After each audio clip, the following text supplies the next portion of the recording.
unspeakable crime, murder at midnight. A deal I made, a life I had to take. Someone I loved once held so tight.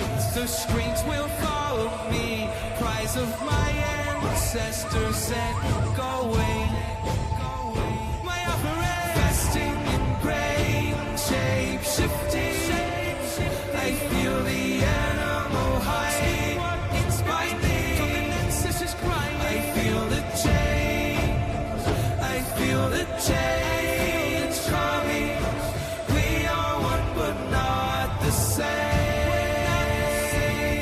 This form I desire, in innocent blood I will devour. Ancestors gathering round the dwelling, the spirit inhabiting, evil enveloping, the dancing braves in the night, the spirit occupying and transforming, stolen heights, dark practices, my secret life, feathered outers, mysticism, intriguing, my operator, fasting in grain, shape-shifting. I feel the animal hiding inside me. I feel the change. I feel the change coming. We are one but not the same. Give me the ability to hide in plain sight, so no one can see me, not even in the light. I am the crawler, I'm a within, I'm nobody's friend. This initiation is all part of the dark creation. My desires performing incantations. I walk in disguise. If I catch you, it's your demise. Shamanism, my religion, summoning spirits, manifesting myself and changing my flesh. A nightmare to behold. I'ma make you part of the fold. The skin of a man, the soul of a predator. The change is complete. This thing I become, my flesh has succumbed. My operator, fasting in grain, shape-shifting. I feel the animal hiding inside me. I feel the change. I feel the change coming. We are one but not the same.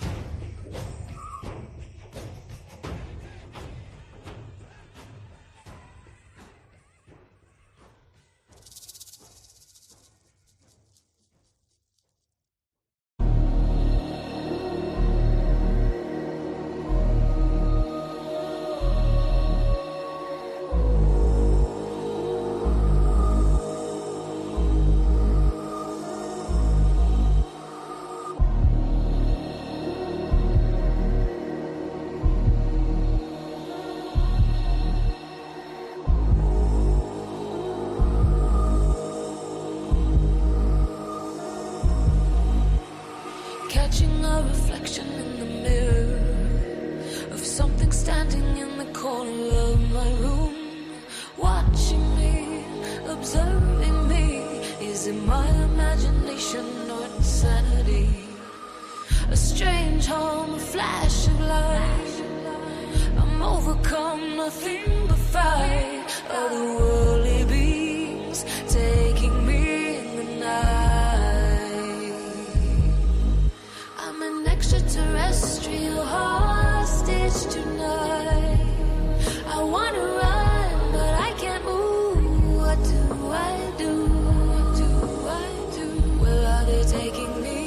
Where are they taking me? I'm an extraterrestrial hostage tonight.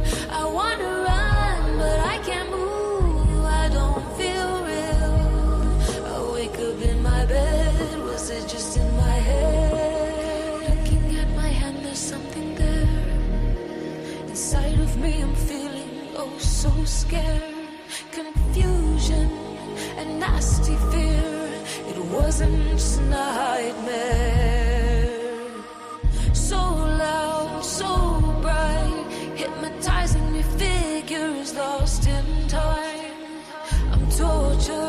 surrounding me tonight. I'm an extraterrestrial hostage tonight. I wanna run, but I can't move. What do I do? What do I do? Where are they taking me? Where are they taking me? I'm an extraterrestrial hostage tonight. I wanna run, but I can't move. I don't feel real. I wake up in my bed. Was it just in my head? Where are they taking me? I'm swelling in me. Where are they taking me? Anxiety rising. Was it just in my head? Paralyzing panic. Was it just in my head? I'm an extraterrestrial hostage tonight.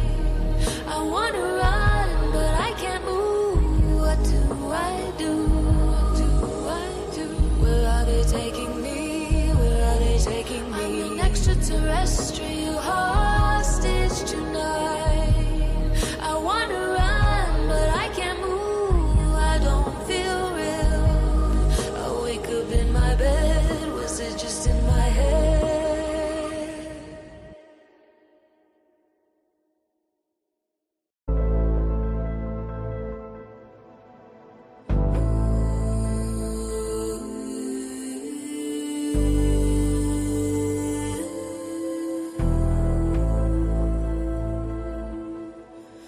Who's holding my hand in the darkness?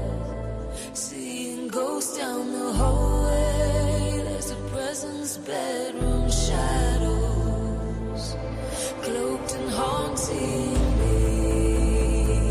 Cold hand touching me. Fear overwhelming me. Tapping at my window.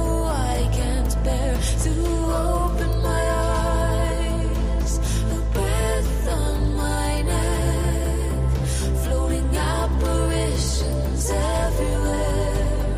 Go to sleep with the light on. I wake up paralyzed.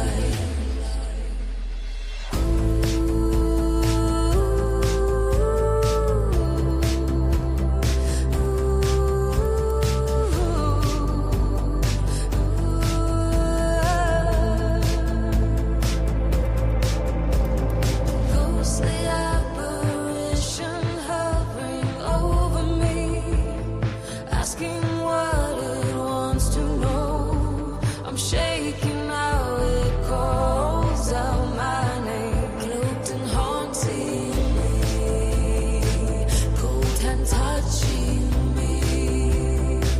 Fear overwhelming me. Tapping at my window. I can't bear to open my eyes. A breath on my neck. Floating apparitions everywhere. Go to sleep with the light on. I wake up paralyzed.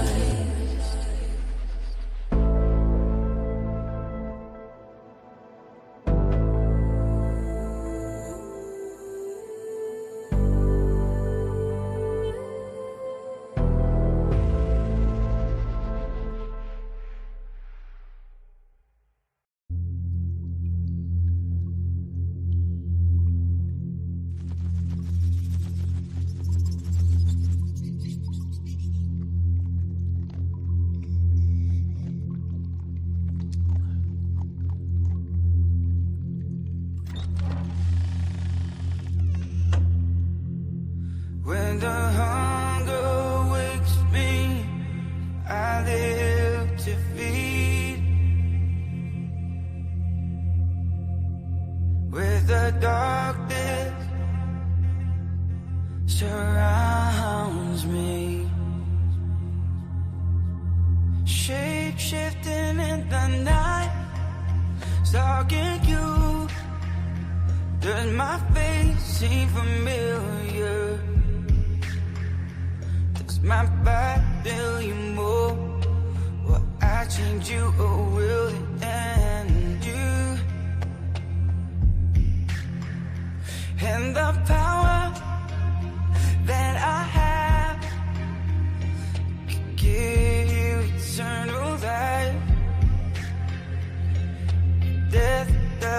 know me.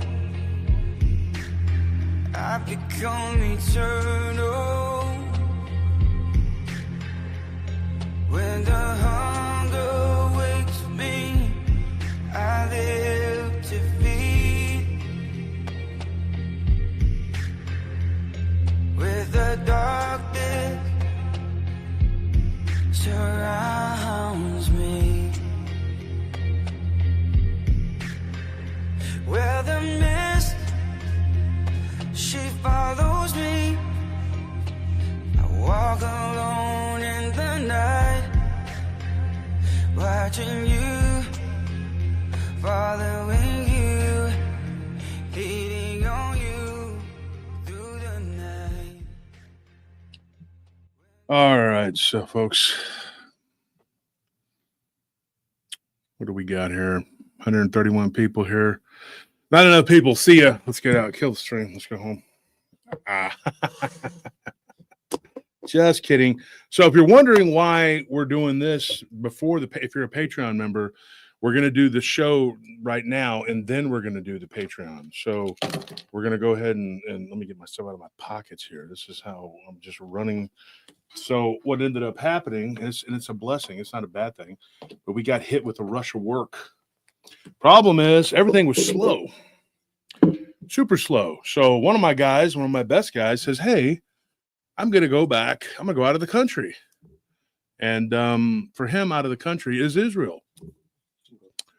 Yes. Can you get me a topo, please? And one of these, but a smaller one if you could. Thank you. Anthony's going to the store.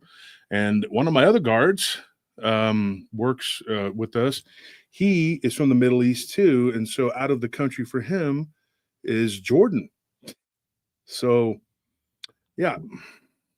So when that happens, yeah, because you're like, hey, work has been slow. Go ahead. Take off. Do what you got to do.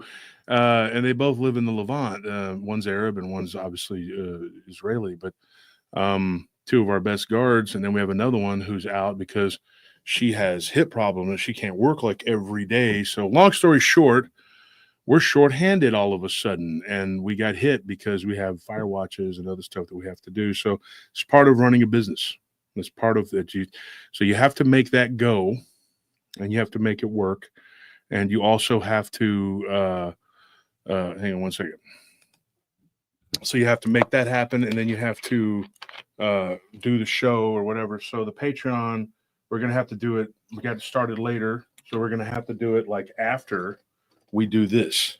All right. So if you stick around, if you're a Patreon member, stick around. And after this, there'll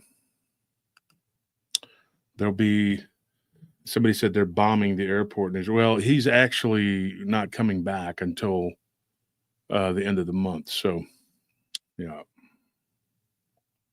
it's ridiculous. Like how much work we just got hit all of a sudden. Broken doors and broken gates because there's a severe homeless problem here. I'm not joking, man. I've had people from LA, from Chicago, New York, and they come here and they're like, what in the heck are your homeless people on? Like they are used to like homeless people being a certain way. And they're like, your homeless people here are like homeless people on steroids, like in as far as like their negative traits and things that they do. And I'm like, yes. And they will absolutely hurt you. I'm not even kidding. If you come to Austin, I just got to give you some advice. You can come to Austin, you can have a great time and you can be perfectly fine. Nothing will happen to you. Or you could go downtown and go to just turn the wrong street, go to the wrong corner, go to the wrong place, and something bad could really happen to you. We had a guy from Pennsylvania who just got, this was a few years ago, but he got stabbed in the chest. And the homeless guy that did it, they talked to him and they said, why did you do it? He said, I thought he was the Antichrist. But he pleaded with the police. He says, look, it was a mistake. He's not the Antichrist. I stabbed the wrong guy, so you got to let me go. So I can go and find the Antichrist and save the world. Let me go. Because I still need to kill the Antichrist. He's down here walking around right now. I got to find him. I got to kill him. This is what, And so one of the police officers was telling one of my guards this, and I'm going like, holy crap. This is what we're, this is, welcome to Austin, keep Austin weird. Well, it really is just keeping Austin awful and satanic, because that's what they're doing. You should have seen what was happening during all those riots, during all the BLM and the Antifa. I'd never seen such behavior in my life. It was the most abhorrent thing I've ever seen in my entire life. They were killing animals in the street. And if you had a phone and you tried to, whatever, they would beat you. They were beating people. It was about 300 or 400 people down there. I'm not even joking. And they were taking people's phones, and I had to drive through this mess. And they were looking at everybody's vehicle. Guys, I'm not joking. I've said this before on the show. This really happened. And they were walking around. They had these black uniforms, right, with these red communist armbands. And if you tried to video them, they would bust your window, or they would take your phone. They were carrying cages with animals that they were taking up to the city, the police station. And the police just had to stand there and watch, because the mayor and all the city council people were like, yeah, it's okay. They're expressing themselves, while they held animals up and they said, is this animal worth more than a man's life? And they were killing it. They really did this. This is not, and they threw urine on the police, jars of it, with their little masks on. And it was perfect because they had the COVID going on. So I had a bunch of my friends that were working downtown, that they had been hired to guard the buildings that were down there, by a lot of bar owners and stuff, because they were kicking in and we drove down 6th Street, and there was no police presence. They were all busy in different areas, putting out fire and whatever else. And there were just roving bands of people. And it was scary. I was there in the afternoon when I saw this start off, and then I was there at night, and then I had to go to a building, and me and my nephew had to basically tell them, don't mess with this building, because if you do, we're going to have to defend it. So they turned and started destroying the Whole Foods and the Target. And they didn't mess with us.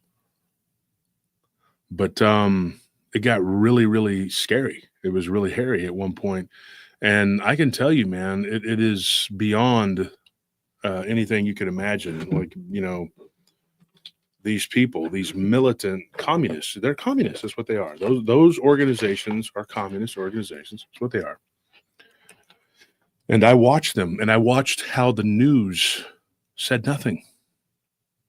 They made it sound like they were just peacefully protesting. They were just expressing their opinions. Not at all what they were doing. They were doing horrible things. They were beating people. A couple people got shot. I believe one person was murdered. Maybe it was two. And then when I commented on it, some jackal, some low jack got on there and said, yeah, well, what do you know? You're from Taylor, Texas. You're from the country. And because he looked at my Facebook profile, and I'm like, dude, I live here. I was down there when it was happening. I saw it. And it was 90% leftist down there, so they're not going to tell you. None of them are going to. They're not going to tell you what really happened. They're not going to tell you what they saw. So the left was out of control doing left stuff, and this isn't a political thing. I'm just saying this is what really happened. I was there. There were only a handful of us that were not probably on that side of the fence, and so if you were, it was very dangerous. So I just sat there. Of course, we're armed, but I sat there, and I was in the car with my wife, and I was like, look, we have to be really careful. These people were looking in our vehicle. They were walking around with these cages of animals, and there were hundreds of these people wearing black, just roaming all over the place with their little communist armbands. Where is the media coverage for this? People would try to take a video or a picture, whatever, they'd get the hell beat out of them, almost killed, because they didn't want anybody to see what they were doing. They wanted to do these protests, and then they would just take videos of the peaceful part of it when they burned part of the city. That happened here in Austin. They burned part of it, and they tore up the buildings. They tore up the buildings, tore them apart. They were walking around with crowbars, tearing the wood off of the, and breaking in. So a lot of our club owners, our friends, they hired their biggest, baddest bouncers, who a lot of them are my friends, and told them to stay inside those buildings and protect, the buildings. And they covered up where all the windows were with boards, with wood. And the only entrance was the back. So they went in through the back and they just sat there. And some of these people got the idea, hey, let's get smart and go through the back. So they did, and they got the hell beat out of them trying to break into those buildings. Or they got snatched up and drug into the building, which happened a couple times. And happy to report that went well for them. And I saw the build up to this because I was going to a birthday party. And then we're waiting for people to get into the chat, folks. We got 264 people. When we get about 300, we'll get started. We got Abe Seas coming on with us. A few other people are going to be joining. We already got somebody there in the queue ready to tell a story. So I was standing in line for a birthday party, and there were these people walking up and down. They're wearing these little skinny jeans. They looked ridiculous. This guy looked like Little Wayne. And he was like, with the bullhorn, F Trump, F Trump. And I'm standing there in line. This is going into the election with Hillary, whenever. It was right after he had been elected, whatever. And there were just tons of protests during that time.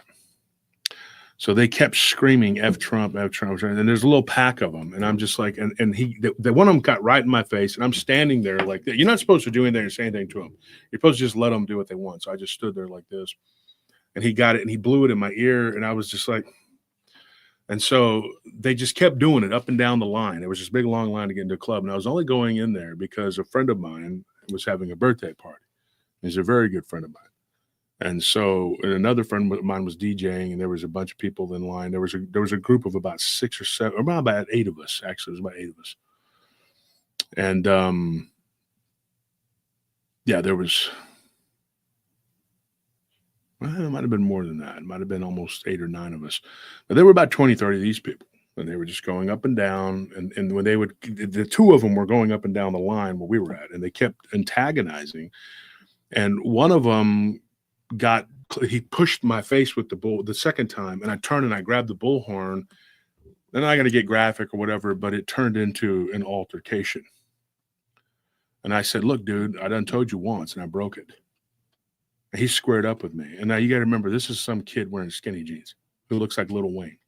Lil Wayne. Tucci, yeah, I'm going like, okay.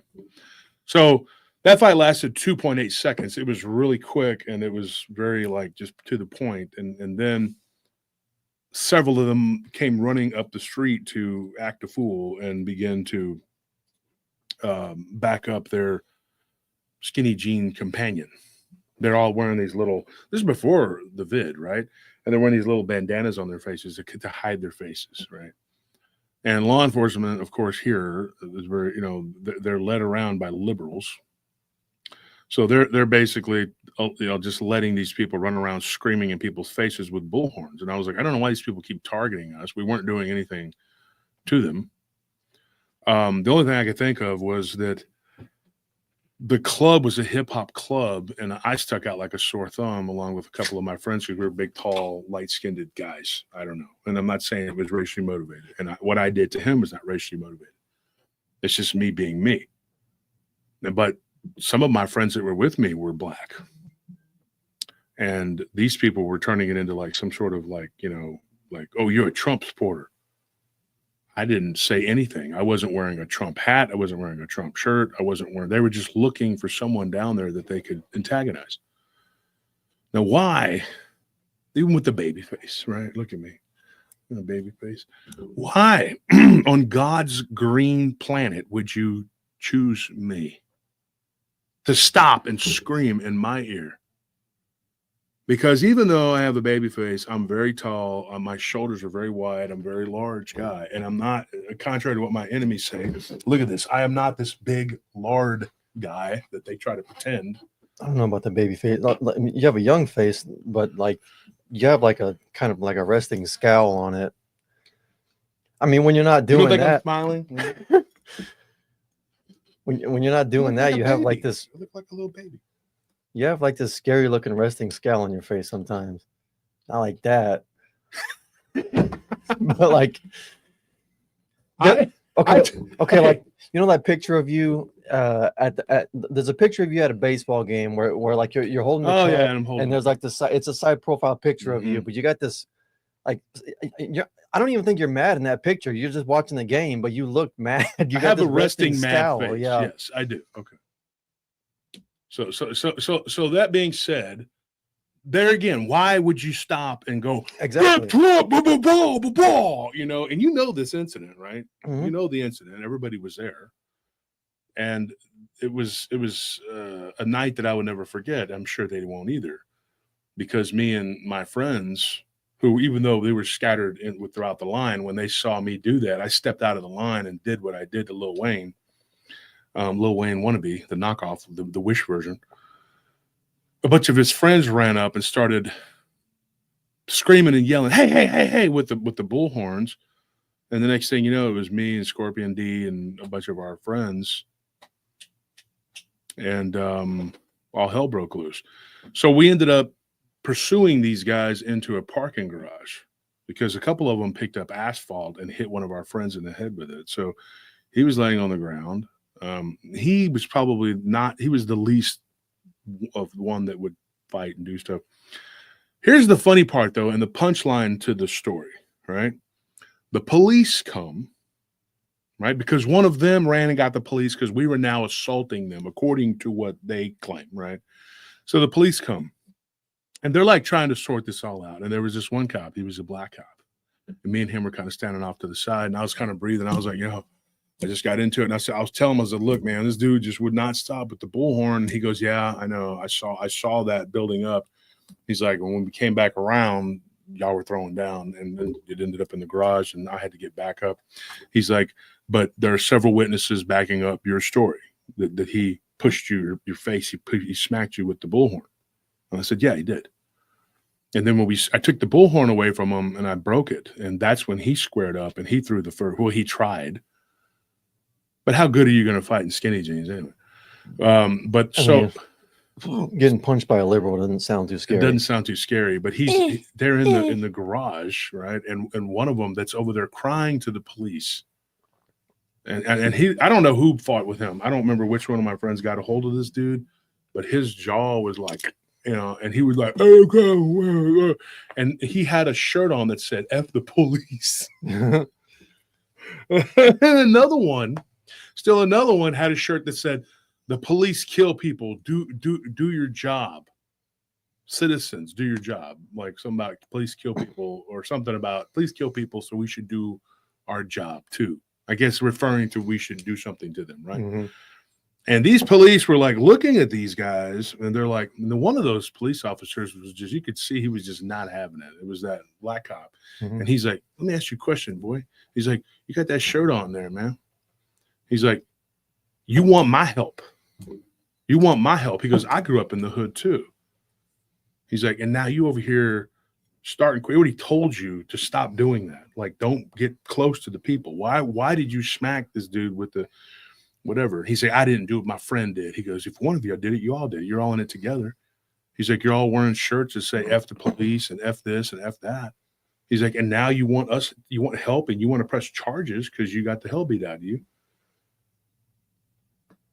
And so they just basically told us, have a nice day, go, whatever. So we went into the club and we did whatever.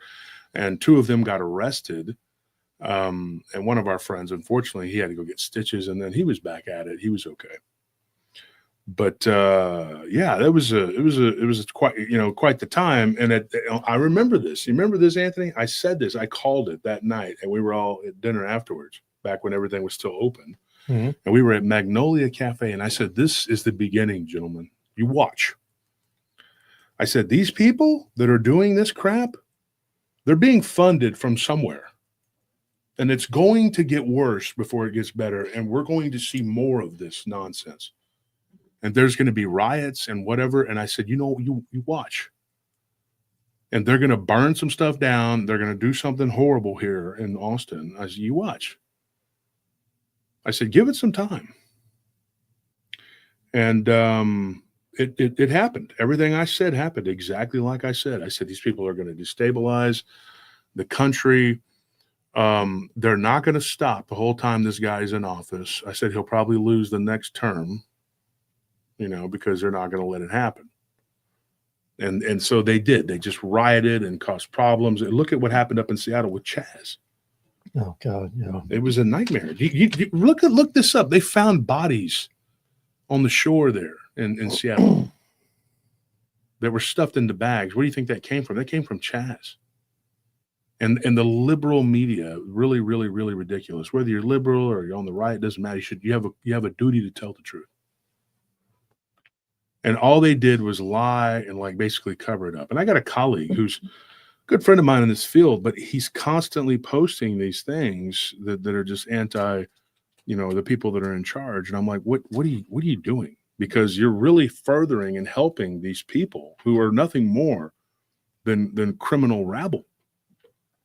And if you think I'm wrong, dude, I'm telling you, I witnessed this with my own eyes. I've been a part of what they're doing. I've had to deal with it. I've seen it, not a part of the stuff or whatever, but I've seen what they do. I mean, there's no mercy there. There's no love. Now, you can define a person by how they treat an animal. If a person will take an animal and just kill it right there on the steps of the courthouse or the police station, what kind of person is that? These people were killing animals to try to prove a point while throwing feces and urine at the police. And the police were having to stand there and take it. They were not doing anything to stop these people because the evil, wicked, satanic powers that be that ran this city at that time, that were running this city and now running this country,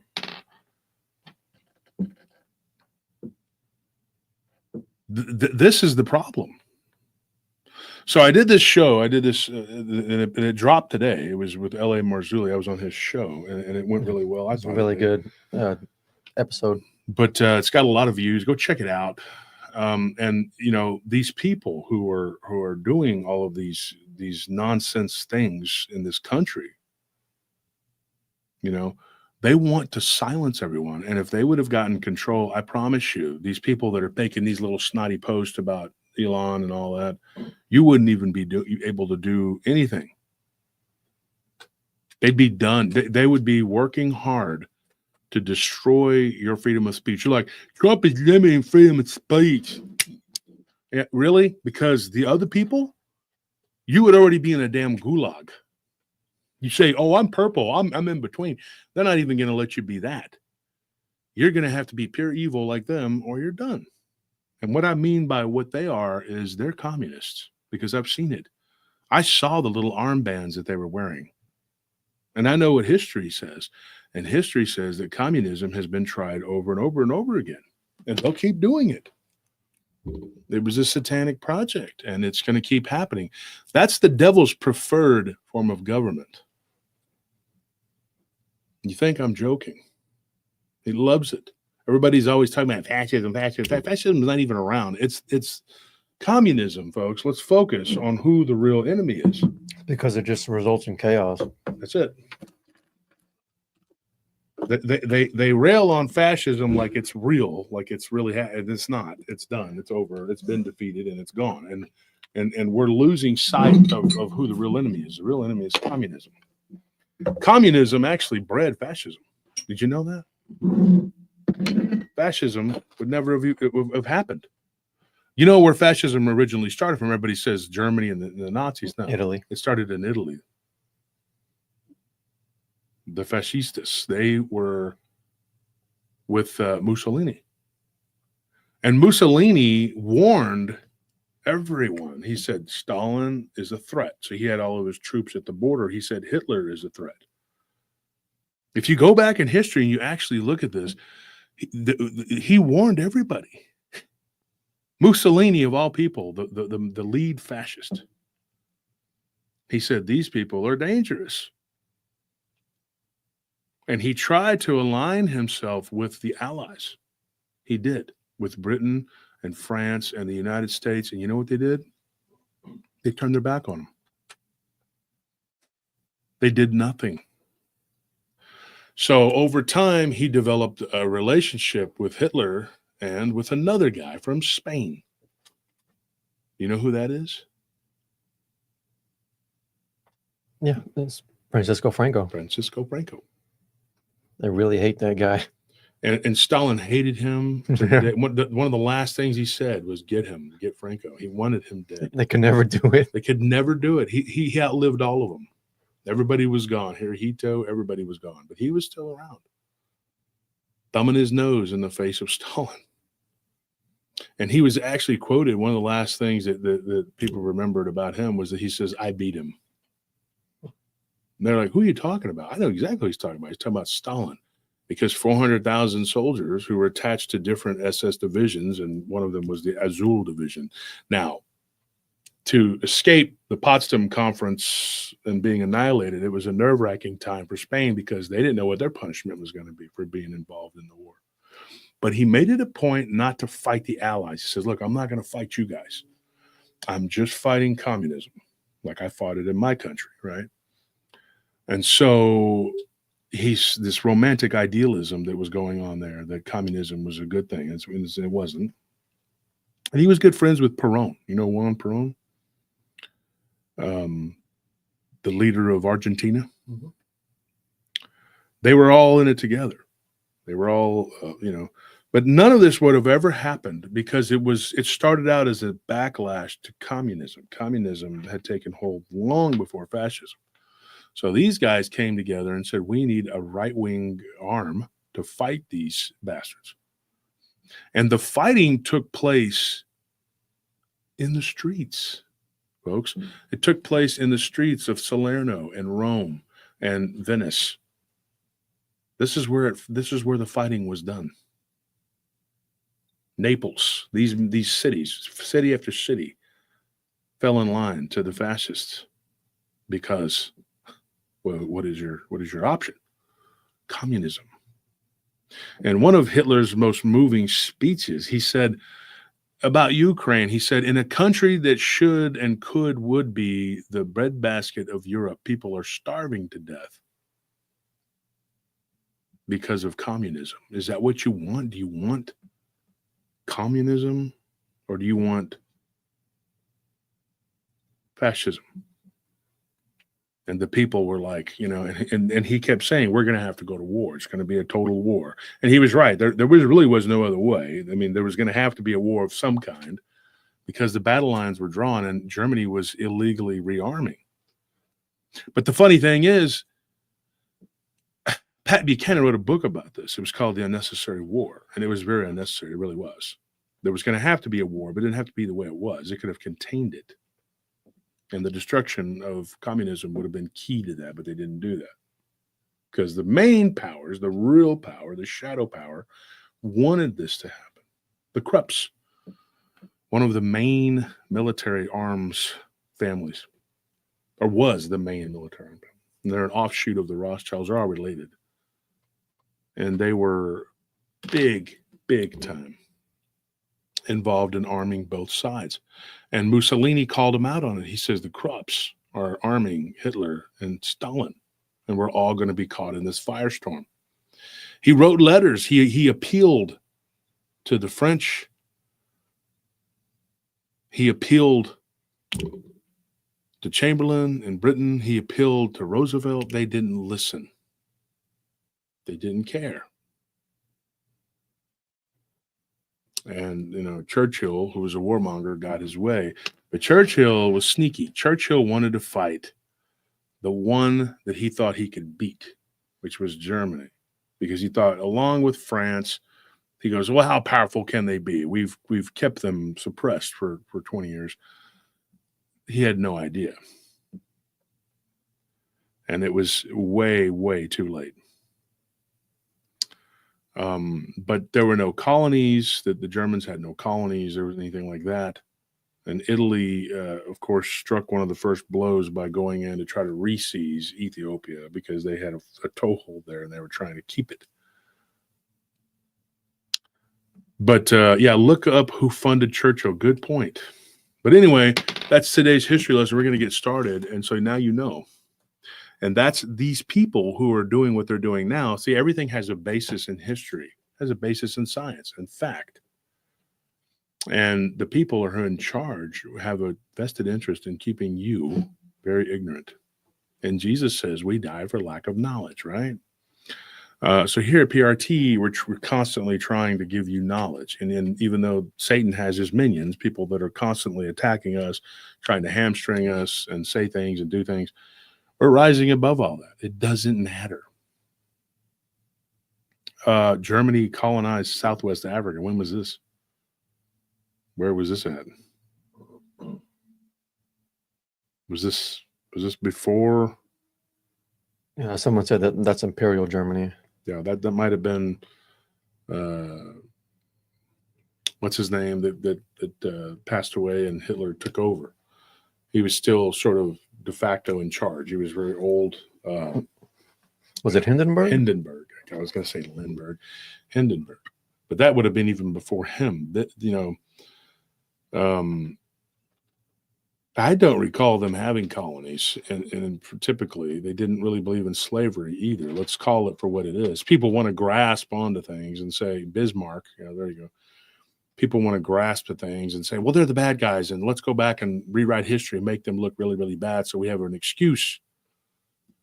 How did Germany not know about the T-34? Because they didn't exist. It was something that came into prominence during the war.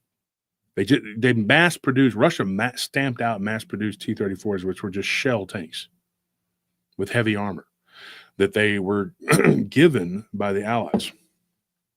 And without all the help that the Allies provided, if it was just Germany versus Russia, I promise you it would have been a one-sided bloodbath. But you were dealing with Allied supply lines. And which is one of the reasons why Finland flipped. Finland was Germany's ally, and they flipped. They were just like, man, we can't, it's inexhaustible.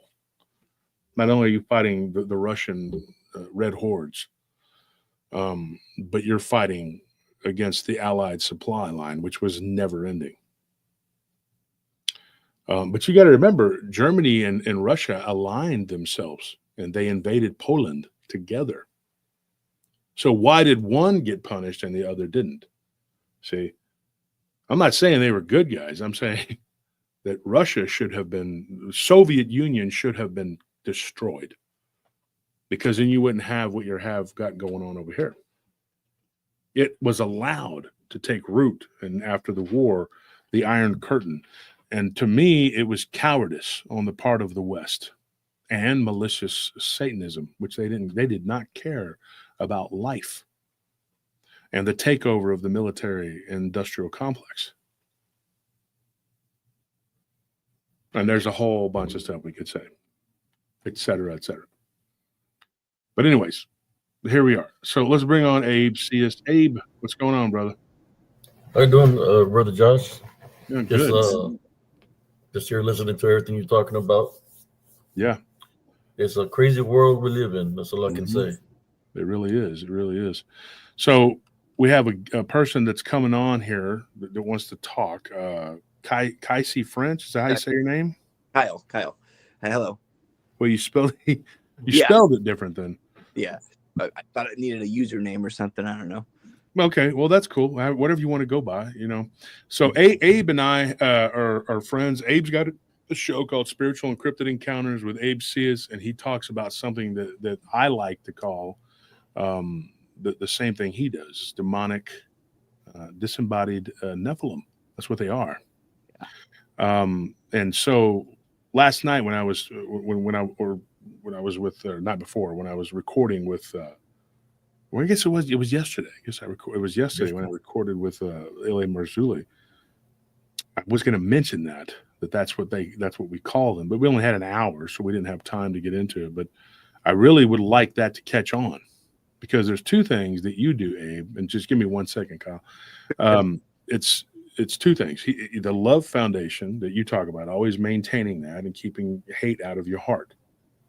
It also clears your mind and helps you to think logically and clearly, because God is there and not the devil, which the devil can be the Shaitan, Lucifer, whatever, the evil beings, whichever side they come from.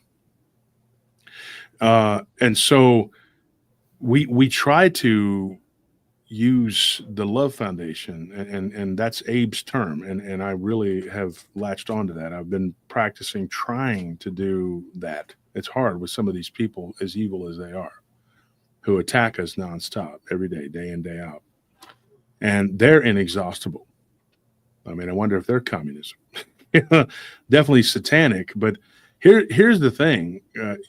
These beings that we're always talking about, I do believe that that's what they are, disembodied demonic Nephilim. And a lot of it stems from those people's want for these things to be a physical flesh and blood being that they can point at and say, this is what it is. And really and truly, that's not what it is.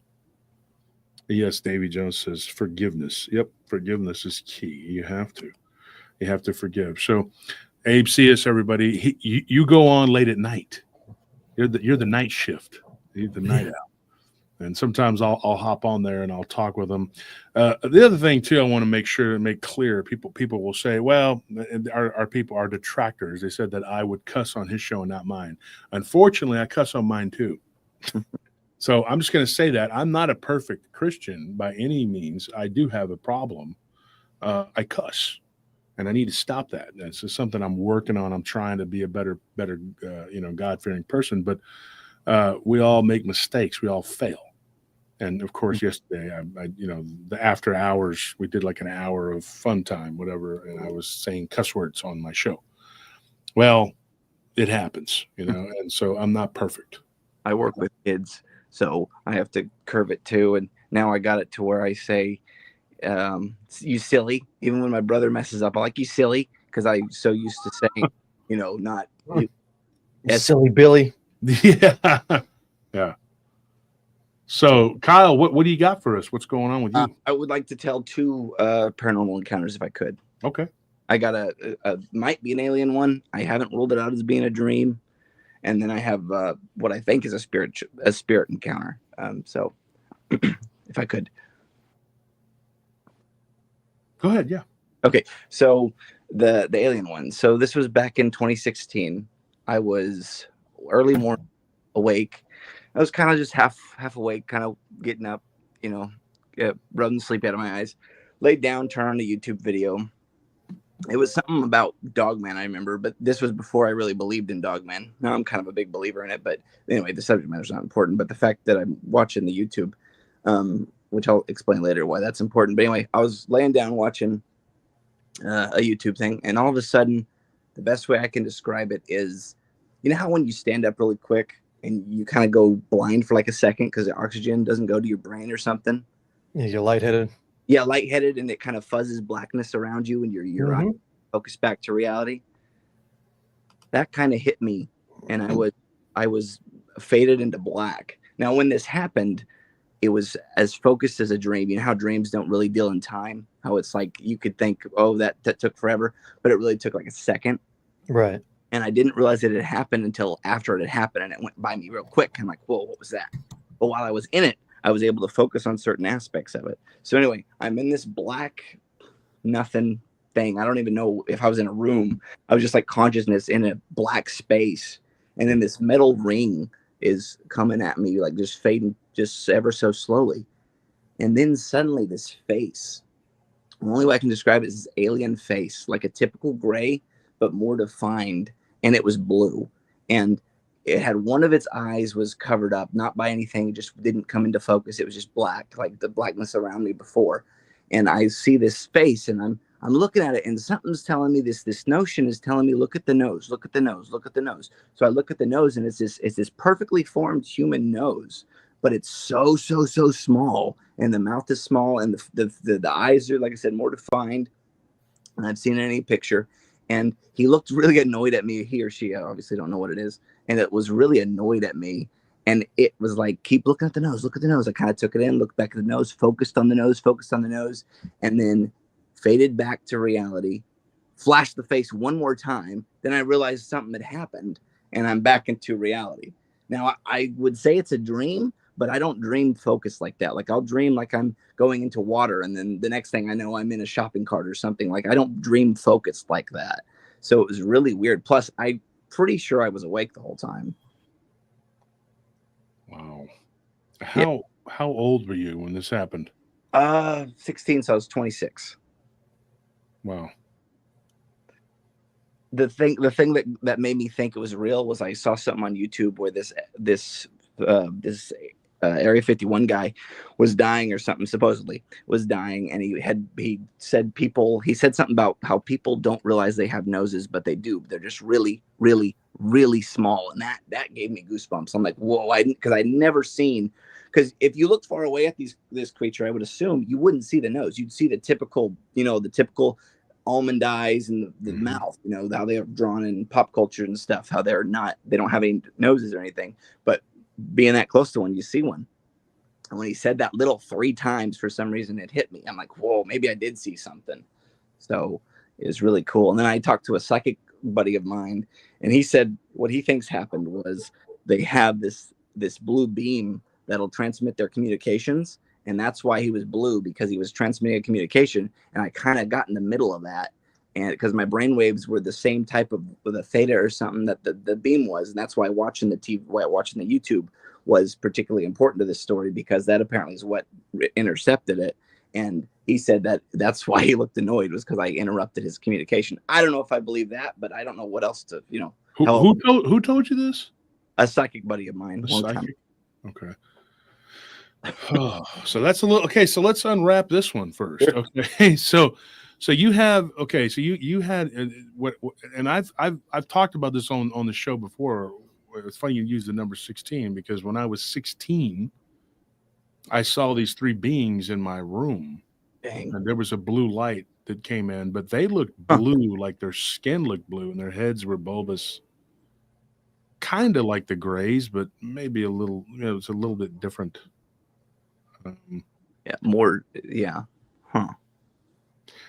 I at that time I was 16 years old, and I was in that half awake, half asleep. Gosh dang, I was so dang. I'm trying to remember what I was doing before that. I've thought about it many times. I can't remember what I was doing. Like I was like half asleep, half awake, and I had just cut the TV off, and it was an apartment complex I lived in with my mother at that time.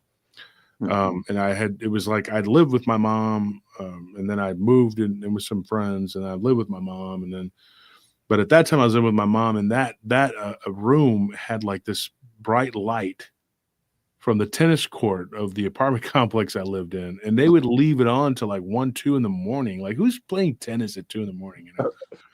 But it would be on, and so I had this film on my window behind the blinds. I didn't have a curtain, but there was this film, because it used to belong to my sister, and her boyfriend had put this film up on the window, like tinted it, but it still came through. And I just remember it being kind of like bluish looking in the room all the time. So I didn't really, but these beings were definitely blue. Like they were blue. It wasn't because of the tint in the window. I thought about it many times, and I can't remember what I was doing before that. Probably reading, but I can't remember what I was reading. I was always an avid bookworm, just reading all the time, and that I thought was really odd, because I just remember telling them to leave, and they did. And I was like, in Jesus' name, and I did that, and at that time I always had a faith in Christ, and at that time it was stronger than it was that it got diluted in my 20s when I was going through my Hellraiser phase. But it was terrible that I found out that my friend had missing time and had a dream about being taken by these beings, and I've talked about that on the show. His name was Chad, but something had happened to him, and so the beings that when he had that dream, like he was flying. He had told me that. It's weird. It was like, at that time I thought maybe he was just saying that based on what I had told him, but I think that he was being honest. And that has always troubled me. I don't know what, because I couldn't really get a grip on what those beings were or what they were doing. And you didn't realize they were in there, like you said, the first, because it's usually always blue, so you just thought that was part of the light. Yeah, I didn't really notice. They were just standing there, and they kind of came out of there was a little bit of shadow there, but they, in that side of the room, and they came out from the shadow, and it was just, Were you I don't know. Oof. when they, because I know in a lot of cases like that they can't move. Were you able to move, or do you remember? Yeah, I remember. I think I was able to move. It started out like I couldn't, but then I did because I had sleep paralysis very regularly at that time. In that same place, in that same apartment, I had sleep paralysis, and I've talked about this recently on the show that with something that may have been a gray standing right there by the couch. And what's crazy about that was we had one of those couches that had it was really long sectional. Mm-hmm. It had these recliners on the end where it curved, and then a recliner on the other end where it was straight. And I was just laying right in the middle. And on the curved end was my sister and her boyfriend at that time. And he saw a dog man in my hometown, and he's in the book. But my mother, and he had a lot of weird things happen to him, but my mother was on the other chair, and I was just laying right there on the couch. So there were people, and my mom, I think, was like doing something in the kitchen with my stepdad. She was getting up and sitting back down. There was someone on TV playing that was like weird paranormal something. I remember that. And I just was laying there and I fell asleep. And the next thing you know, I can't move. And I hear these people around me moving and doing things. And I couldn't communicate with them. But there was some presence there. Now, here's what's weird, too. There's a frequency that people in binaural beats, they don't use that frequency because oftentimes people report feeling a presence. And I'm trying to remember what the hertz is. It's like 19 or so. It's weird. I don't know. Remember, I read it a long time ago like that because I was looking into the binaural beats, and I have a friend that does that. I'm going to have to talk to him about it. But I was reading that there's this one frequency where people use, and without fail, they always sense a presence by them, and it's disturbing. So they don't want to use it.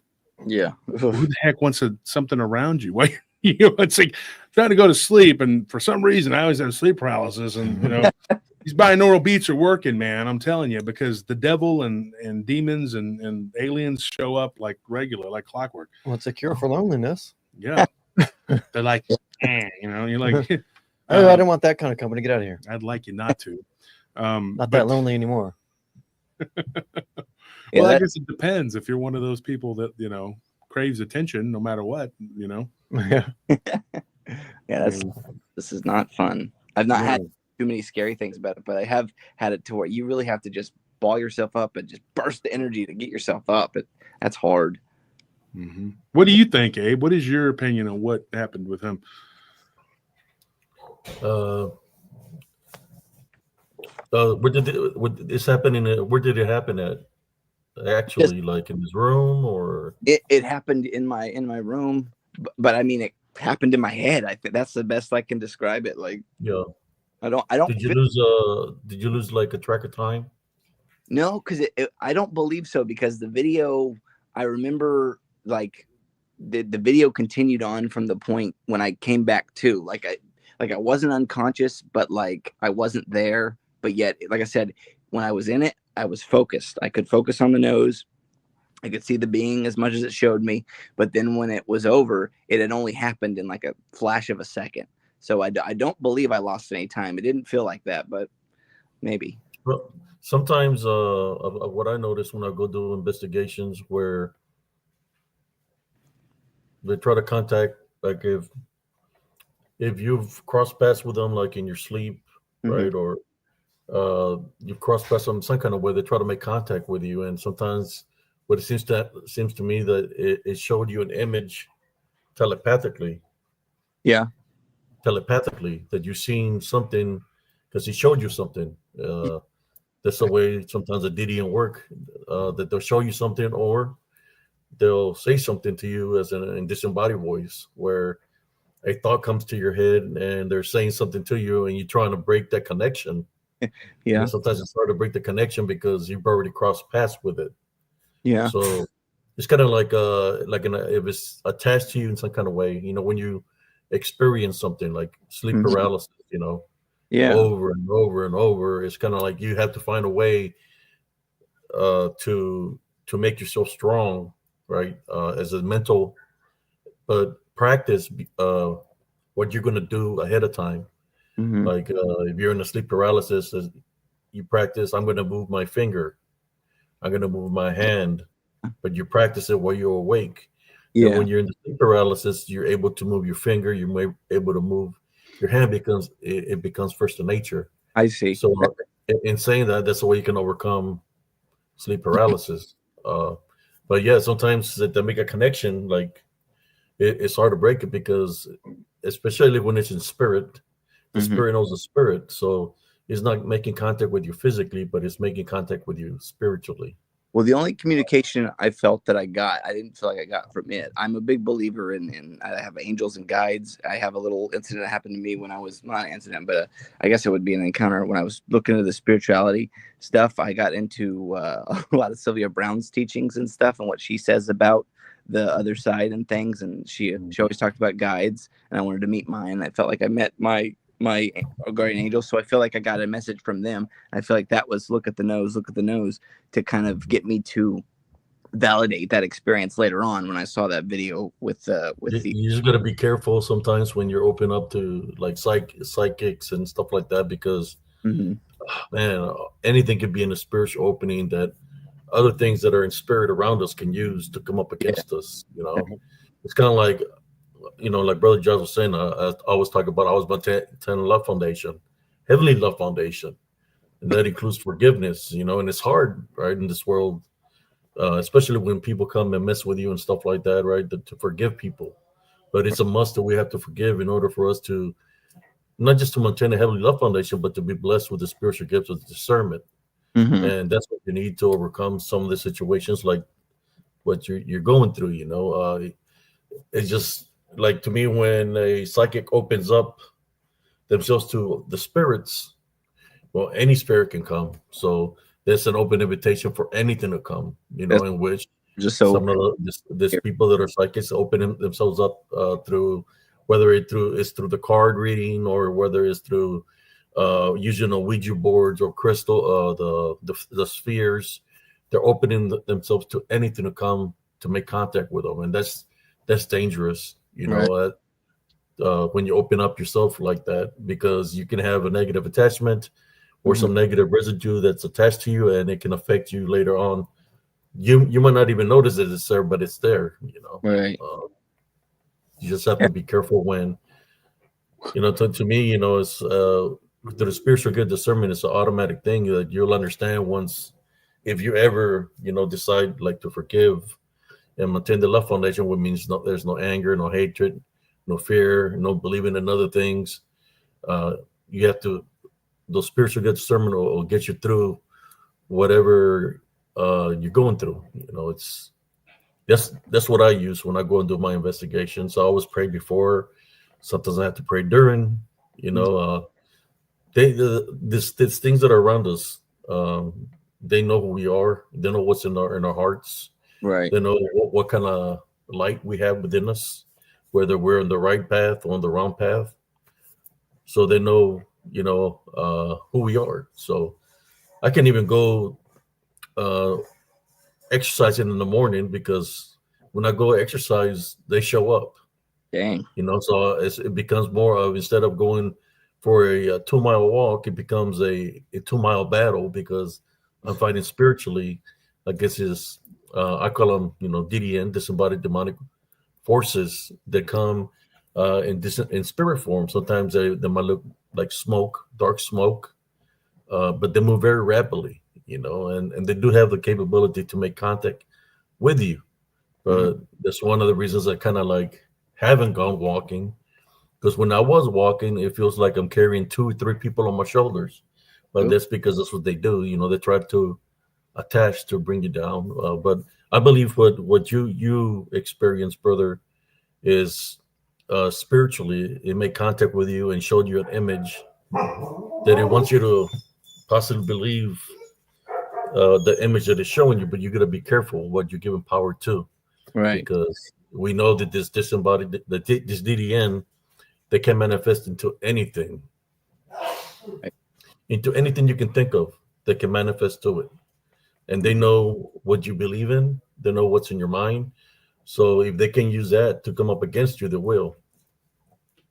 Yeah. One of the things they want is for you to believe in them.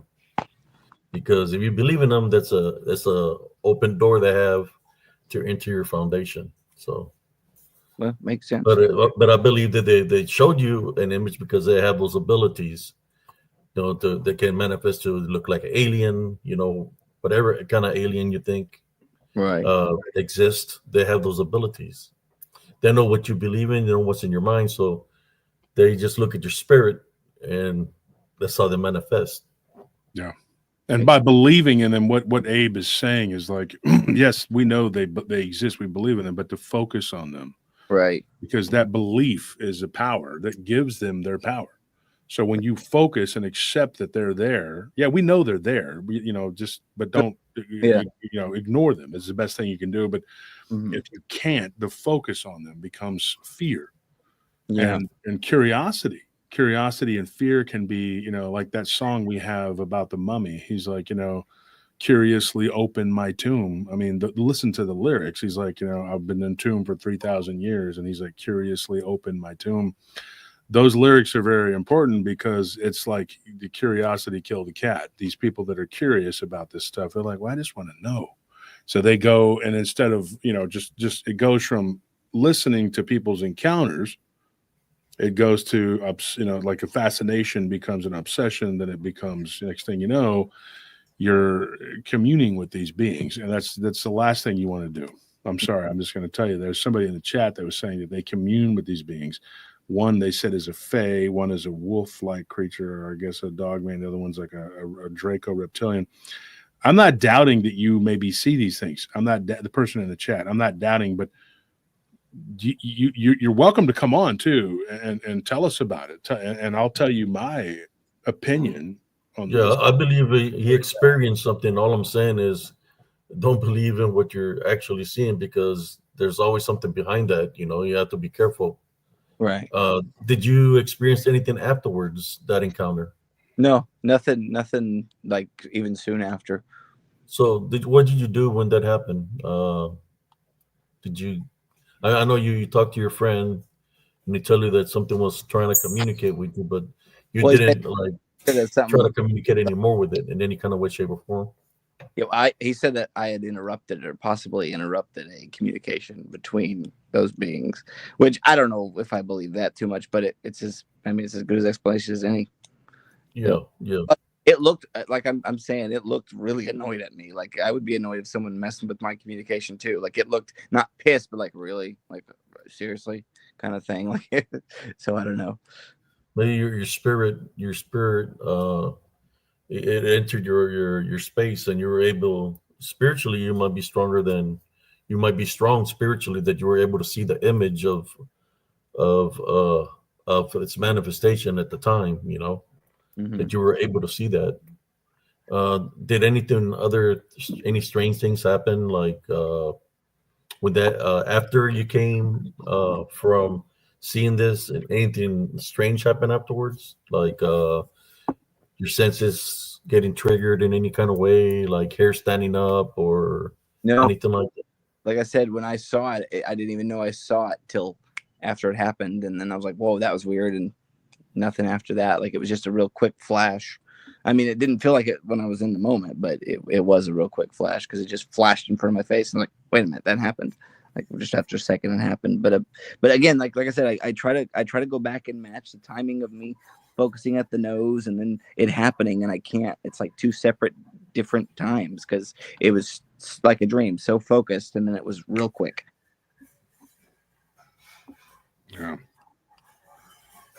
I think that what you saw was real, and I don't think it was a dream. A lot of times they'll come in as a dream. And thank you for those that are joining the queue. Mark, I see Harp and Blues, Dick Richards. But yeah, so it'll come as a dreamlike state. It doesn't mean that it is. Right. You know what I mean?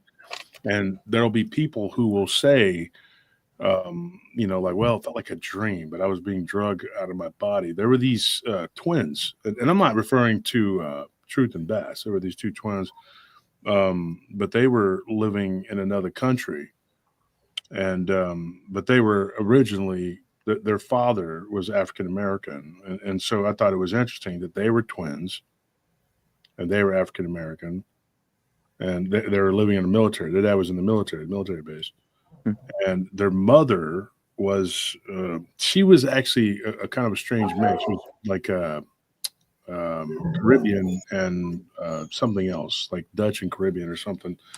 But then you had the twins. These are females, and those other two were males, Truth and Bass. They've been on the show, and I'm good friends with Truth and Bass both. They've been to my conference talking about their abduction experiences. Now, when those drones were doing what they were doing, those BB-like things in their legs were going off. So if you had an experience like with missing time, I would say it's something to be a little more concerned about. And you would have been probably tagged, for lack of a better term. They would have something that they insert in you, and they'll return again and again. One of the people that we talked about recently who saw the Bigfoot-like creature in Washington, and then he began having these abduction scenarios, seeing these things for years and years. That was a recent story that we talked about, an encounter, but that's a whole rabbit hole to go down with the alien abduction. I mean, that is its own whatever. But these two females, I thought it was interesting. They were twins. And so I know 4 sets of twins in my personal life who are abductees. I don't know why they choose this. Now, well, I mean, I don't think he's encountered anything, but I don't know. Maybe that has something to do with it. What? I'm a twin as well. You're a twin as well? Yep. So and it's funny you say too. That doesn't have anything to do with it. But my dad was foreign military, and we lived in. We got to go to Naples, which was really cool, for 3 years. And while I was there, I had this weird thing on my ceiling. I swear it looked like I had like the shape of the Virgin Mary. It was not like the face, but like the how she's got the hood thing and the nun looking thing. It kind of had that whole shape. And me and my friends were over, and I lived on base, which base is probably haunted because it's all old, Rome stuff. It was really close to Rome. Anyway, and we were trying to find the source of this light, and we could never find it. And I remember one morning just waking up and looking like, what are you? And it got brighter and brighter and brighter, and it looked like it was coming at me. And I was trying to get back in, like I was sinking into my bed, like, what the heck? And my mom's like, breakfast, and it just faded back up. And what was that? And that night, I can't believe I forgot about this. Sorry. That night, I'm sorry, I'm like hijacking the show. No. And folks, let me give you an example though. Keep that thought. Okay. Whenever someone gives me an encounter, this is what they do. And they actually jump around. They'll like start off like a Tarantino film. Like, we'll start off in the middle, we'll go to the end, then go back to the beginning. And it's like that just happens. And it's my job to put it all together and make it fluid and retell it so people will understand. Because there's people that are like, well, all you do is just do a show for a couple of hours. They have no idea what goes into it. I never. I mean, if I was downloading some AI bullshit, excuse my language, but it'd probably make it easier. Then I could just read off of a script or something that was spit out of a computer. But that's not what happens. I have to do with real people, and everything is real. So you can't just BS your way through it. And so what you're doing right now is basically what people do when they give me their stories. And then they're always like, I'm sorry. And I said, dude, I am so used to this. Trust me. This is just me doing what I do on my natural whatever. This is an interview. Yeah, go ahead. Awesome. So that night, it might have been that night. It might have been. I know it was close to that moment because I in my brain, it's telling me it's close, but maybe anyway, that's not important. Sorry. So I was asleep. And I feel this jab on my side, and I'm thinking it's my brother's. I'm like, B words, whatever. I roll over, and I feel it again, and I get up, and like, what? And I stop, and I see this. This is gonna sound weird, but this like loogie. That's what it looked like. This bright white loogie is what it looked like. The kind of consistency of snot or whatever, and it was pulsating, and it was right by my feet. And it was just, I can't. Let's see. It wasn't huge, but it wasn't small either. It was medium size, I guess. Probably maybe a little bit bigger than a basketball. And it was just pulsating. And it was moving to my other side of my bed. And then it started to kind of form shapes. And I don't know how I had the bravery, because I'm a coward with this. I don't know how I had the bravery to turn my back to it, but I was not going to see a pattern of a face or anything out of that thing. And I was like, nope. And I turned around and went back to sleep. I don't know to this how I did that, but I was not going to see that. But yeah, that was another encounter. I had forgot about that. Yeah. So you want to hang on 1 second while I bring. Oh, this person's dropped off. So Mark's device is not connected. Mark, and then somebody else dropped off here too. So we'll bring on Harpin Blues. Harpin Blues, are you there? What's up, man? What's going on, man? Not much. Can you hear me okay? Yeah, I can hear you. I can see you. Everything. Ignore the flashing blue light. I'm sitting here at a Kroger right now. I got the security thing next to me. Kyle and I would disagree. It looks like you're being abducted, right, Kyle? A little bit. I am calling as it's happening, guys. This is in real time, in real life. Right now. Okay. All right. Number one, man, big ups on the growth, dude. The Patreon, the TikTok. That's awesome. Excited for big things to come with this channel. I've got a story, man, about some state park weirdness I've got going on up here in Ohio.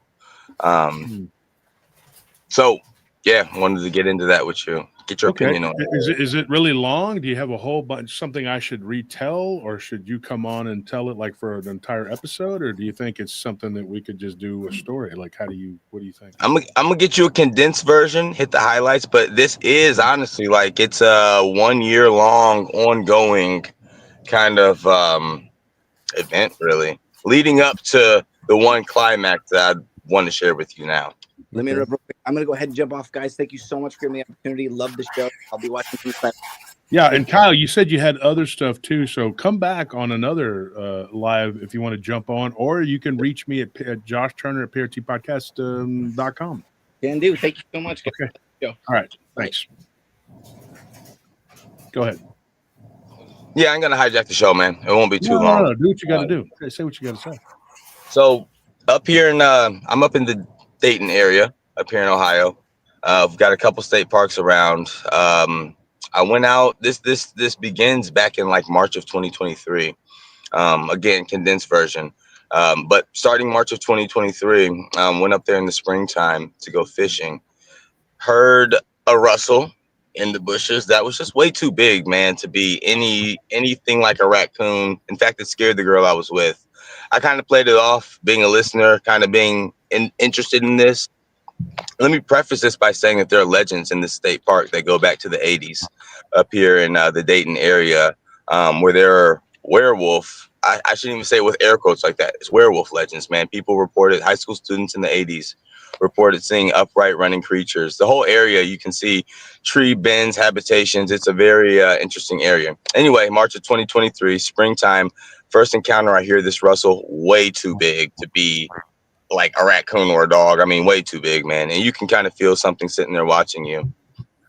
There's a hunting area and there's a walking area. So this happened in the walking area. I then started checking out the hunting area by myself. Same girl that I was dating.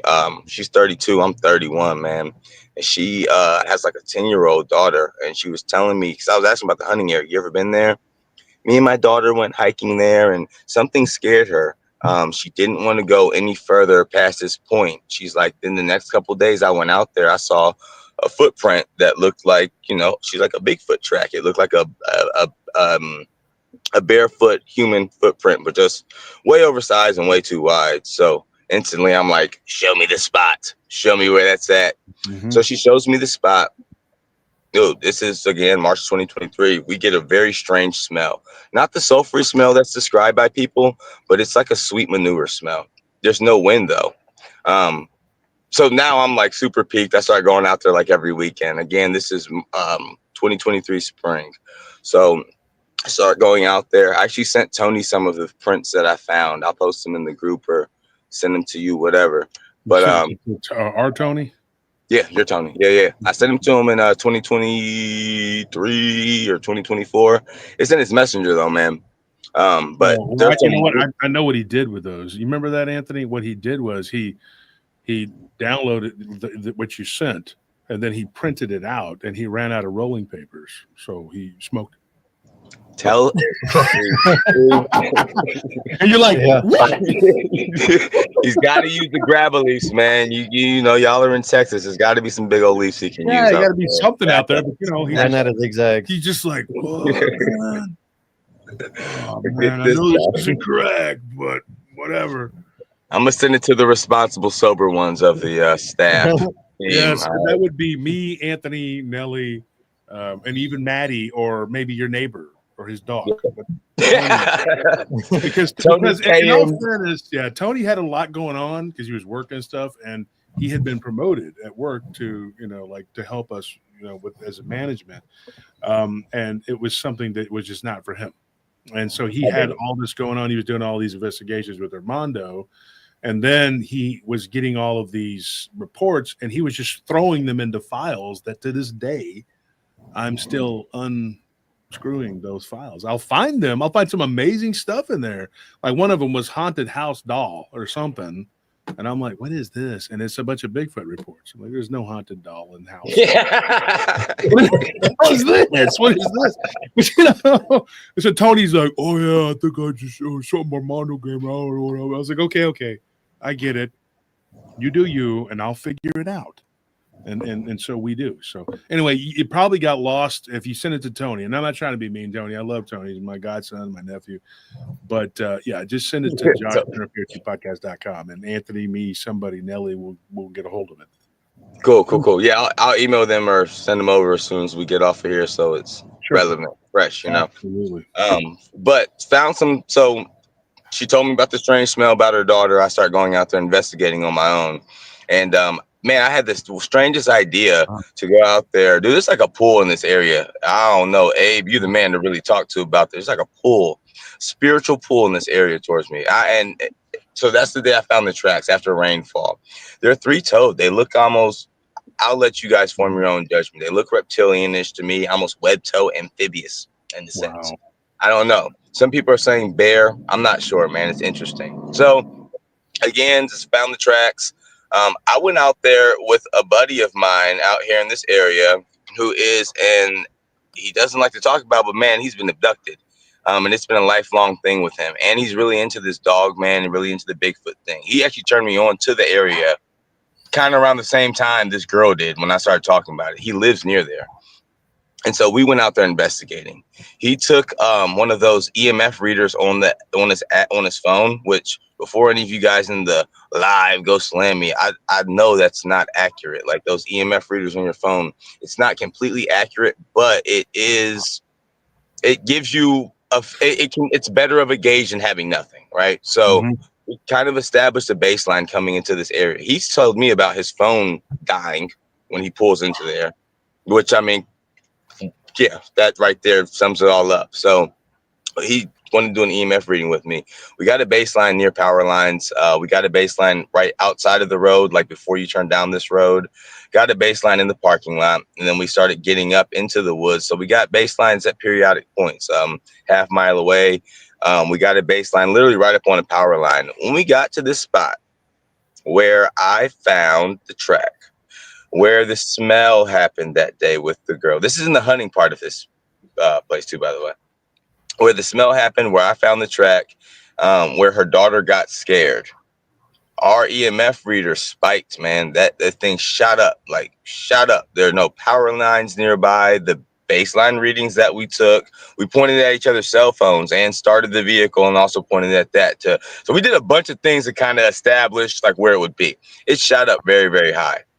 Again, condensed version, there's more to that, but shot up high. So I'll go out there. I bring my dog with me. I brought my pit, and I go out there armed, of course, protected with the blood of Jesus in my heart, all of that. I pray up before I go. I brought my dog with me, my pit. I let him just run. He's good. He listens. Recall is great. As some of y'all dog owners know, dogs in the wood love to just, mine at least, they love to run in front of me. And then they'll stop periodically. They'll look back. Are we good, Dad? Are we good? And then they'll keep going. He got to that spot and ear spiked. He had just his entire energy change. He wasn't running in front. He didn't want to go past there. Super strange. So now we're getting into late summer of 2023. I'm like, you know what? I'm about to go out there at nighttime and see what's really going on. Again, condensed version went out at nighttime, man. I got to that spot, and in my mind, I don't know if this is mind speak to this day. I don't think it was, because it wasn't like an image, but I just heard this. But I don't think that my I know how my mind speaks, my inner voice. Didn't feel like my inner voice. In my mind, it said, if you want to know what's happening to the missing 411 people, go ahead and walk past like this tree where the EMF spiked, where she smelled the smell, all the same spot. I've been shot. I got shot like earlier that last year. I got shot, or not last year, but the year before all of this. I literally had to like crawl myself into the hospital. I thought I was going to bleed out to the parking lot. I had to drive myself there. It missed my femoral in my thigh by like millimeters. Whoa. I've been carjacked down in Louisville, AK-47 40 caliber to my back, 2 huge dudes. Man, the fear of those moments does not compare. If y'all know. It's a primal fear. It's a primal fear that doesn't compare to been shot out, been in a shootout as well, right? Just through being in wrong areas, wrong times. Man, that's a different level of fear that just doesn't compare to this. So I left out of the woods that night after hearing that in my head and just feeling being watched. I didn't see anything, didn't hear anything, right? No smells, there's no sounds going on in the woods. It's always quiet in there. So I left out circling. Again, I'm armed. I'm a 12 gauge, 9, ready. That doesn't do much, but it makes you feel better on the human level, of course. Mm-hmm. I left out circling, walking in circles, walking completely in circles. I mean, just complete primal fear, man. As I get to the threshold about to leave, a branch, twig, I guess we'll call it, came and hit me right here on my shoulder here.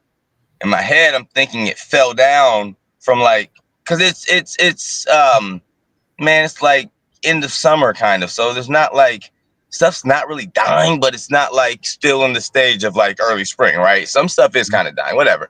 It wouldn't be unlike a branch to fall down. But then I got to thinking it came with some force, man, and it didn't fall like that. It kind of came in from the back end. Something threw it. That's my point. Left out of there. A couple months before I went back. Really, I think it was, I didn't go back till 2024. So anyway, here's the climax. I'm there in 2024 and I'm starting to scope out. I found a tree, started doing a lot of barefoot grounding, just connecting with nature. God is in nature, man. It's beautiful. So I started going out there, not even thinking about these things, just keeping my mind away from it, whatever. I found a little spot to cache some stuff, and current state of affairs we're at in this country. Dude, as I'm digging in my spot, covering back up what I'm bearing, 40 yards to the left of me, and it's pretty clear foliage. I can see through 40 yards to the left of me. The trail's 30 or 40 yards in front of the main trail. I'm off trail. 40 yards to the left of me. At first, I feel the ground shake. There's man, Josh, you talk about it, man. You grew up, I grew up in Wisconsin. So dairy farms, we grew up baling hay, all that stuff, dude. When those things get to running, you feel the ground shake. Yeah. It was that feeling of that ground shaking. Okay. There's nothing there. I then hear, I do HVAC. So excuse me for the inches reference and whatnot, but man, it was 8-inch, 9-inch, 10-inch branches being snapped. Sound like a bull. When people say a bulldozer going through the woods, I finally know what that means. I finally understand what they mean by that. It sounded like a bulldozer going through the woods. And excuse me, my wife's trying to get in the trunk. So anyway, the ground shook. Something invisible charged me, man. Something invisible charged me, and it happened as I was leaving out as well. From across, there's a little creek there, and it happened from across the creek. Same exact. Did it make contact with you? Go ahead. Did it make contact with you? The unseen? Did it hit you or anything like that? No, it was off to the left of me, man, 40 yards. I just felt it and heard it. Didn't see anything move though. That was the crazy part. No trees were moving, no leaves were shaking, nothing. But the ground moved, dude. It was 10 in the morning. I'm not drunk. I'm not high. None of that. It was wild. I don't know quite what to make of it. Spiritual sensing what was around you, because that will happen to me where I'll hear something running behind me, coming towards me, because you could hear like you said, like the heavy stomping. And when I turn around, by the time I'm turning around, it's already made contact with me. And I will fly 4 or 5 feet in the air, tumble a roll, get up with my guards up, but there'll be nothing there. So maybe he wanted you to go a little bit further so he can make contact with you. Maybe what you say, you've seen it to the further up on the path. But yeah, it's like it could. It wanted you to believe it was something so it can attack. That's what it did to me when I seen the dog, what people call a dogman or the manifestation. That I gave it a little bit of belief that it was something real. Then I got attacked spiritually. Wow. And when you're talking about the things you were talking about, like the shootings and all that, matter of fact, when I came out back from Operation Desert Storm, I had a friend from where you grew up. We said Louisville, right? Or what was it?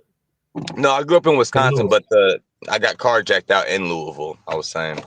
Yeah. I had a friend that he came back from Operation Desert Storm. We saw right combat, but then when we went on leave, he got murdered.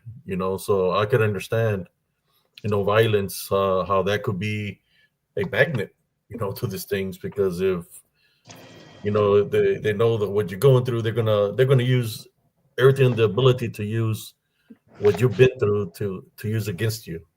That's what they do. That's an interesting take, man. It was trying to lure you deeper in. Yeah, it did definitely sound like that's what was happening.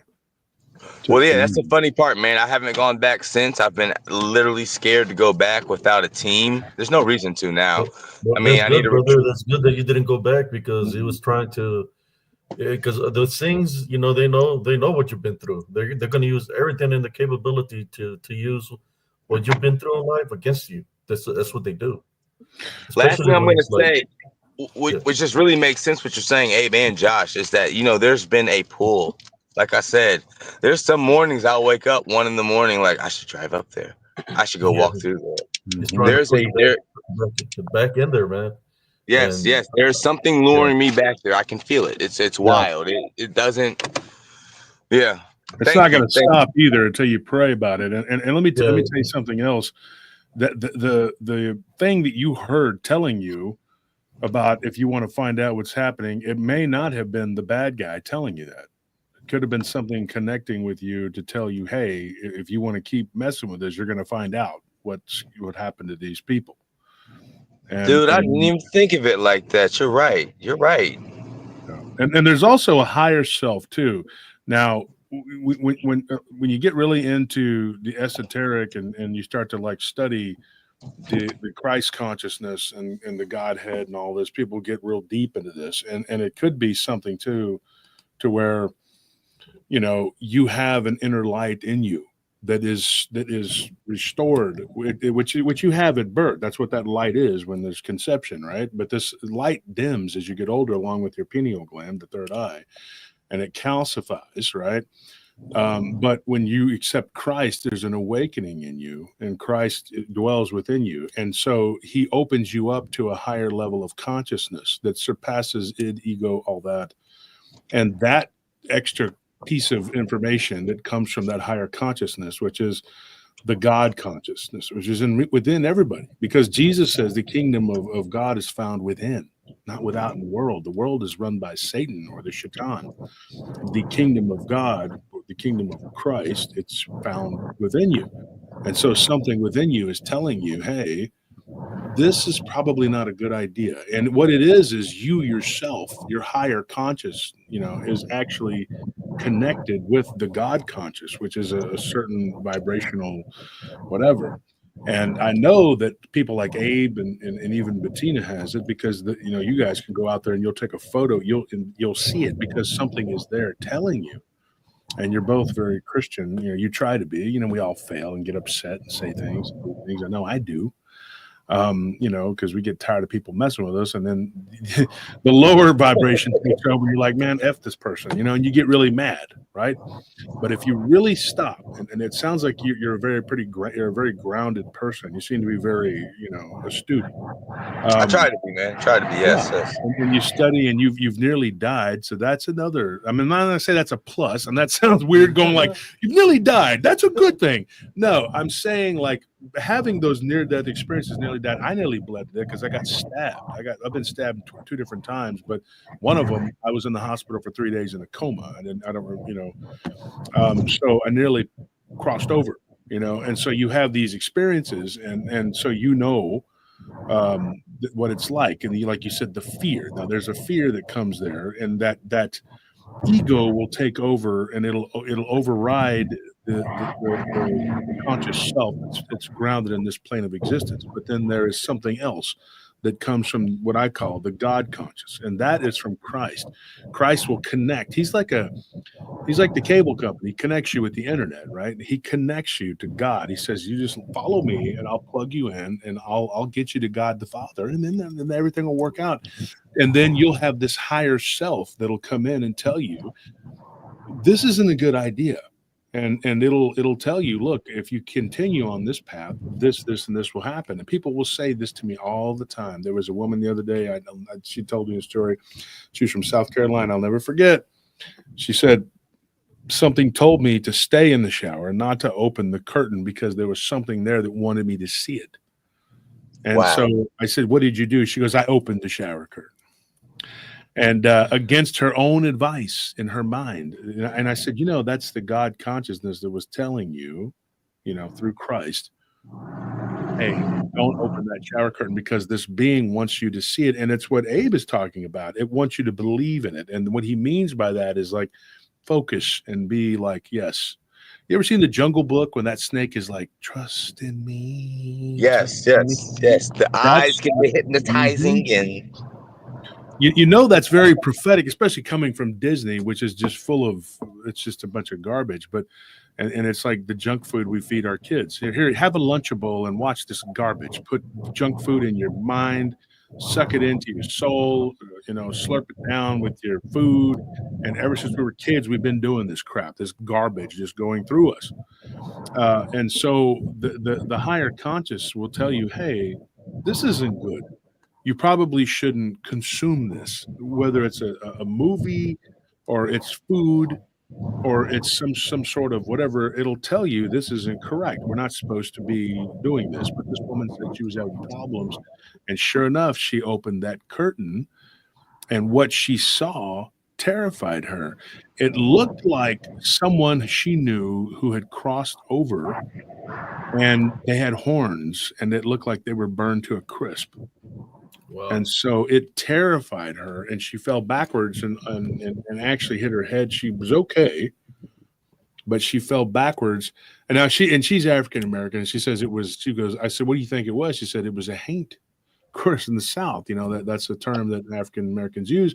Black people, where I grew up, they were like, it's the haint. It's the haint. Yeah. But that's like saying the Arabs are always like, it's a jinn, and Christians are like, it's a demon, it's a demon, it's a demon. But there's a specific type of that, what that is. And so it turns out her story is about a mimic, and it was mimicking something. And that was not her grandfather, who she thought that was her grandfather. I said, that was not him. He was a very God-fearing man. And so he did actually come to her in a dream later and told her, look, this is not me. He was very specific. And I think that God allows that through the God conscious to come and say, hey, this is a consciousness, that says this is not correct. And I've had friends who've crossed over, and, when not everyone that comes to you in the dreamlike state is your friend. It's something that masquerades as a spirit of the deceased, because these beings, like Abe said, they can do anything you can imagine. Because they know your heart, they know what you believe in, they know your fears. They know your spirit. The spirit knows the spirit. So when you put something like that to the test, you test the spirit. What do we normally always tell people to do? If you've seen something that looks like a dog and a Bigfoot or whatever it manifests, put it to the spiritual test. Tie, bind, and rebuke it in Jesus Christ's name. If it disappears, you already know what it is. But like him, I believe it knew his spirit. It knew what he's been through, all the things that he's been through. He was just trying to find himself, whatever. I don't know if he's what kind of lifestyle he was living or whatever, right? But it was a dangerous lifestyle that he's just trying to find himself, right? Because he survived some very tragic events. But this thing you're trying over there because you feel that you've been blessed by the Heavenly Father to continue to live, in which that's what I believe that you have been blessed. So the things out there, their job is to distract you, not to believe in blessings or the Heavenly Father. He wants you to believe in it, right? So that's why they want you to keep on coming to the woods, keep on coming. Yeah, you guys are definitely hit the nail on the head. I've been able to see the luring is there. There's a part of me that's like, man, I wish I would have crossed that threshold and seen what it was. That's the human in me. That's the human ego in you. It's. I think that I don't think a lot of people can have that separation mentally and see like, oh, inside themselves. And that's a bad ideas pants thought. And, Like and, you the, said, and the reason man. those That idea, things Gene. Yeah, they're mad. They're mad because this DDN, there were Nephilim at one time. They don't have a body. They're in disembodied form. So they're pissed off because maybe you might have crossed over the threshold a little bit, but the Heavenly Father blessed you to come back to your body. So you're coming back as a walking miracle because you could have been dead. So they're pissed off because you come back to your body. They don't have a body to go to. So it's trying to lure you in because it's jealous because you got blessed to come back to your body, right? So it's trying to deceive you. So, like I said, put it to the test next time. If something were to happen, or if it's trying to make contact with you, break that connection. So I type on the rebuke in Jesus Christ's name. Leave me alone, and you'll see the big difference. I appreciate you guys. I'm not gonna sit here and hog the lines. I know you guys got other people. Josh and Abe, thank you, man. Both of you. You're welcome, my brother. No, thank you for being a listener and being a You support. already know. No, y'all have a good night. God bless. What's up, brother? Yeah. So we'll bring on another one. Mark here. Mark, how you doing, Mark? Doing great. Can you guys hear me well? Yeah, we can hear you. Are you well? Are you doing well? Yes, I'm doing well. That's good to hear. Good to hear that you're doing good. Yeah. I also don't want to hog the whole show, but I have 10 years of experience with cryptids. Okay. So Abe, go get some food and come back. I'd like, you know what? I don't know if you have Pollo Rico over there, but if you could pick some up for us. I got some leftover barbecue from yesterday. Hey, I have a bowl of ice cream in front of me. I was waiting, so my wife brought me some ice cream. Yeah, sorry. Well, what happened? You were in the queue though, and then you disappeared, and then you came back, and so you got jumped or whatever. But I didn't see you. So. Oh no, it's fine. It's fine. Yeah. I'm gonna do the condensed version of all that it's happened. We moved to the country. And it's a city here in Northeast Texas. We are about 50 minutes from Oklahoma. Yeah, southeast Oklahoma, that area. So we bought a house. It's an old farmhouse, fixer upper, and it started with me working still in the city. Dallas Metroplex, and I would come here to the house to remove all the carpets after work, and I would stay here. I would get here about 6 o'clock in the evening and work till 9-10 o'clock at night removing carpets. And the one day we still didn't have air conditioning or anything in the house. I would open up the windows just to let the air come in, breeze. And one of the nights, it was already around 10 o'clock. This is 2015. I start hearing a woman screaming bloody murder. And my backyard is just acreage. It's pasture land. So there is no trees. There is a line of trees that's about maybe 100 yards, 150 yards in the back of my property. that belongs, the whole property behind us here. We own an acre, and they own the rest of it, and it's hundreds and hundreds of acres. Um, Behind this line is pasture as well, so it is just a line of trees. And I start hearing this woman screaming, and she's screaming, screaming, screaming, and I'm like, my God, what's going on? So I go outside. We have a very large porch area in the back. So I stood there and I was just listening to that. And what's going on? There is no houses for 2 miles. And then there is a river. And after the river, there's possibly another 3 miles until you get to a home. So there was nothing there. Then that, I don't know how to explain, but the woman screaming turned into a baby crying. Wow. So look like Llorona, And man. yeah. It was That's like what it sounds like. like Like an Llorona. infant baby crying. Yeah. And crying and crying and crying. I was like, well, it's already late. I'm not gonna knock on my neighbors' doors. I don't even know them yet. I'm just gonna go home. So back to Dallas Metroplex, and I came another time, and briefly, because this time, that the first time that it happened, it was for a good 20-25 minutes.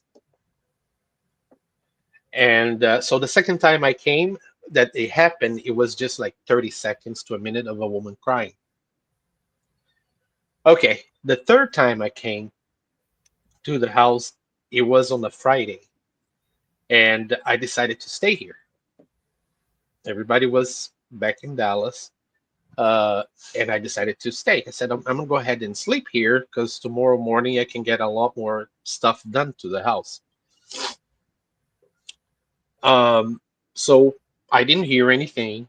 It was late. I think I went to bed around 1 o'clock in the morning. So I laid down. 30 minutes later, something is slapping the house, the corner of the house, exactly where I was sleeping. But Oh, wow. I woke up, I jumped, I looked around the windows, I didn't see anything. Stopped. And then it came back, and it was the most horrifying 15-20 minutes of my life, of that thing smacking the outside of the house on the corner, and it sounded like the house was going to just implode. Wow. I got up, I turned all the lights on, turned the outside lights on, went outside, I might as well, and there was nothing there. The house was empty for a long time, so the grass was about waist high. And my neighbor actually came over and started cutting the grass. He cut all the grass and made it pretty again and everything.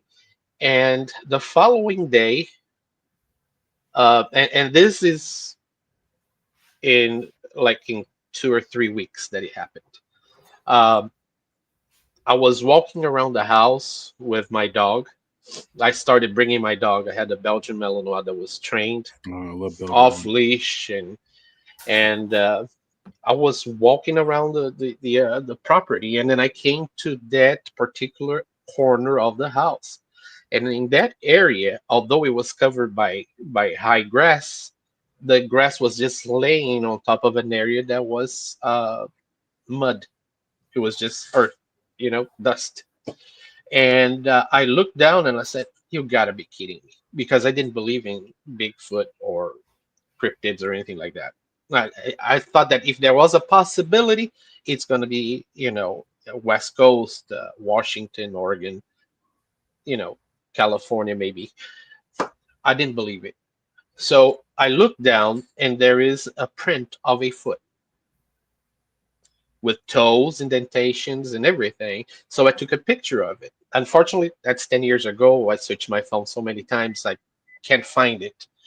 But I measured it, and I put the measuring stick by it, and it was 18 inches from toe to heel and 8 inches wide.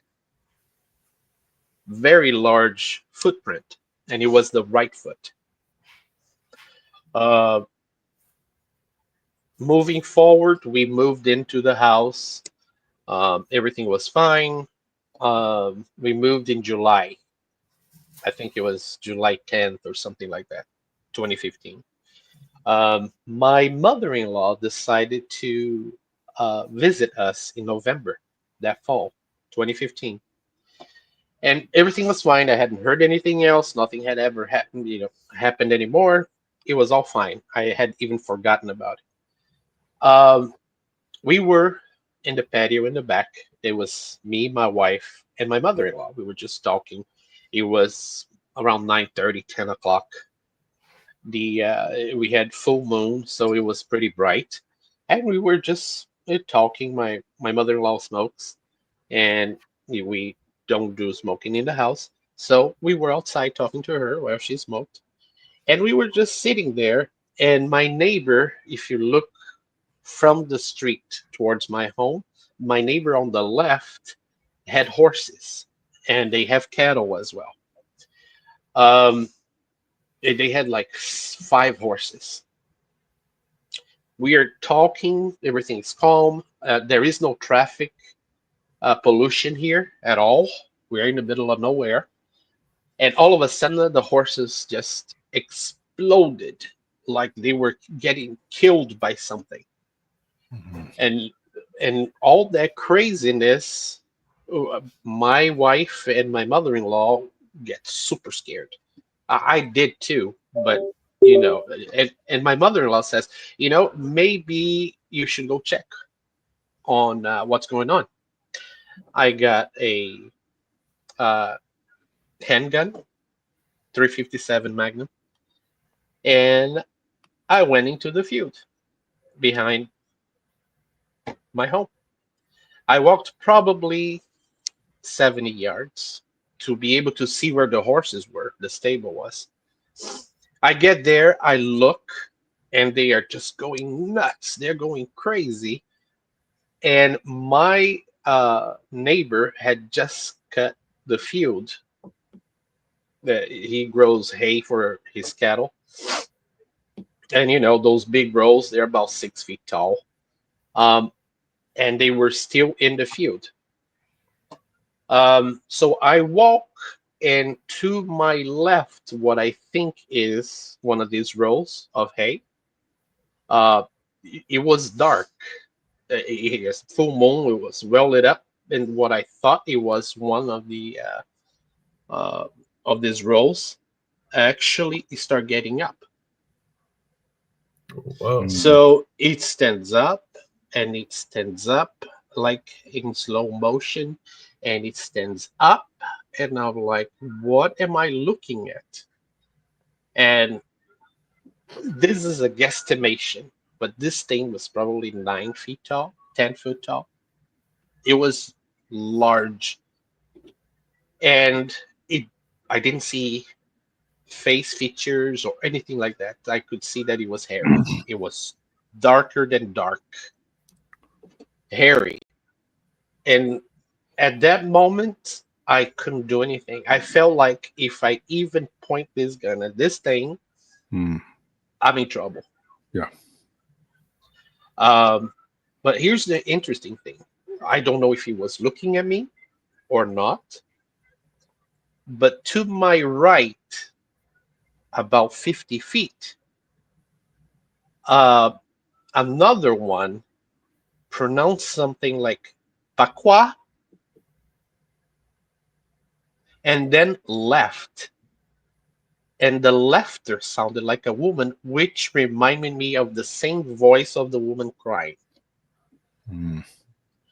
I did not see the one on the right. I saw the one on the left, and it just started moving.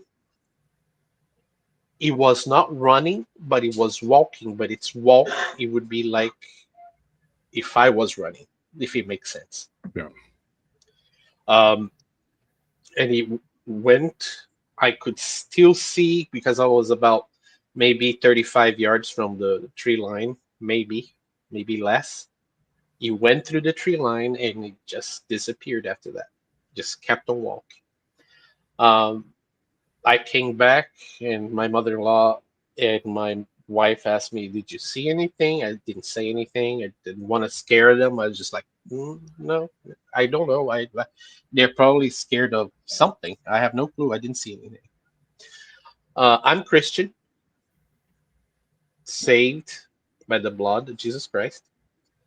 And at that moment, I was in fear for my life because I know that the day that I close my eyes here, I'm with the Lord. So I wasn't scared, but I was surprised at the immense size of that thing. After that, what was interesting is that the following night and for the next 6 to 7 months, at the tree line, I would see balls of fire lit up. And he would kind of come out from behind the tree, go back behind the tree.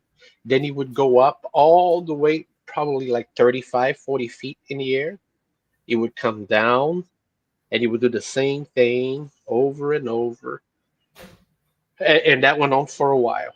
We could hear, me and my wife, and once my mother-in-law left, me and my wife, we could hear these things screaming around 9 o'clock, around 11 o'clock at night, when we would just go outside just to see if we could either see or hear something. And you could tell that it was something that no man can do it, no other animal can do it. It sounded really like if there was like a whoop from a gorilla, but with the lungs of an elephant. Because he was super strong and he would hold it for 40 seconds, 50 seconds, or even more. And then right after that, you could hear the coyotes going crazy. Yeah, they do. Um, Go ahead. I thought you were pausing. Go ahead. There is more, but I'm just going to condense them. I'm just going to tell you about the last one. All right. So hold on. Before you go into that one, I want to unwrap a few things before we get too far away from what now, here's the interesting thing. When you were talking, you said, the way it stood up and you were like, what is this thing? And that comes up a lot when I retell people's encounters. And I had somebody question me. They're like, why do so many people say that? I don't know. You just said it. Mark, I don't know you and you've never, talked to me. But this happens a lot. Now, Anthony, you've heard me, especially with the way the house is now, because the study's not closed up. So where I'm at with the makeshift study, sometimes your door is open. I know Tony sometimes too. You guys hear me interviewing people all day, or talking, and that's what they say. That comes up an awful lot when people are telling you what they're just like, I'm thinking, what is this thing? And when I repeat it, I'm like, so I would repeat it like Mark said, like, what am I looking at here? What is this thing? The way you said that 100 times, a month, I hear that from somebody and Tony just said, yeah, pretty much. Yeah, exactly. And it comes up a lot because you don't know what you're looking at because it's an aberration, not an apparition. It could be an apparition, but it's an aberration, something that is not normal to you. And so when you see it, your mind is trying to adjust to what the heck you're looking at. You're like, what in the freaking crap? What is this? And this doesn't make any sense. And another thing, too, I wanted to add to somebody that just said something here. Thank you, Barry, for that donation. We appreciate it. And Madeline said to join the Patreon. Yes, please join the Patreon. It's a good way to help the show and get extra stuff. Haunted Doll said something, and I had it up there for a minute. It said that most of the Haunted Doll, I don't know if you're male or female, but it says here, most people are protected with spiritual protection. That's why the darker entities roam around the outside of your home and they can't get in. So this thing, right, if it was able to, it would have been inside your house. Now, last night on the Sunday show, before we had the comedy hour, we did a 2-hour show, and we were talking about this. There was a woman named Melindra, right? A bunch of weird synchronicities went into that. It's a weird show. It was weird. But Melindra was a Berber, right? Her mother was, anyway. Her dad was Right. Dutch, but she had this when she was a child. This thing was just running around the outside of the house, right? And then eventually it got inside. And now the question is, why did it take so long for this thing to actually enter the house? That is the question, right? And Yep.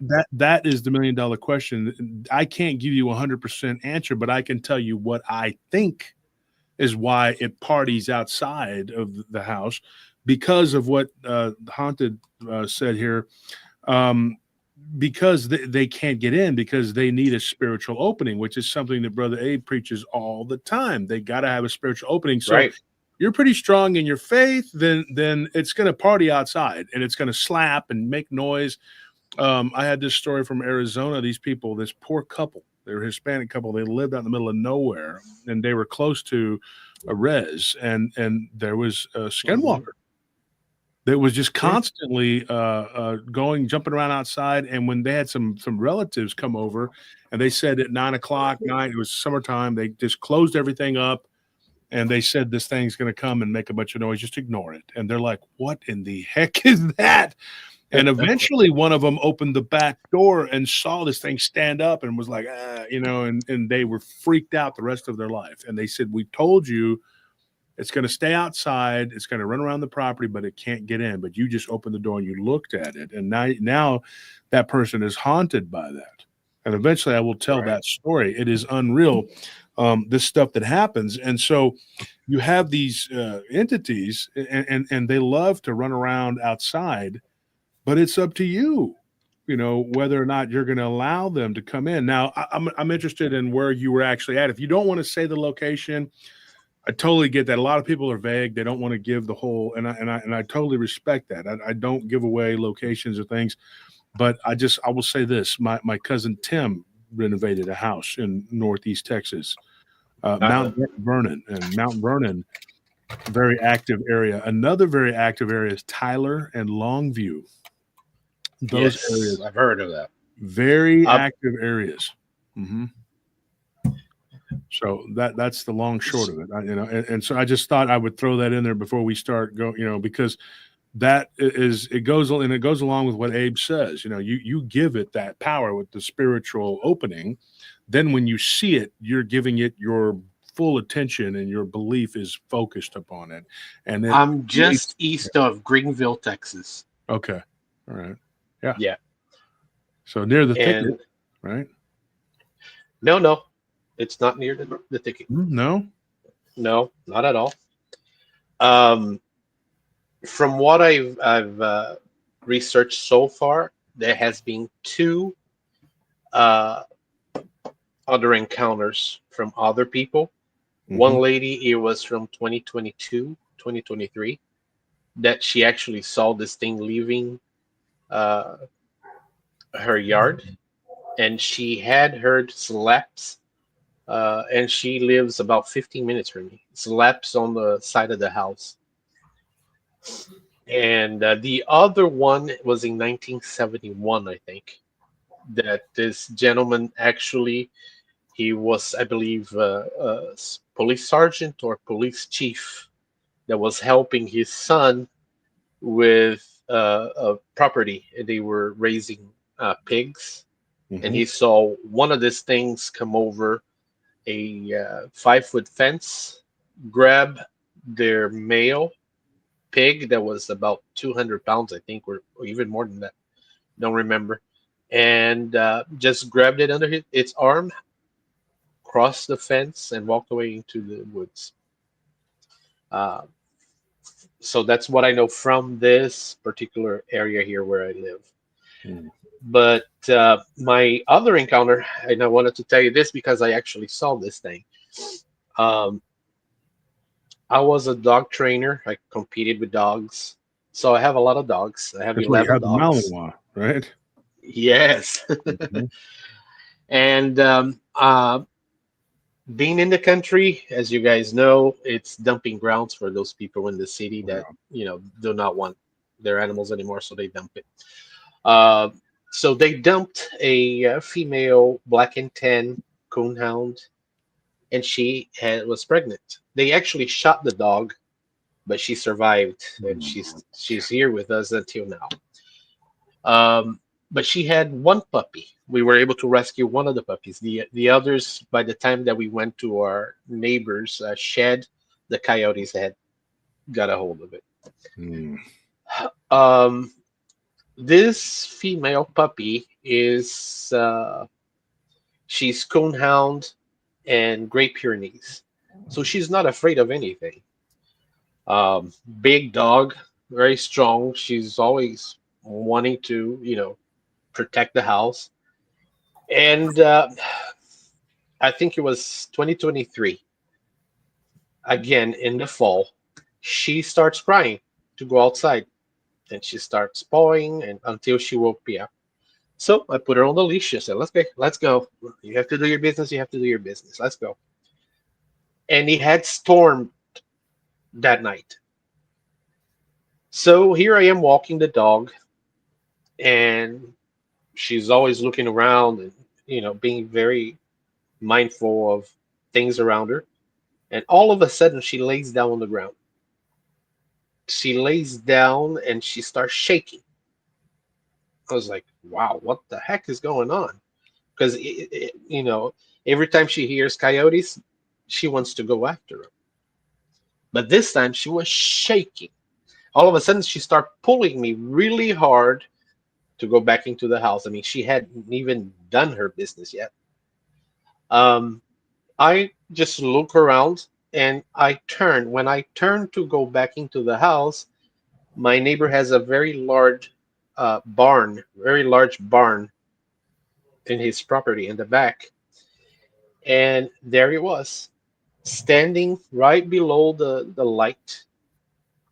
It was hairy, it was black. If I could measure shoulder to shoulder, I would say this as wide as a small little car. Tall, very tall, very tall.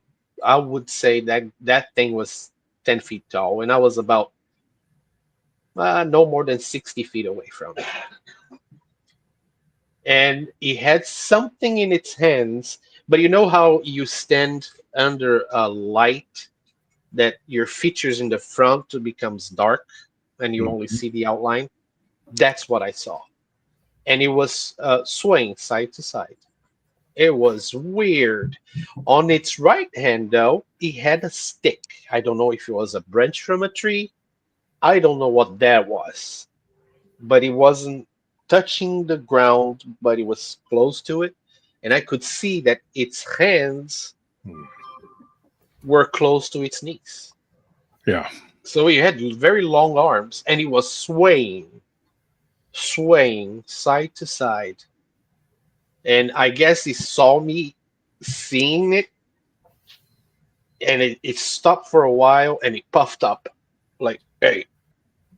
And that's when I said, okay, that's it. Let's go. And we went in, and that was the end of it. That was the last time that I saw it, but I can still hear it every fall to winter time. You can hear them screaming coming from the river that is 2 miles west from where I live. Now, what I think is, from reading the Bible, I think are the beasts of the field of Revelation. Yeah. They're starting to show up because I believe that we are at the end of the end times. And I think that they are either procreating or they are just coming out from darkness to be here ready for this event to happen. and where you're at too. Okay, so I looked it up on the map. Okay, because you're not far from like McKinney, right? You're up there in that area, right? McKinney's an hour away. Hour away. Okay, so you would be east Yeah. of that. So East of that. I said Woodville. You said Greenville, and I'm thinking Woodville. And so, and I was thinking Yeah. Woodville, but that would be Yeah, that from would be south. south. But if you look on a map now, folks, and I'm telling you this, if you go from the southeast part of Texas all the way up to the top, up to Oklahoma and Arkansas, that's all woods. That's all Yeah. woods. Everything east of you is woods. Now, technically, the big thicket is a state forest, and it's in the southern, but it really, that whole area is the thicket to me. Because that's where you get all these stories. Now, if you go on a map and you look, there's Angelina National Forest.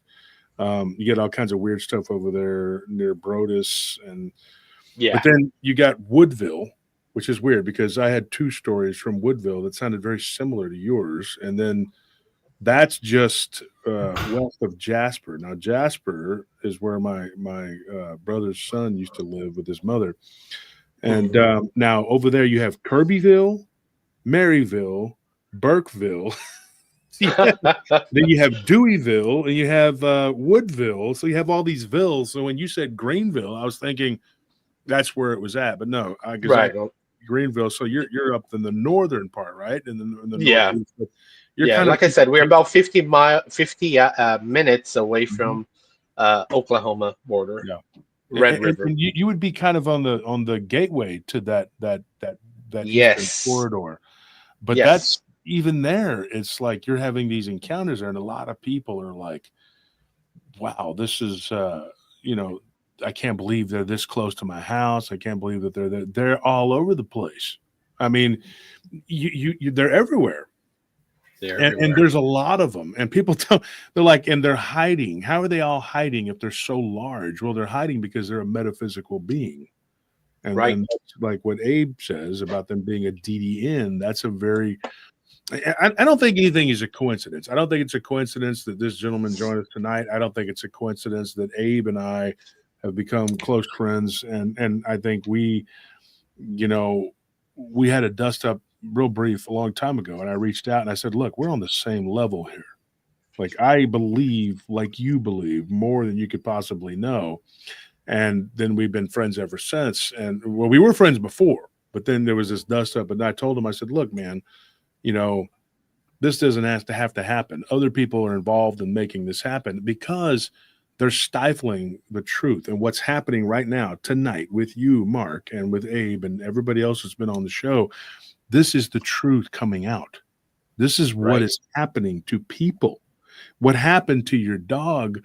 These. I believe Mark 100%, brother. Yeah, because I've been through that. What he's talking about. Mm-hmm. Yeah. I believe you, Mark, 100%. That your story is 100% legit. Mm-hmm. I do too. Especially, I got a picture of what he's talking about, a fire. I got a picture or something like that, like of a fire that I caught in the. Yeah. I didn't physically see it, but I caught the fire coming out of the woods. Mark, I would like to record with you to reach the people on the podcast, because so they can see what we're talking about, to connect the dots, because it's important that people come out. And the way you said, the way you said that, this is exactly why I like doing this, because these people come on and they tell, this is what I do. Yeah. And people tell the story, and that's what they say. They're like, what in the hell am I looking at? I'm seeing this weird dog-looking thing with these weird legs, or this big, huge shoulders. It looks like a gorilla, whatever, And let's talk about this for just a second here. The baby crying thing. Now, there are a couple different entities. One of them is that mimic that I was talking about, the lady from South Carolina. And so it's talk about coincidences. There's actually a Greenville, South Carolina. Mm-hmm. So that's really weird too. And it's not that far from that. Tell me that's not a coincidence. So that's not. So that's weird. But she didn't live far from there. She lives about 40 minutes from there, because I was looking at it on a map and I'm like, this is weird. And so you have this woman who had this mimic, and the same thing. It was giving a voice like, hey, I'm somebody you know. Well, the gugwe is a creature that we know has this like snout like a wolf, and Uh-huh. the Algonquin people would talk about how these things would mimic the voices and cries of children, so that they would go out and then their people would be devoured. You know, and there's another creature that does this too. There's a goat man story I've been needing to tell on the show, and this one was really creepy. And I was talking about Big Springs one day on the show, and somebody says, "Man, I used to live near Big Springs, and it was a goat man story." I think the guy's name was Grant. I'm not 100%, but Grant something. But anyway, this goat man like creature was just wreaking havoc. And he said, "Dude, my aunt and uncle, or my mother, father, aunt and uncle, they all lived on this land, but it was like 120 acres, whatever."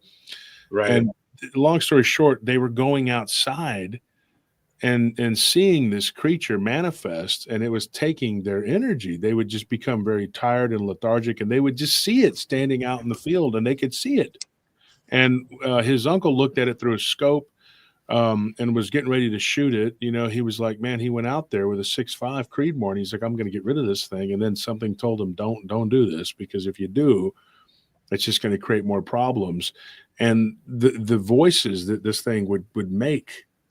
Now his aunt and uncle had a child that they had lost that was deceased, and this thing was pretending to be the child, which is just horrible. It's a horrible thing. It was mimicking it. And so it also would try to draw them out by attacking the livestock and their animals and stuff. So this is what they do. And then there's this anger that builds up, and then a hatred, and then they use this, very insidious, very parasitic. Right. And then it uses it to try to get in, and eventually it made its way into their house. Right. And so you see these creatures, and then there would be these orbs. In all of these cases, there's these orbs that look like balls of light that are bouncing around, and everybody's like, well, what's that? Well, what that is that's them bouncing around. And that's what I believe. Yes. Yeah. And that's their mode of transportation, so to speak. I mean, some people believe that those are actually living entities that, and one of them is right here. I'll bring him over quick. I know you're chomping at the bit. What's up, Richards? I know you believe that they're the old phantom. So yes, sir. So Mark is talking about these weird things that he's seeing. Now you got to remember now, in the Middle East, and this predates Islam. Everybody thinks it's Islam, but it's not. It's actually just the Levantian belief. And they were the jinn. Now, the shaitan, more specific, and the Jewish people call them the shadim, but these are demonic entities, and they travel, and they look like balls of light, but then when they unfurl themselves, that's what I call it, my words, that they drop out of these darn things. They are just this demonic looking entity, and they have this stuff on them. It's like a plasma. I'm telling you, it is that ectoplasmic whatever. Because I believe that the smokeless flame that they've been referred to for thousands of years is what they are. It's a plasma. 100%. I really believe that's what it is. I believe that's what it is. And if you really got down to the scientific, when myself, Anthony, my brother Scorpio, we went to this place back in 2016, they were having all these paranormal activity, and I always refer to this case. It's very, very bizarre. And I go out there, and they're like, our child is seeing a werewolf in the window, and he's drawing pictures of it, and blah, blah, blah. And there was this pinkish slime. I'll never forget. My brother touched it, and he said it was like all the hair in his body stood up, and he was like, what is that? And I told him, I was like, don't touch that. And then the next thing you know, the ninja blender goes, you know, and I said, okay, hold on. This is poltergeist type stuff that's happening right in front of us. And I said, I thought this was a dogman case. Now, I was ill prepared at that time because I did not have that same foundation that Abe is always talking about, or Dick is talking about. I wasn't prepared. I was like, physical creature, it's a dogman. Let's go check it out and see where this physical creature is. And now if you go into these areas unprepared, you're going to be at their mercy because you don't know the true nature of what these things are. And I was unprepared. But that case was very pivotal for me because then I backed up and I was like, hold on. And then 3 years later, my friend's brother tells me, he's like, yeah, I saw this vapory stuff coming off the back of its neck. And then you got people talking about them covered in black goo and throwing it Or up, falling out of portals. falling out of yeah. And so this is where you're headed toward this conclusion, and you're going like, this is crazy. Like, these things are not what we thought they were. And somebody I was just about to, Evan read my mind. Prepared like Nick Valente. I was just about to say, our colleague and friend Nick Valente, he's like, I bring salt, holy water. I bring wooden stakes made of oak. He's like, I'm come prepared, because he goes, you don't know. He brings silver and silver bullets because we don't know what we're going to encounter. And there's a reason why the legends of the old days, going all the way back to the natives, and then people who came from the old country, they had the same beliefs. The sad thing is, because they were diametrically opposed to one another, they didn't put two and two together to come to the conclusion that what they should have been doing what we're doing, and put all of this thing aside and figure out who your real enemy is. Amen. And these things are definitely the enemy of man. They hate us. I'm not even joking. When you look at that bestiary, whether it's real, fake, or whatever, when the pictures of those things in their faces, you can see the hate in their eyes, not just for their captors, but they want to kill, destroy, steal, and that's what they do. And there's a picture of an ogre, which is sort of like the Bigfoot type creature, and you could just see it in his eyes. He's just angry. He hates humanity. And hey, Wolf? people say, well, they have a reason to hate humanity. Whether they do or not, they hate you. So always remember that you're behind the eight ball dealing with them at all. Period. Go ahead. When I encountered that shadow demon, remember I told you about that bighorn shadow demon when I was telling you my encounter?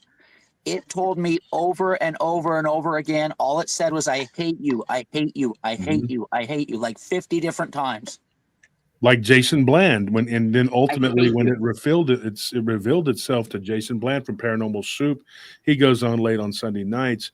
Wow. But when this thing that revealed itself to him, it did this. It was the same thing. It was like he felt this hatred it had for him. It wanted him to suffer. It wanted him to feel this pain.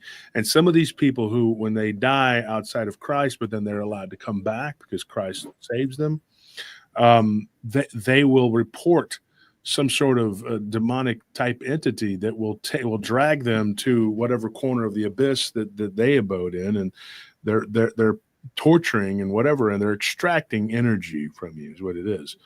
And these demons, they absolutely have a pure hatred for us. Yes, it was pure hatred, bro. I could feel the hatred. Mm-hmm. They hate you from birth. I mean, I'm telling you. And then, go ahead, Mark. If I could share something that I experienced, it just reminded me. When I was 20 years old, I'm 52 now. In 1993, my sister had a friend from church, a lady that started going to church. She wasn't part of the church or anything. And she got really sick. And my sister invited me to go with her and another lady to go pray for this woman at her house.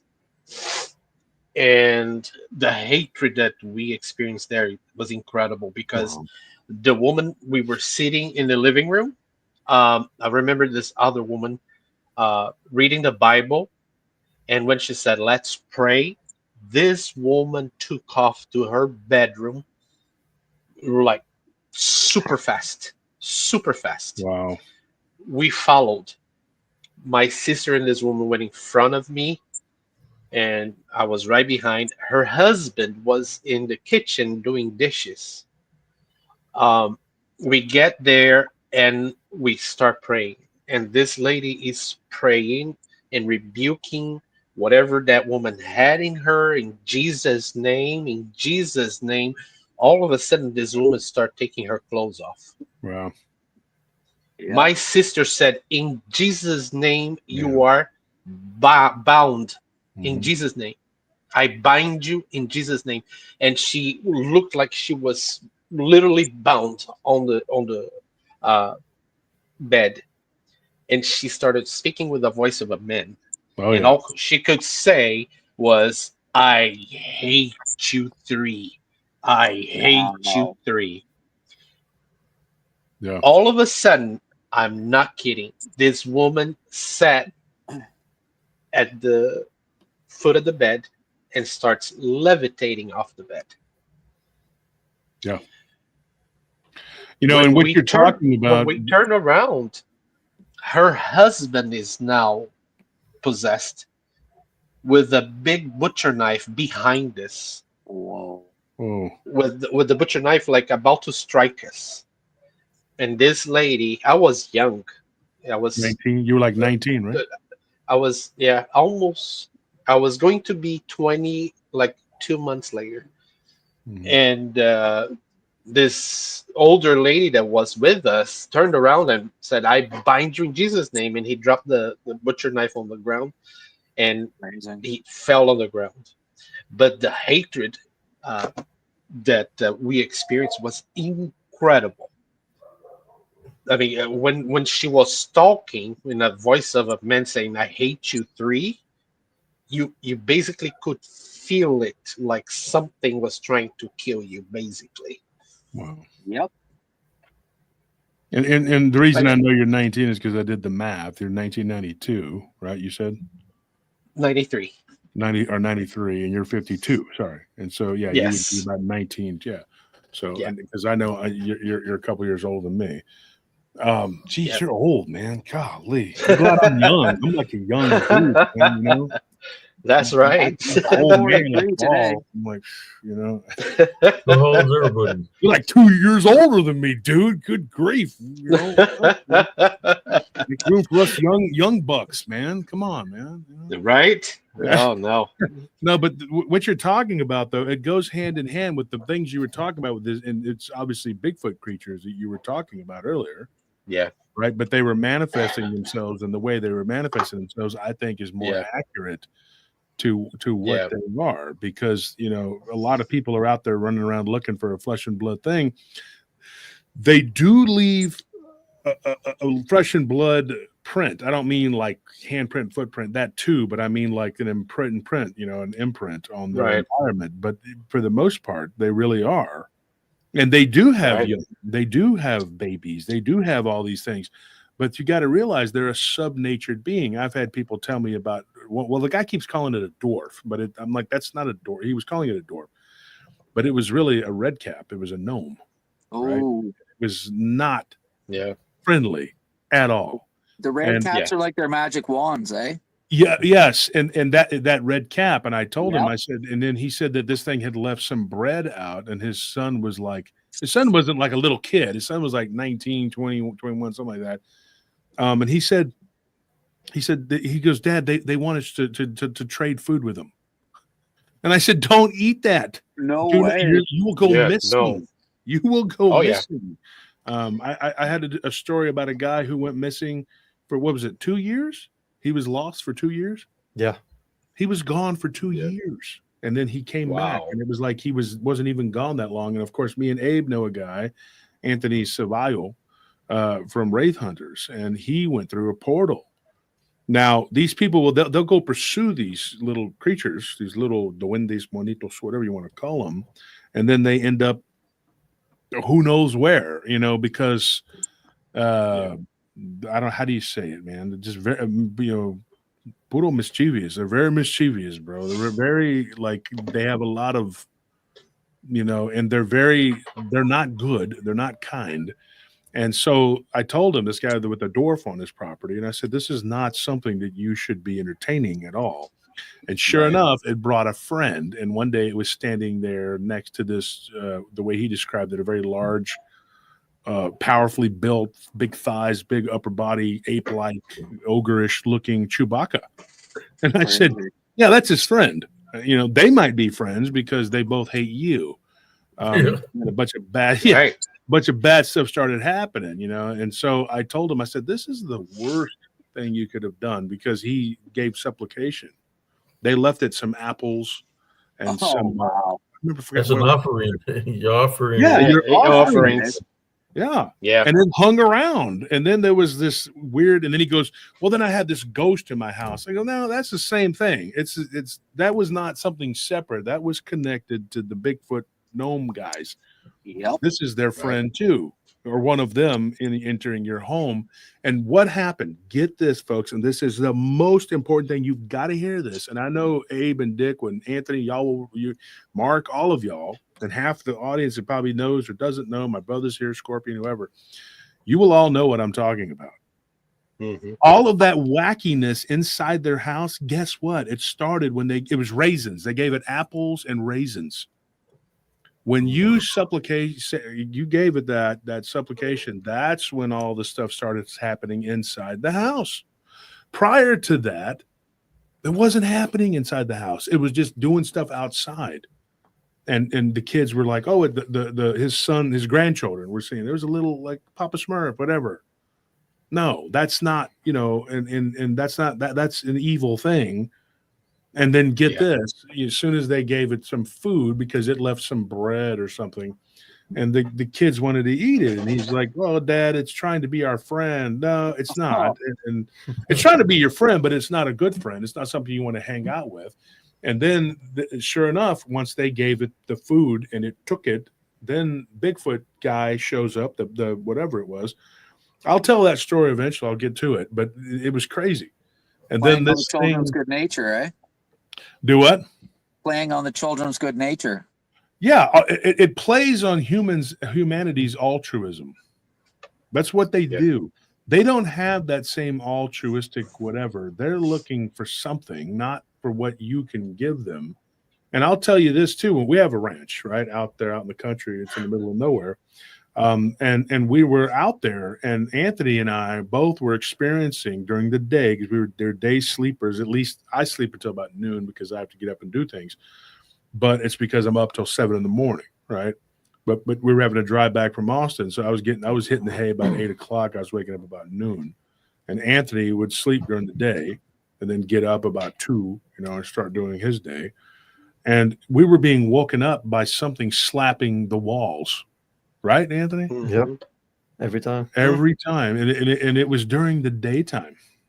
And then when I was working on the book, on the vampire book, and I was on the phone talking to somebody, and I was like getting the story, I see this thing go by the window twice. It was huge, large, and it looked like maybe it might have been something here. I didn't get a good look at it, but I talked about it. But it went by 2 or 3 times, and I told my wife, I said, this is happening in the broad daylight. It's not even happening. And then we would be up at night and not hear nothing, not hear a thing. But then it would happen during the day. Why? Because it knows we're trying to sleep. So it's messing with us to get our attention. If it happens at night, we're like, whatever. And then we might not even be there because we were in town in Austin doing the patrol or doing the show. We're at the show. So this thing knew what it was doing. It knew it, And so you have these like intelligence to these things, but it's always nefarious. I do not believe in this crap where they're like, oh, they're my friends and we hang out and we sing songs and we sing and laugh. When is this? When is this? I think playing on altruism is like their way of getting around. Like it's like that. There are certain laws that they have to follow. For example, getting basically consent to either enter your home or enter your life or interfere in it. And like you were saying, Dick, like when they prey on children's altruism, it's like that's a way of technically getting consent from people. Amen. Getting that authority, bro. Yeah, and it's like like a loophole, and but they have to follow these certain laws. Like there's legality in the spirit world too. Yeah, and we had my brother Mark went out because he heard the woman crying. One of the things that I know is, because of the people before me, is do the sign of the cross when you leave your home, especially at nighttime. You can say a little prayer on your way to wherever you're going to go investigate. Right. Then when you go back, you also got to do a sign of the cross and even say, if there's anything on me or around me, you're not allowed in my home. And there's a lot of people that forget to do that, especially when there's a lot of activity like woman crying or bangings, they forget to place Jesus Christ first. Yes, you forget about placing Jesus Christ first, regardless of what you're seeing or what you're hearing. It's a must. it is a must. Mhm. I was doing some research on demons last week, uh, because in the Bible it doesn't mention demons. It says dirty spirits or Unclean unclean spirit. Yeah. spirits. And I was doing research, so I start watching some paranormal videos on YouTube, and I forgot to pray. So my kitchen is just outside my bedroom, and I have to cross my bedroom to go to the restroom. So I went to the restroom. It was already late in the night. I am coming out of my bedroom. When I get to the door, one of the cabinet doors in the kitchen slams open, and a cup flies across the room. My wife is in bed and she is looking at me, and there is nobody else here. My daughter was already asleep. So she could see me and she heard the bang at the same time. So she was like, "What was that?" And I told her, "I just watched the cabinet door slam open and a cup fly across the room." Immediately, I start rebuking in the name of Jesus. I asked Jesus for forgiveness for not praying for protection, and everything calmed down after that. So, yeah, we have always to be covered by the blood of Jesus, because it's real and is out to get us. Yeah. Hey, Mark, if you look up the Yeah. word element or rudiment in the Strong's Concordance, it's actually a demonic entity type called the Stoichion, or the elementals. And that's Mm-hmm. what comes and moves stuff around in your house. Yeah. That's what possesses people. Wow. They have the ability to attach and bind because they're made of the elements themselves. And I Uh-huh. believe that's a lot of what these spirits that people see in the woods are, that'll just pop out of nowhere. Because they Right. are the actual elements themselves. They have that ability to manifest, and they sort of combine and do the Legion thing where they all get together and become a dog man or a goat man or whatever. Yeah. But yeah, they're the ones that'll move the stuff around in your house. Absolutely. And then you Yeah. got all the other ones, what they taught to. You got the DDN, the disembodied Nephilim. Then you Amen. got the ones that learn the trades, shapeshifter, skinwalkers, and then the blood sacrifices that the natives used to do. Instead of dying and other natives' hands, they'll cut the wrist. And they said when the Mhm. sun would rise, that the one would rise, which is a dark entity that can manifest to Mother Nature itself. So it's like a Yep. deity. So Yep. many Right. things, right? So many things Yeah. that we Yeah. have to deal with just to make it into the kingdom of heaven. That we're Amen. going to Yeah. have to face all these things, and the best way to face it is we have to be spiritually prepared. Yes, absolutely. One thing, it has nothing to do with Bigfoot, but it's what some people call premonition. Uh, that happened, but it's been happening more and more since 2016. Uh, and I can share other dreams that I had, but this one in particular, just so you guys know, um, one dream that, if we can do it another time because it's long, uh, actually told me about my son's death 7, 8 years before it happened. Oh wow. But one that happened about 2 months ago, I had to go to a hardware store to get some stuff to fix my chicken coop over here that we have. And I said, well, tomorrow I'm going to go and get the hardware that I need to fix it. Well, we went to bed, and I dreamed I have a special needs daughter, and she goes everywhere with me. Um, so I dreamed that me and her were in the car, and we were heading towards the hardware store. Across from the hardware store on the other side of the street, there is a burger joint. And in the dream, I had gone inside the hardware store, and I had gotten everything, and I'm bringing my daughter to the car, and all of a sudden there is a shootout across the street. Mm. A guy that was in this shootout runs across the street towards us, and he tries to get into our car. And bullets start flying towards our car. So I grab my daughter and I lay her down on the floor, on the ground, on the parking lot, and I said, "Honey, just pray. Everything's gonna be okay." And the dream ended. Um, it was like a Thursday, Wednesday or Thursday, and Saturday I was going to go to the hardware store to go get what I needed.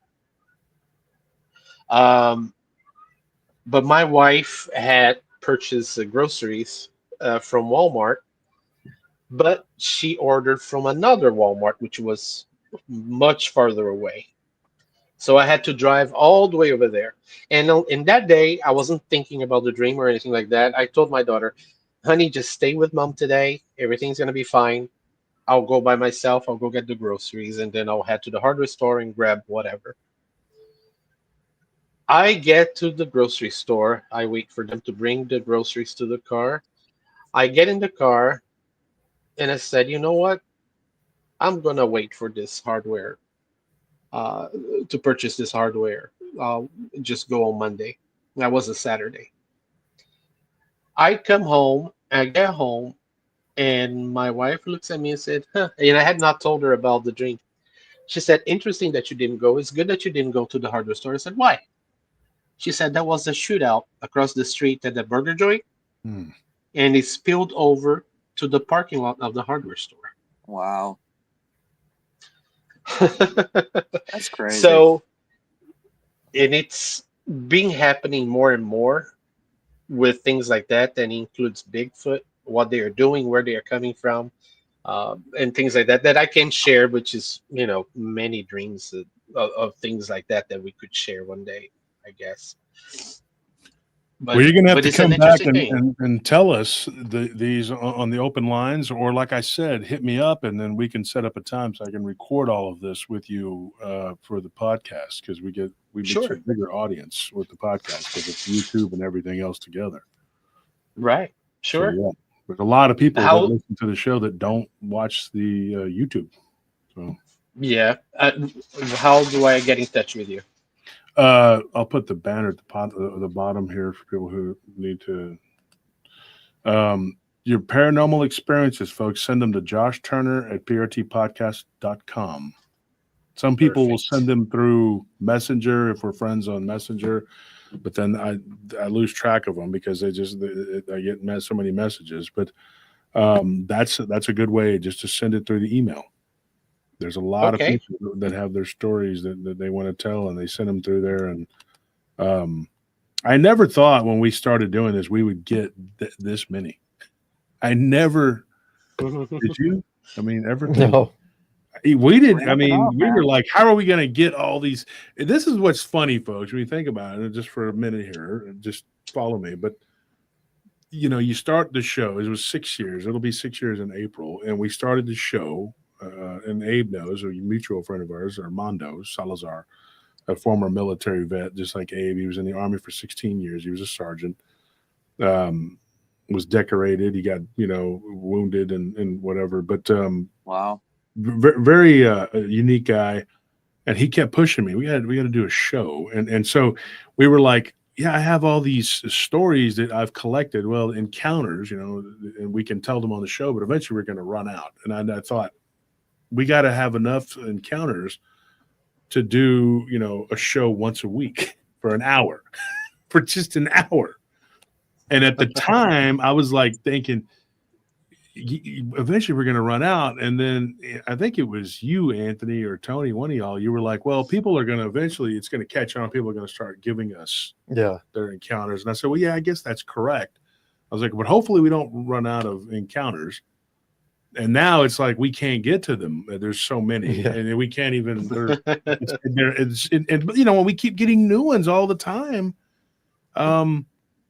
like I touched on a few tonight, like the mimic one. We're gonna have to do that one, and then the goat man one, and we have to do that one too, and then the gnome, that thing, whatever that thing is. I really just dislike that thing because it was so insidious the way it was preying on the children.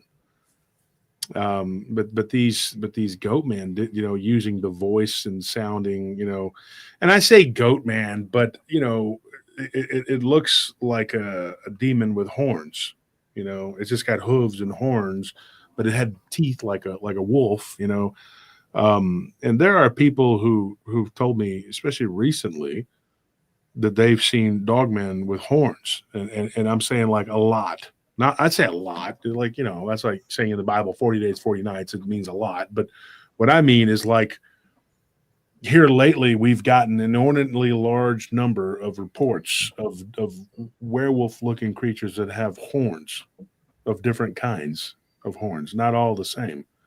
One was near Fort Campbell, and it was just standing there. And they said, "Well, I got a Wendigo report." When I heard this person describe this creature, I was like, that sounds just like a dog man, but with horns. And who knows if it was actually wearing it or something. But it just sounded just like a werewolf with horns. But he was saying it was a Wendigo because somebody had told him these Wendigos have horns. And I think that the Wendigo is more of like a pale crawler. But yeah, it's really weird. It gets really, really bizarre. And then Maddie just said something here.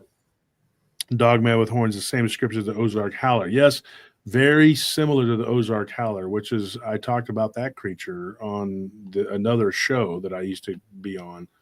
And there was a woman from Arkansas in the Ozarks who actually encountered that creature. And it started out off on 4 legs and it had like horns, but then it stood up and it was like a werewolf. And so I think they do this. I think that there's something like Abe was saying. They sort of manifest what you think. The scariest look that they can get for the fear factor to scare people. People That's expect them to have opening fear. I think I have a short reel where it looks like a werewolf, but then it has 2 horns. So it's a short reel where it opens his mouth, closes his mouth, and it turns his head. And I captured that there in Elms Grove by the creek. Mm-hmm. I have a short reel of that. But yeah, they'll manifest it. And they know all the languages. They know. I think on that video, when it opened its mouth, it actually called me a marranito, which in Spanish means a little pig. And it says run like 2 or 3 times, telling me to run. But I'm not seeing it visually because I'm recording. I'm doing a live, but I capture it on camera. You can see it's got like 2 horns, like almost in the center of the forehead, sticking out. It looks like 2 like sharp horns sticking up, but it looks beastly, like a werewolf. It could be possibly a shapeshifter skinwalker, but it all comes from the same source. Through witchcraft and necromancy. Mm-hmm. The abilities that they have comes from the same source. So yeah. If you can change your shape and sorry. Yes. I was going to say, if you can change your shape and form at will, what do you really look like? Yeah, that's what I'm trying to say, that you don't know what the true nature is, but you can see how it looked. I got it on short reel. I got a short reel on Spiritual Encrypted Encounters. I mean, after this, when do my live, I'll show it if y'all want to check it out. I got the big view because it was a live video I was doing, and I captured all kinds of things that day that I really don't want to go back to that area because it was pretty hot and heavy, but it's all dealing with the same area where I had my experience or my encounter. Some people say that it's the Fae. I mean, you can see it open his mouth. You can see his teeth. He had a big tongue. Then it turns his head. You can see the pointy ears. Then you can see something in the center. But I got a short reel of it. It's not just, I got the short reel where it moves. Even the regular video, I cut the regular video. You can see it, that it's very tall because it's standing above the trees. You can see the head over the trees. That's how tall it is. Pretty big. I would say between 10 to 12 foot tall. That's how big. looking down at me. And Lawrence Morgan says the thing I saw had underbent ram horns, and it was the worst noise I ever heard in my life. Lawrence, you got to send me that report or get in touch with me, and we can talk so I can retell that encounter, or you can come on and Yeah, if I would have seen it physically, I would have retired body rebuke in Jesus Christ name. But it was my camera that captured it. You know, it's when I debunked the video when I was able to capture it. And Yeah, we're gonna start sorry. No, you go ahead. We got to start a petition to clear cut Elms Grove. There's a lot Yeah, of I crap saw in you those said trees. that the other day, and I thought about it. That might be a good idea to get rid of the hiding spots and cleanse them. Crazy how much out, stuff's in those trees, bro. Yeah, there's places like y'all see my short reels. I got the short reels. I think beyond what's her name? The box sister Brenda. She used to be a security guard right there by that area where I had the encounter of what I captured in the short reel, because she used to be a security guard, or she used to work for the sheriff or police department at one point in time. And she said her and the other people that were working heard some activity coming out of those woods also when she used to work there. She lived right by Elms. Her job was right by Elms Grove. It was a club that was right by it. and so Dip is here. So Mark, you can hang on and be you can stay on and be part of the panel, or you can. Okay, I just want to make sure. Yeah, no, that's all good. You can do whatever you want. You can be on there. So yeah. Dip, so obviously we've already gone almost 3 hours. So folks, we're going to have to do the Patreon. We'll do it next Monday. We'll do it, I promise. And if you are a Patreon member, remember $10, $20, $30, $40, $50 tier, and it will get you, different swag bags. So you have that, but we also do the extra show. And I got to say this really quickly before we go any further. Like, the reason that we felt compelled to do more for the Patreon, because people are paying to be a part of that, and those that pay and they do that, I wanted to give them something more. And everyone that I associate with, I mean, everyone puts stuff behind a paywall. They have members only content, and they have a Patreon. We have been committed to not doing that, and I still have not broken that word. Some people are claiming that's not true because Abe's been there in the Patreon, and I'm not telling stories and their recounters, whatever, but other people can. But we're doing this Patreon twice a month, doing a show for the Patreon. And at some point I figured, dude, I don't know. I kept saying I'm going to try and keep things not behind a paywall as long as possible. But the show is growing, and in order to keep it growing and to keep it being able to come on as much as I am, it's costing us a lot of money, because I have to pay people to work for myself and Anthony when we could do it ourselves. And so we actually take a hit whenever we do this. And so we've kind of committed to doing this multiple times a week and, getting back on track. But like I said, it takes money to do that. It's not we can't do it forever. It's not an inexhaustible amount of money. And so it's costing us more to do the show that we are making. And you're putting the money back in there in the hopes that eventually, you'll reach a wider audience and more people can hear this, stuff that we're talking about. So long story short, something has to give, because I'm not making enough, to do what I want to do, which is a lot more, footage, outings, things like that, to get more camera equipment. And so we have somebody, fingers crossed, who says he's sending us, and I thought that I don't believe him, but I'll believe it once I get it. The person says he's sending it to us. There's cameras and things like that. That would be a huge help, because then we can go out and do what is, what people call boots on the ground. But there's some goobers out there like, oh, boom, boots on the ground. Now you're walking around your backyard. Meet that also when you're throwing rocks. But what we're talking about is real boots on the ground, going out to these locations. And one of them is a cistern. And I wanted to take Abe. And we're all going to go out there, because there's 3 Bigfoot reports out there. So we wanted to go out there and do some shows out in the field, so not all the time, but, it'd be nice. So that is why, and so that doing these things, it requires money. That's what it takes. And we need that, need help. And we're not rich, and so I could sell my gold, which is my investments, but then I'd be broke as an old man. So what am I going to do? But yeah, and exactly, Maddie, people are doing boots in the backyard. That's really what they're doing, and they're calling it something else. So anyways, Maddie says their donations would help keep the show going or support in any capacity, whether it's donations or simply liking the video, are greatly appreciated. So likes, views, those things, they really help, right? That's really where it's at, is to keep us going. But the Patreon is the life's blood of the show. And so, and we're not having trouble growing. The Patreon's growing. We just need to keep it growing, because as the show grows, we need the Patreon to grow, and vice versa, to keep us afloat and to keep us going, because we're putting every penny right back into the show.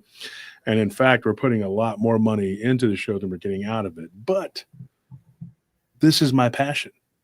If I wanted to make money, folks, I could make a comedy channel.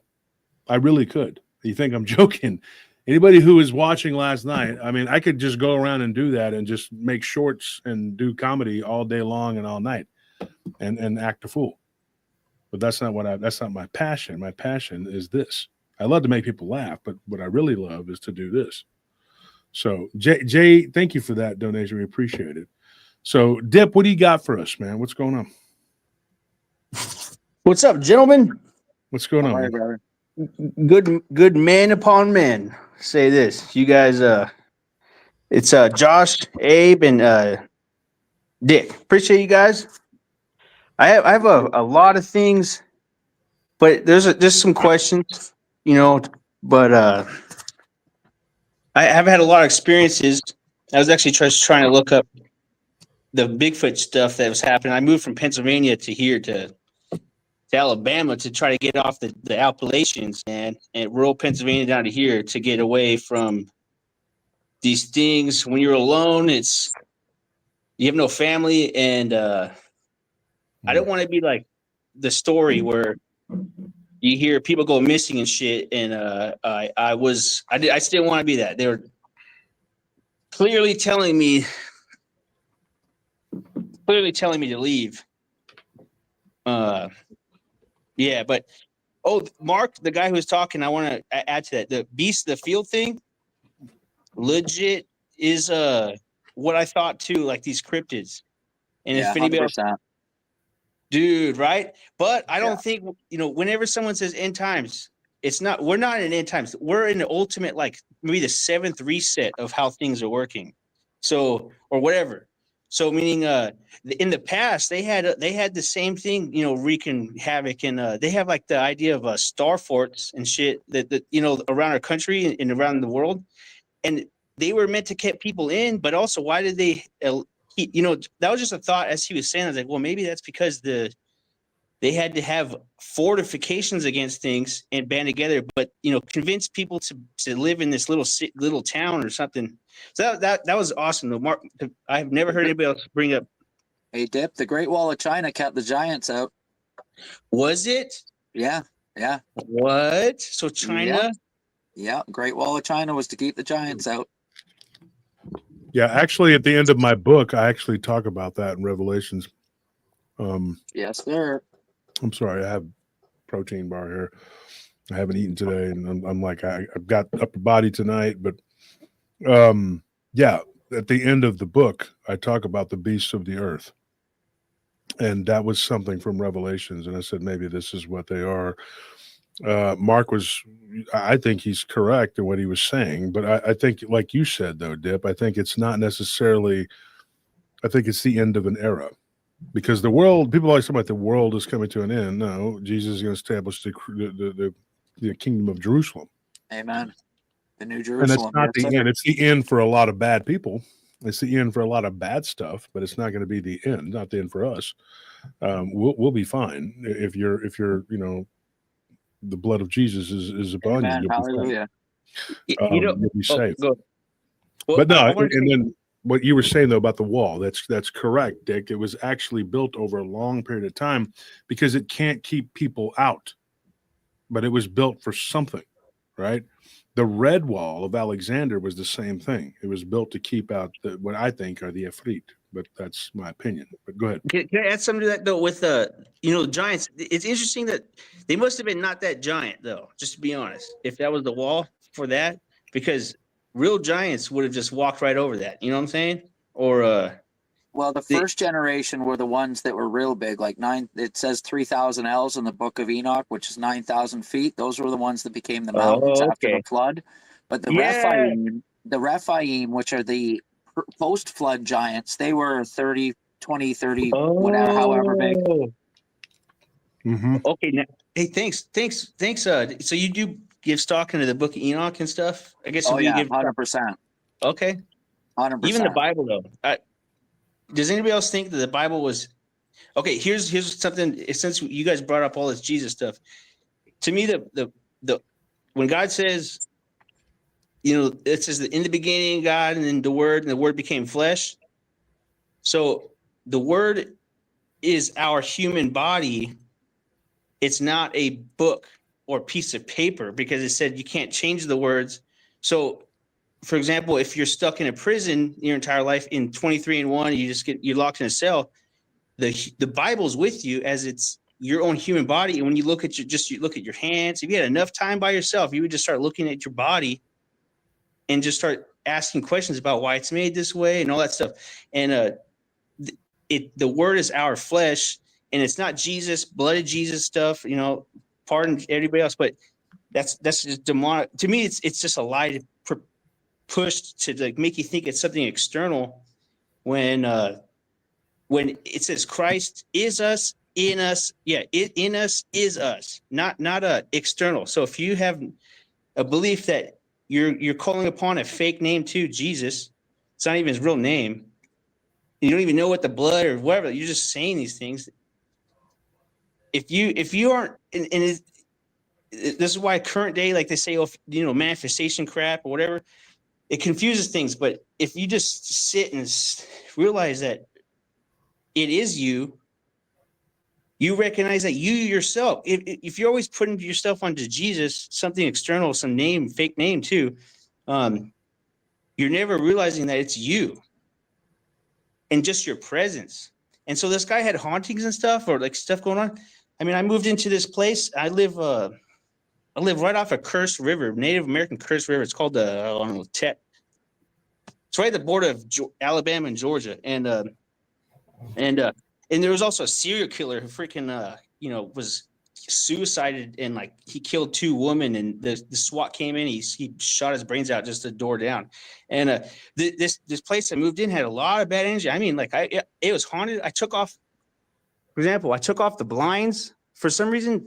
All the blinds, I don't know if you could tell. Oh, back out there, everything that was white in my apartment, which is some other thing, was cursed as heck. Like, I mean, shit was moving, swinging, and stuff was going off. And also, like, hearing whistling and stuff. As soon as I removed all that, it was gone. But I'm just saying, like, I didn't tell it to leave. Christ sat at the table with Judas. He let him do his thing. He never commanded him to do anything, but just get behind him or just whatever, just nothing to say, I command you. Because guess what? When you ever hear these stories about Jesus commanding something, they don't leave. It doesn't stop. There's a whole nother circus that goes on after that. It's not an actual effect. So it's just you sit with the darkness. Like, I lived in Pennsylvania, and I sat with these things, these Bigfoots or whatever, and like things that were mind speaking to me that they're going to break in and try to kill me. And other things that would be more, so long story short, I just wanted to say that just to spread that word. But I do appreciate you, Josh. Seriously, if as you say to this channel, I would happily, as long as there's like things that we can do to like tell or say what to do. Hey, I moved to Alabama, and I moved to a second floor story. I still don't open my windows at night, but I just think like actionable things to do. And the original picture was of, for example, the original picture of my, my avatar, or whatever. Let's see. Let's turn this camera. Oh, let's see this. I even barricade my door at night with my water and fuel, because I have like massive PTSD from things fuck with me. So, but just things like get water, fuel. I don't know, just have it. You know, instead of just talking about things. Not to say that's it. That's all it is. It's all interesting stuff, but stuff that works, what to do. They're trying to push it. So, did you Go ahead. cleanse your home when you say you have movement, you got rid of the blinds, but did you cleanse your home, like bless your home, do a cleansing to get rid of the unclean spirits out of your house? I did as much, you know, we'll call it standing in my presence. I fasted. I sacrificed my food and beer and stuff, you know, just things where I fasted and just naturally, not prayer, because prayer is nothing, So it's you just didn't words. place no like spiritual crosses on the doorways No, or because nothing even like then, that. because the cross, right? When people do that, the cross is it's an upside down cross. Yes, See it how? is. Yes, it Yeah, is. yeah. Yeah, he's right. You're He's right. So, If you stop it right here, it is an Yeah. upside down cross. but have you ever like you say you talk to the shadow figures? I've seen the shadow figures because I dealt with them in Elms okay. Grove, I and didn't talk to them. you I don't know talk to you them. said that Jesus is just a name, but I beg to differ because when they were coming like in numbers of 20 at me, I say I type bind and rebuke you in Jesus Christ's name, and they would take off back into the woods. They were Amen. afraid Okay. when I Well, mentioned Jesus Christ. Now, if Jesus was just a name, and I think it has to do with the faith and belief. that's true. If I That's didn't true have too. the faith and belief, then all those would attack me because they Amen. would Okay. be like you said, it doesn't exist. But when I said it in true faith and belief, they fled. You know, Amen. or people that So, have exercised demons out of type under okay. in Jesus Christ's name, I and the got you. I demons got feed you. the people, and the purpose Yeah. it has to do But with faith. You know, it's okay. So let's just start off right now. if you Jesus is believe not in his real faith. name. There was not the J in the Hebrew language. Okay. It's Yeah. Dip, I know what you're going to say. Okay. I know what you're going to say. And I hate to cut you off or interrupt either one of you guys, gentlemen, but I'm going to say this, and I've Yeah. said it before on the show. It doesn't matter. Okay. Words are actually a very primitive form of communication. We're actually a very primitive species if you really stop and think about it. You don't need it. But Jesus is actually Jesus, right? We added the Jesus. J, right? They he's don't. us. There's no J. Jesus, he's us. Yeah. It's Well, a Hebrew. because it's H. It's H. He's Yeah. us. Yeah, he's us. Yes, He's you're us. true. Not Just like not history nothing is his external. story, right? Those Yeah. words have a meaning, but here's the thing. If everyone collectively we all have a collective consciousness, right? And that we were talking about connecting to the higher God consciousness, right? So listen to what I'm going to tell you guys. Now, maybe this is just a theory and we can postulate on it as gentlemen in Christ, but I can tell you this. This is what I think. If you were to change the name of all the telephone poles to trees, and you were to change the name of the trees to poles, and you said, look at this forest full of poles, you automatically have the image in your mind of what a pole is. It's got leaves. They fall off in the fall, and in the spring they spring back up, right? And then the collective consciousness, especially those that are connected to the God consciousness, which is God, which is Jesus is the mediator between that and you and God, right? So you would collectively start to conjure up the image that a pole is a tree. And now we have changed it to the trees are now poles, right? And the poles are trees. So people know what you're talking about when they say, "Oh, the poles," right? So over 20 years, 30 years, 40 years, 50, 100 years, the word changes completely. There is a word that we call, and this is not trying to be naughty, but an Arabic word that refers to an African animal, and they use it for a genitalia. So to them, when you say that word, they're like, "What?" To us, we're like, "No, it's a hoofed animal in the African savannah." You see what I'm Okay. saying? Okay. I got So, just, so but hold just, on, okay. and then you can make your point, right? Dip, hold on. Dip's I like he's appreciate chopping it. at the Sorry. bit. No, I love you guys. Thank you very So, much. So if we were to collectively, with our conscious mind, the word doesn't really matter. It's what goes into your mind when you say that word. Yeah. So Like when Luke you said, say the belief. Jesus, it's all about belief, yes. And so when you say Jesus, these beings know who that is. Like when I was downtown, working downtown, and I'm not even joking, this isn't a self-aggrandization. This is the absolute truth. I had a notorious reputation downtown. When somebody would say wolf, they didn't think, oh, there's a wolf running down the road. They thought of as this guy who was down there doing things, and they're like, there were going to be people looking around looking for a guy walking on two legs, a big dude who was a gangster. Okay, just for all intents and purposes, that's what they were going to be looking for. They're not going to look for this animal running around because that's what it conjured up in the people's minds because they knew who that was. It's the same thing now when you hear Josh Turner. There's two things that come up. It's either the paranormal show or the guy that sings country music. You know who that is.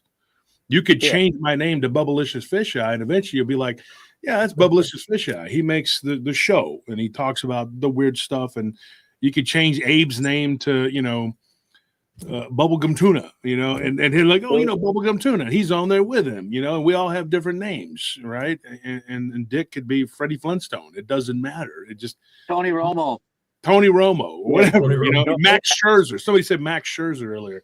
It doesn't matter. Either way, you know who you're talking about. I got you, Josh. So that's the words. That's what it means. That's why what you were saying. But I get what you're saying.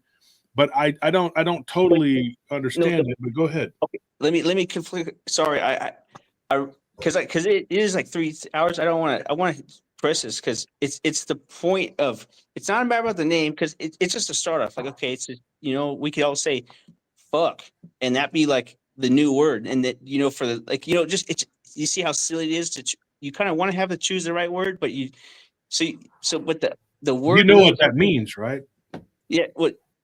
Fuck. It means for unlawful carnal knowledge. It stands for unlawful carnal knowledge. That's what it stands for. But go ahead. I will remember that. I'm gonna write that down right now. Yeah. So the point is though, it's the idea that you're calling upon something external. That's the whole point. It's not external. No, he's not for me. He dwells within me. Yeah, but for example, Christ. He sat at the before the cross day before, cried blood. The guy showed us that you can't command things to. He said he wished he could. He could call angels and legions, whatever, but he didn't. And that's the whole point. If you're just commanding something, it's basically you're saying you are the actual God, even though it's in us. We're made in His image. He showed us that you have to walk into darkness. You have to have it around you. He had it. Judas sat at his table. He had the devil with him on his fasting. It is not about saying any name, even if it's toward something. It's about something in you. You have to face it. We had millions of men die in war who wish and pray that God would save them, but they died. It doesn't do nothing. So, what it say? What's fucking mean? For unlawful carnal knowledge. Someone else said it was for under consent of king. I don't. Yeah, fornication under consent of the king. Yeah, under consent of the king, but it's also for unlawful carnal knowledge because and the reason is they're both the same thing. They're the same thing. It really fornication under carnal knowledge. Okay, I'm just writing that down to remember this. But you guys get my point, though. It's not my point. It's the point why I think it's lost. Saying in Jesus' name and all that stuff. Because I've seen it myself. I've seen the darkest things, and it doesn't do shit. They just laugh at you. And if it does do something, it's just it's a perpetuation. They want to make it, especially since it's the most common thing that most Christians think they can do. It's these demons want you to believe in that until the real time where then the hearts of men will fail them, and you just how does the hearts of men fail them if the Christian? It doesn't say like if the Christians believe that saying a word Jesus in blood and covering and all that crap. How can it fail them? It will fail us. Meaning, like even if you are Christian, it will fail you. I respectfully disagree with all of that. Laughing at you is because it's already got you. It sees the spiritual open that you have. You know because. So everything I went through, I tried that Jesus blood crap, and it failed. And legitimately, the fact of faith, my friend. That's why the demons are laughing, man. Because might have had some spiritual openings too. So okay, that's what I want. If that's what you guys believe, that's what you guys believe. Don't say it's No, my I'm lack just of faith, saying. though. You just don't. I'm just I'm trying to just make a saying. point. Okay, all right. That's what you guys are saying, but All right. it's So not. let me say something here, Dip. Let me say something. When someone goes around and commands things to be, okay, there is a certain level of persistence that it needs, right? And there's faith that has to be involved. Okay, And if you don't believe let's not talk about this more, because just straight up, I'm just going to say, if it's not lack of faith on my end, no. Well, let me finish. it's I'm not not saying you consistency. I weren't. wasn't disrespecting you, brother. It's Nobody's not disrespecting you. consistency. I'm only bringing my point because we can move forward from that. Because that's, I just wanted to put it out in the ether. If you guys don't accept it, it's cool. But how I strongly believe, and it's how there's just, that's just it. We have different opinions, and I know it's So you controversial. tried pleading the blood of Jesus and it didn't work. Yeah, I got taken by aliens, legit. I got abducted. Mm-hmm. I saw the clone they made of me. Just being real.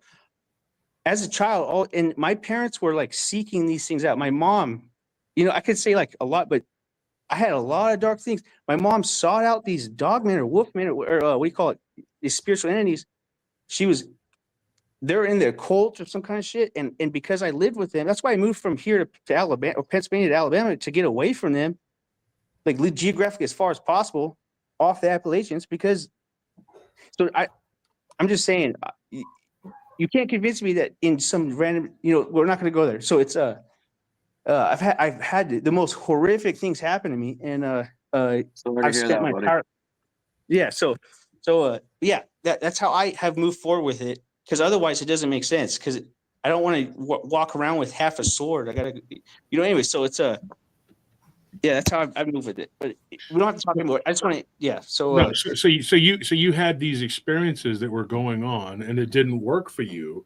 But when I, invoke the name of Christ, I do feel like it works. But I also feel like it depends upon where I'm at mentally, because there have been times when I don't feel like I'm strong enough to take on something, so I have to pray.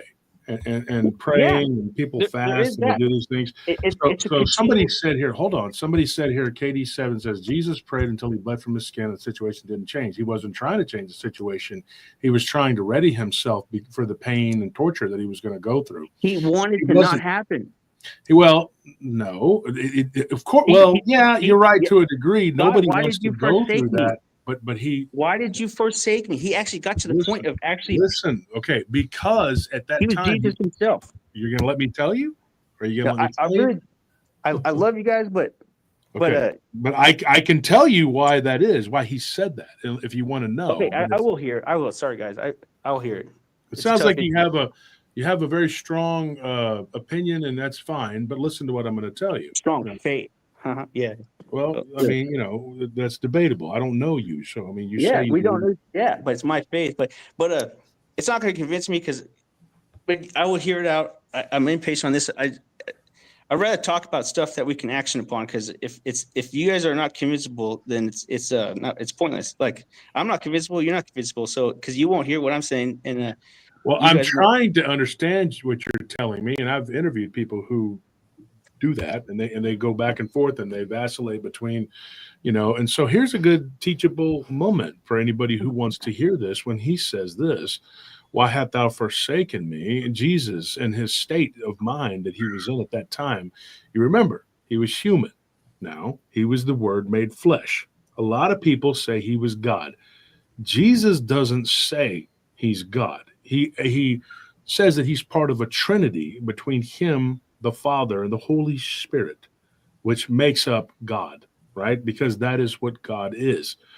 But he also doesn't tell people to worship him. Later, and I believe this is what happened, scholars omitted where because at one point he says, don't worship me. But then later he doesn't tell people don't worship me. He lets them do it. But that was because Constantine needed him to be God. Yep. So the scholars that they brought in, they changed it to where he didn't rebuke those who worshiped him. And so therein lies the problem. And then we start getting into these weird. I'm on the studio. Yeah. Well, you're okay, here, okay. Kevin. Can I show you guys something real So quick? when he says, what? Can I show you guys something real quick? Again, why the word became flesh. I'll show you a little diagram, okay? Like the human hand, right? I don't want to be on the screen. So if you look at your hand, you have 4 fingers for sure. I'll just do like this. So you have the Trinity, right? And Christ said, no one sits besides the Father. Your middle finger is always the highest. Your index finger and then your middle finger. The one thing you can't do as a Christian is really blaspheme the Holy Spirit. It's the second. And then the third is our index finger. It points the way, right? Well, we are made in his image. So there's the 4. There's the Trinity and then us, right? That's why I believe that our body is the Bible. And our hands are the most visible thing to us because it's for a reason. We can see all sides around it. And then like maybe that palms the world and, you know, the thumb's the devil, but it's still part of what he guaranteed to us, long suffering. He doesn't give us commandment over anything. Stewardship, but not. And you're right about that. He truly doesn't. The only way you have that that ability over anything is through Christ. You don't have the ability on your own. But we're made in his image, meaning. But look at the hand. The pinky. But how many people really know what these words mean? Like somebody was in the chat and they were saying, I believe it was Abracadabra says that the meek shall inherit the earth. What are the meek that inherit the earth? Do you know what that word? You don't command stuff. The meek, actually, it's not the meek that like we think of because the word has changed. It's a war horse. It's a war horse. The war horses will inherit the earth. Those that fight for what they want, they will inherit the earth. You go into battle and you don't tell the battle to be anything different than what it is, and the enemy, the people on their war horses, you don't say in Jesus' name I command you to do something other. No, they're the same. You can't command them. You go into it as a charging horse with the understanding that the enemy is just going to be them. You can't change them. So that's the whole point. You go into wars instead of like this meek something, not meek, but as like weak something where you believe Jesus is going to save you. It's in you. Christ became the flesh. It's our body. He is us. He's in us. When you encounter these things, it doesn't matter who you pray to at the point. It comes down to your body. Even if you could want a miraculous miracle. You have faith for a miraculous miracle, but if you don't take the time to build and do to make your body capable of what your enemy is bringing to you to fight against it, you're nothing. Like you're a waste of what he. You have to actually be something to do something. You can't just pray for something to happen. Prayer is not, like the whole. Anyway. So it sounds like to me, this is what it sounds like to me with your situation, Dip, is you have all this information in your mind and it's going a million miles a minute and you're having a hard time communicating it and getting it out. You're having a hard time disseminating it. But I think you have the information there. Here's a verse from the Bible. And if you want to talk about the Bible, this is Psalm 144, 1. I like this one. And it says, "Praise be unto the Lord, my rock, who trains my hands." You're talking about the hands, your hands for war and my fingers for battle. Yeah. Right. And it says, "He is my loving God and my fortress, my stronghold and my deliverer, my shield, in whom I take refuge, who subdues peoples under me." Right. Under me. Not the war horses shall inherit the earth. Not Jesus, separate from me, under me. Can you hear me? Not anything external. It's me. You. Nothing external under your feet. But when I just talked about it earlier, that the kingdom of Christ is found within, not out in the world. Right, it's within you. Yeah, Kevin. What's going on, man? Hey, man, great conversation. I just wanted to thank you for inviting me in, and thank everyone here in the audience. And thank you, brother. Speaking, thank you very much. Just on the heels of what you guys are talking about, the word, here's a great quote from one of the books I just sent you, Josh, from Yukteswar. "The word Amen, Om, is the beginning of creation, the manifestation of omnipotent force, the repulsion and its complementary expression, omniscient feeling or love. The attraction is vibration, which appears as a peculiar sound, the word Amen, Om, from which all sounds originate. In its different aspects, Om presents the idea of change, which is time, Kala, and the ever unchangeable, and the idea of division, which is space, Desa, and the ever indivisibles. The four ideas, word, time, space, and atom. The ensuing effect is the idea of particles, the innumerable atoms, Patra or Anu. These four, the word, time, space, and atom, are therefore one and the same, substantially nothing but mere ideas. The manifestation of the word becoming flesh, the external material, created this visible world.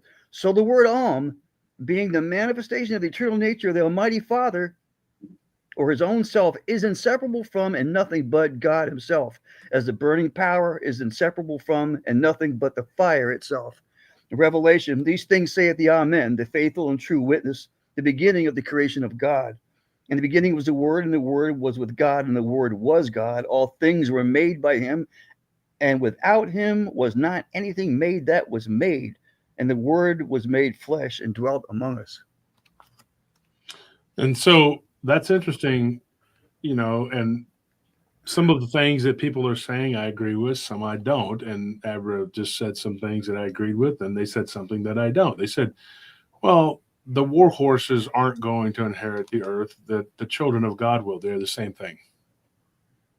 We are the war horses, folks. We are the ones that are going to have to wage battle because the Spirit of God dwells within us. We are made in the image, right? Even if the theory of the Anunnaki is correct, and it may or may not be, that they tampered and messed with and created us, or some of us, it doesn't matter. The ultimate template was God. God created them. Right. We can create clones. And in fact, we've talked to one who claims he's a clone and that he is part of the people that are writing the code for this world. Right. And me and Anthony, we looked it up. We found, what was it, in 2016? Once again, there goes 2016. When they opened the portal at CERN. And this guy was writing code, and he had a blog that he was keeping that was shut down. But we took screenshots of it. You remember that, Anthony? See, the Spirit moves you to do these things. And what Dip is trying to say is it's not necessarily external. It's coming from within because it's all within you, because the Spirit dwells within us. So it's within all of us to do these things. Thank you, Josh. And so that is what you're trying to convey. I understand that. I know it was a little bit frantic because you're trying to explain it and you're talking about the hand. And he's saying that if you spend enough time alone with yourself, and I'll say this, folks, and I'll say this on the air. I'll say this on the air right now. I've been locked up for an extended period of time. I was a young man. I was locked up 4 times. I was also in 3 different facilities. So they said, well, we want to make you not drink and do drugs. And I'm like, yeah, I'll tell you what you want to hear so I can get back out and go be a gangbanger and run around and do whatever the heck I'm going to do. Right? So I had a lot of time. During this time, there were times when I could read. I had books to read. And then there was time where I just sat there twiddling my thumbs. And much like Deb, I did look at my hands. And I did observe myself, and I looked at myself in the mirror, and I thought, what is this? What am I? Who am I? What is this? And you do see things looking back at you, and you have to decide if the kingdom of, this is what I came to the conclusions as I got older, if the kingdom of Christ is dwelling within you, or if it's something else. That's the key, right? And so when you say these words, it's just words. It doesn't mean anything unless it comes from within, and Christ has to be there as the seed is within you. So an intent can be sprouted out and powered by faith. Yes, and that is the key, right? So everybody's like, well, this person's wrong, this person's right, everybody's wrong, but everybody's right. Abra says war horses are not going to inherit the earth, the children of God are, but they both are correct, because we are, as the children of God, we are the inheritors of the earth. We will inherit that. And we are the war horses, and it does come from within. It is not something that you need to do externally. So that is what we are talking about. Most wars, they're called holy wars, become holy wars because it becomes of faith. I was in the front lines in the Battle of Medina Ridge, in Operation Desert Storm. So I was a what do you call it, a horse or whatever? But I have faith, right? The chaplains are non-denominational. I've seen a bunch of people out there the day before we found out we're going to go to combat. The chaplain had prayed. Non-denominational doesn't believe in any religion. So there was people there that were atheists, Roman Catholic, different religions, and they're all saying one thing. The other thing that they're all saying is, I don't want to die. I don't want to die. So I'm hearing all these people saying, I don't want to die. Some people are crying because we're going to be in the front line, which means there's going to be us, the sand, and the enemy, and somebody's going to die, right? Because that's war. So I'll tell the people, I know a way that we all can make it back, but we all have to pray right now. And there's some people that say, well, I don't believe in Jesus Christ. There's some people, I don't believe in that. I was raised that way. I said, well, you're crying that you don't want to die. You want to live another day. Well, let's pray together. Just hold hands and let's pray. We all hold hands. We prayed that day. Mm-hmm. I led the prayer in true faith and believe in Jesus Christ and the Heavenly Father and everything from above. And Abe, I want to say something. I've learned a lot from. Let's start with you, Richards. I want each one of you guys here, right? I've learned things from him. I learned something earlier from listening to Dip. I learned some things, and it just kind of re-jumped some things that was in my mind in the recesses that I had remembered from when I was my time in his incarceration. I've learned things from talking to Kevin Murphy. I've learned a lot from you, Abe. I've watched you at night. You're like a late night minister, you know. And I've learned a lot from the people I've interviewed. I've learned a ton from listening to the witnesses. I've learned a lot from the people I've worked with. I've learned a lot from my enemies. My enemies have taught me a lot of things, not the least of which is to be humble and humility. I've learned a lot from all of these people and my experiences. And every one of us has our experiences in our journey. And that experience and that journey brings you to a head, wherever that is. And right now we're at this gathering at this head. And if I hadn't been locked up, which I thought at the time was a very horrible and negative thing, but so many of God's disciples were locked up. Peter was locked up. John was locked up. So many people did time. Whether they were there for whatever reason, they were there. And there were people who were bad people, and they followed Christ, and they got out of the sin that they were in. And that is how I was able to come to the conclusion. I see what he is saying. I understand where Dip is coming from. He's not just rambling, but he's trying to convey something. He was having a hard time disseminating it to us, but he was trying to convey something. Richards, same thing with you. Me and you don't always see eye to eye, but then when you go back, I'll go back and I'll reread some of the things that you're talking about, and I'll be like, oh, you know what? I wasn't necessarily wrong, and neither was he. We're coming at it from two different sides of the same coin. It's a different approach. What happens when two people come from two different paths? Now, this is a Dogman story I got years ago, and I'm not going to get into it. It's a long one, but it was when I was working with Vic Kundu. I'll just say his name. We're not friends. I'll say that. He's real? Yeah, he's not an AI? He's not. He's a real person. He's not who you would think he is. But anyway, I'm not going to disparage the guy. I don't care about him one way or the other. But I disagree with things with him, period. That's all I got to say. But it was a story that we got, and we went over it together. Somebody who had gone to Croatia. It was a Croatian story, I believe. And there were these people. They were walking on two different paths. Well, they reached, the point is that they reached the destination, but they both had absolutely different paths to get to this wedding. One of them, I remember this story. Yeah, they ended up being assaulted and trailed by a dog man that was paralleling them. The other one was like, well, I was on the other path right across from you. And you know how much separated those two paths? Not much. It was just a clump of woods. But the other people on that other path had no clue that these people were going through this nightmare and this thing was stalking them.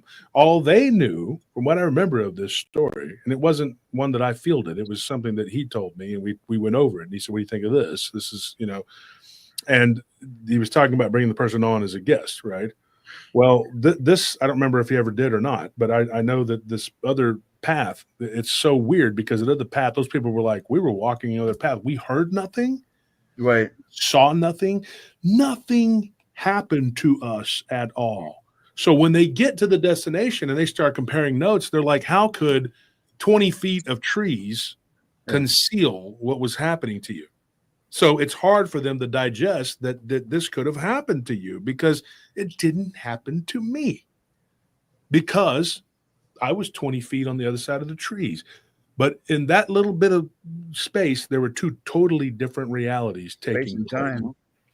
So what Dip's reality is compared to my reality, compared to Abe's reality and Richard's reality and Kevin's reality, Okay. we're all in a different, we're all the same, but we're approaching it from different angles because you're looking at the same thing through different lenses. You ever been at the eye doctor and they put the lenses on you and you Yeah. go through the different and you see the world completely different. You're like, oh, now I can see. And you know, and then you're like, I can see a blade of grass. There's an ant. There's ana reticuli. You know, Okay. you can totally see now. But prior to that, you're blind as a bat. And when you try to tell people, I can't see what this is, you can't describe to them because they're not blind. They can see. And if you ever talk to a person who was born blind, I tutored one. It was very difficult to try to make them understand colors. They had never seen colors. And they were like, this girl, and she asked me, she says, what is red? How do you describe red to a teenager who has never seen in her entire life? No color spectrum, nothing. See, you can't. I was at a loss. I said, well, because I said something about stopping at a red light, and she's like, what is red? And I said, what is red? What is red? How do you describe it? You can't. It's something that you either know or you don't. She was not born with that ability to see that, right? Now, on the other hand, I know someone who's now like 56 years old, and this person was born legally blind, but they know colors now because of their connection to the God consciousness. They have now learned what color is, and it's amazing. I can't get into a whole thing right now. We don't have enough time, but this is the point, people, and this is no chastisement of anyone, and this is not to try to talk down to anybody or to proselytize. I'm not trying to pontificate for sure. But this is to understand when someone comes out and says what Dip was saying, and everybody was kind of going in the chat, well, this guy, blah, blah, blah, because you're not really understanding what he's trying to say. That's like if somebody just came walking out of the woods speaking another language, like blah, blah, blah, blah, and you're just like, what? That's gibberish. And then somebody next to you says, no, they're speaking, Turkish, let me translate, oh, okay, they totally understand it. You don't, because it just sounds like a bunch of blah, blah, blah. So do you see what I'm saying? That's the key. Being patient is very important, and that's why it's a virtue. And listening to people talk, You're right, and trying to get their word across when they don't, and you're going like, I can't understand because it's like this. And so you just keep pounding away, but it's not going to change how they see the world, because how they see the world is a different lens. They're looking at it through a different lens. Now they can get on the same wavelength with you and look through the same lens you are, but you have to learn to expose them to that. But by the same token, you have to be able to look at the lens through them. It's perspective. It's a perspective, and it doesn't mean you have to accept it. I've sat there across from a diehard communist who tried to proselytize to me for 2 hours about how great communism was. Now, the reason that I sat there and listened to this garbage is because I was trying to get with this girl. It was a young man, and I'm like, oh, yeah, sure, I'll listen to your stupid commie friend babble for 2 hours so I can go out on this date, whatever that. So you sit there and you just go, yeah, sure. That's, oh yeah, really? And feed everybody a giant bowl of food and we'll all just take a little bit. Yeah, well, that's a great idea. Let's sock it to me. Let's do that. And then you're like, thank goodness that's over, right? But I did try to put in my opinion on it, and they're just like, no, capitalism, blah, blah, blah, blah. And you're not, it doesn't matter. You're not going to get through that person. But that person has a sickness in their soul. that can be cured at one time. They can be cured from being a communist or whatever the hell their weird belief is. But some people, they can't. They're just going to be the way they are. So And when this, you and this consider is that to not be like a form of an opening because they're believing in it, well. I allowing it mean, that in their depends. minds, spirit. I'm saying it's an opening, right? Because they're believing in it, and I mean, you had a guy that tried to hit you. That was what was he? Because he believed in something else, right? Mm-hmm. That you had to set him in place. Yeah. Well, that's the way it is sometimes. You know, it's what a person allows in Mm-hmm. is a spiritual opening. You know, Yeah. belief is one of them. You know, Yeah, and spiritual so opening is a spiritual opening, and it can change. If trust me, I went through it in Elms Grove, where these things were trying to. He talks about dark spirits. They were coming at me in numbers. Most of the times, I would spend the time at the park at nighttime. I didn't want to be near my house because you could say at times it felt like I was being demonized. So I understand that feeling, right? The only way I could free myself from, because I know what to bring to the table is not good, because I dealt with them. Mhm.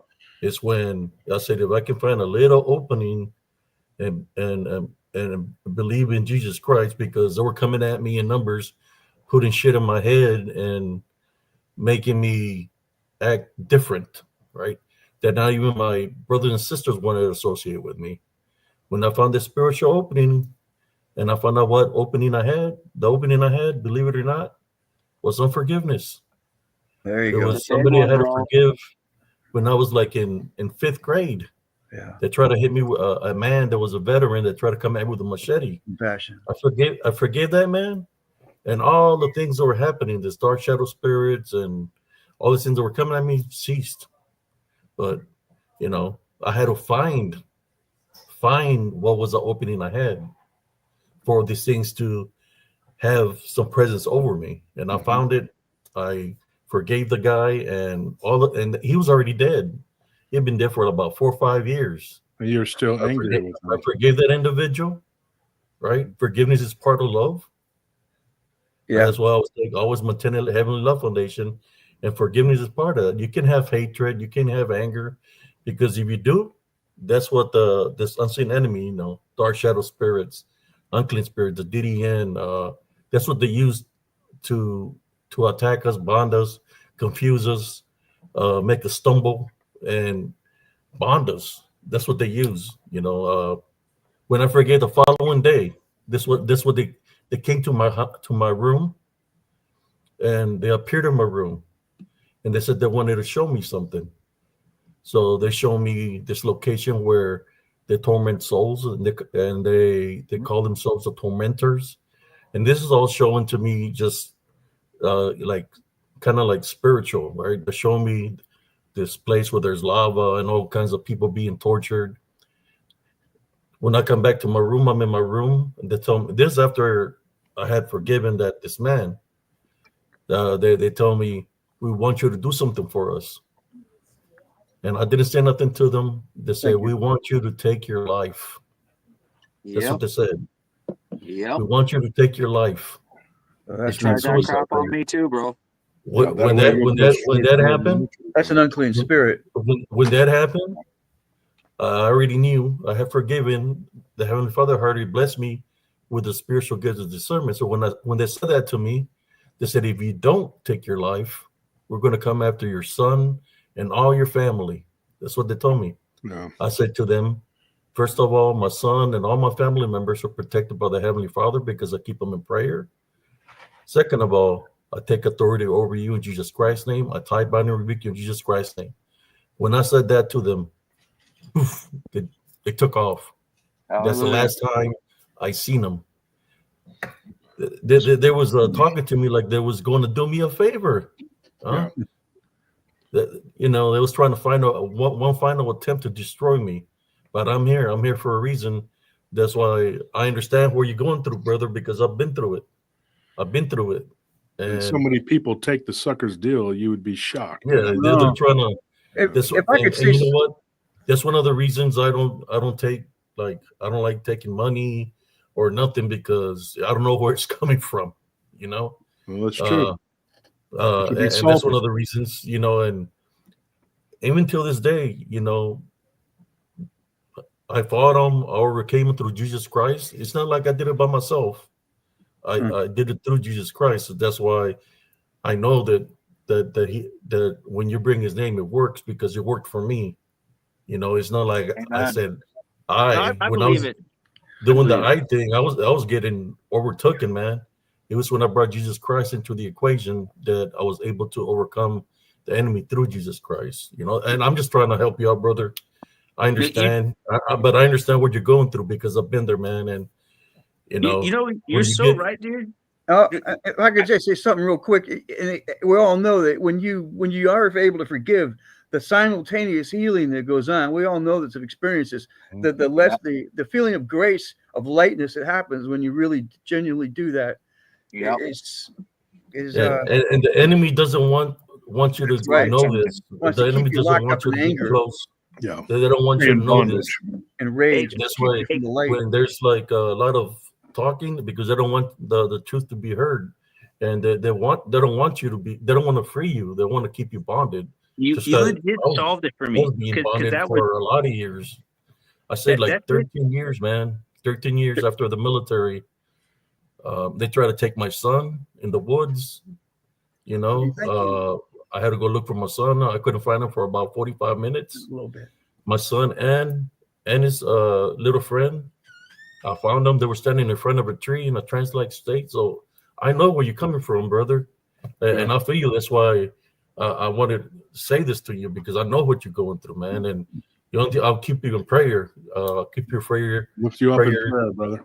You know, I'll say this: that I don't ask anybody to pray for me because personally I don't. But what you said, your testimony you shared with me, taught me because even when I was telling you, oh, it's not in Jesus' name, all that stuff, but I was so afraid I took down my blinds because I thought they were cursed. When realistically, because that's external. But what you brought up is that the unforgiveness or hatred is the way that it reached me. Yeah, and that's the opening. That's the opening. That's truly it. I'm gonna write that down, but I really appreciate it. I gotta focus on so unforgiveness for it's not to be unforgiveness. I just have a lot of hate. I had a lot of hate. Yeah. But like Kevin said, you gotta let it go, brother, and it will free your soul. Literally free your soul. Yeah, I'm working on. I love you, brother. You're my brother, man. I'm not gonna let this unseen enemy, man, destroy you. That's why I'm talking to you right now as a brother. Thanks a lot. No, this is the first. I'll be honest, brother. Like, yeah. I try to trust people, but a lot of burning, but doing that. But I legit. Well, and you're more than welcome to contact me, brother. Anytime you're going through something, contact me through Messenger. Yeah, listen to Abe at night. If you're up at night, Facebook. What time is that, Josh? Abe shows up late at night, and he gets a small crowd, but he gets a lot of replay. What time does that happen, Josh? It depends on when the spirit moves him. Abe just goes on when he feels like going on, and it's late at night. And just look up Abe's Spiritual Encrypted Encounters with Abe. I'll reach out, Abe. Okay. I subscribed. Yeah, and you just listen to what he says, and he has his cousin Jesse on there, and we joke and we laugh and we do all kinds of stuff. I'll show up and I'll talk. The other night I told my encounter what happened to me in that red light therapy thing I was doing, and I saw that. Yeah, that was interesting. Whenever two or more are gathered in my name, right? It shall be done. Brother. Yes. And Deb, it's only a matter of perspective, really. And I'm glad that Abe could explain it to you and get through, because I honestly think that there's a reason why you were here. And otherwise, if I felt like there was something, I would have booted you off. And I'm like, no, this young man needs to hear what we're going to say. And you deserve to be heard like everyone else. Everyone's given a chance, and I appreciate you coming on and sticking with it. No, thank you. Yeah, thank you.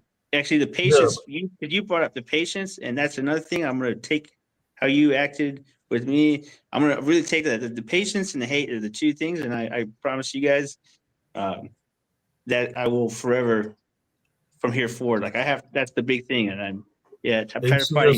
I'm on Facebook, brother. Abe CS. And if you ever want to talk, man, or you want to come on my show, I'll have you on my show, man. We can talk on HDS. spiritual encrypted encounters. Let me write I that down. normally do live like around He does 11, good work. 11:30 He's at a night. good friend of mine.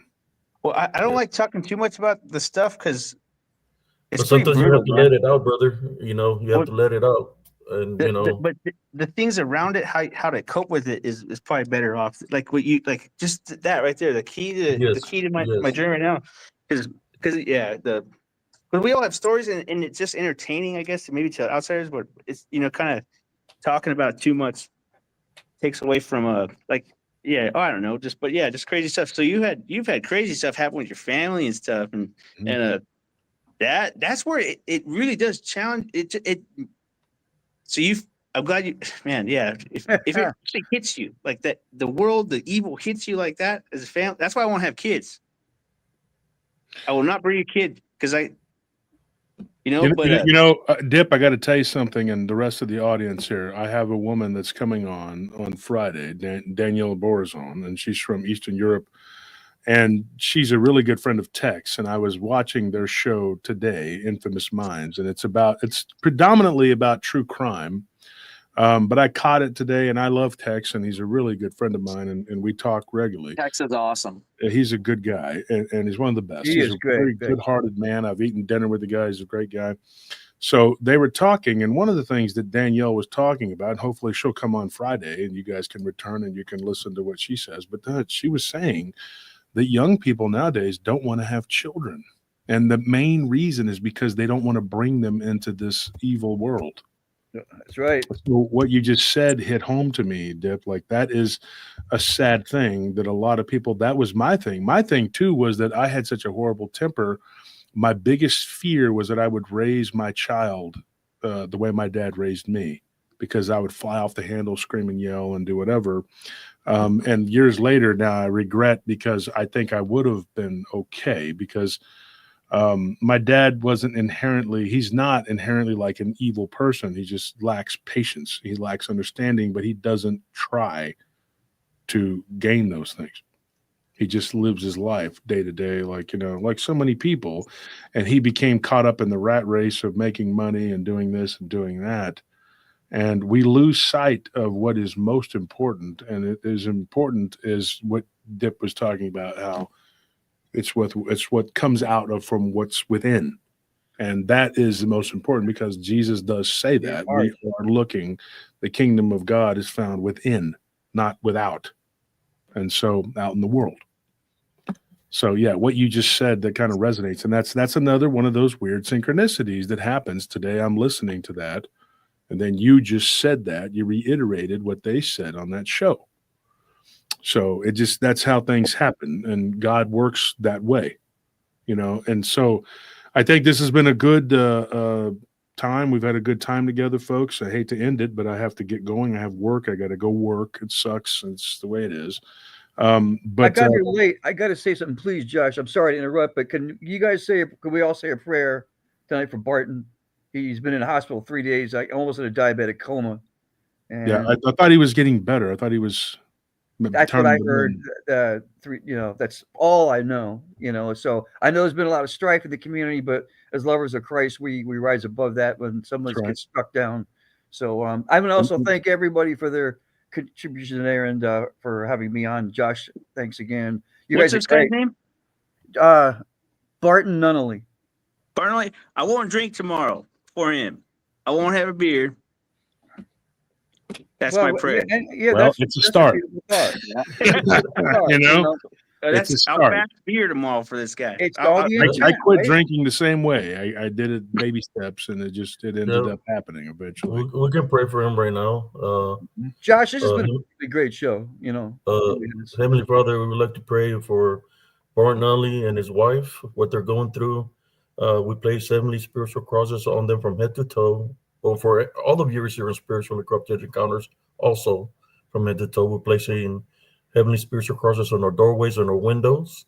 If there's any negative energies, unclean spirits that is causing Mr. Barton Nunnally to be sick, we take authority over you in Jesus Christ's name.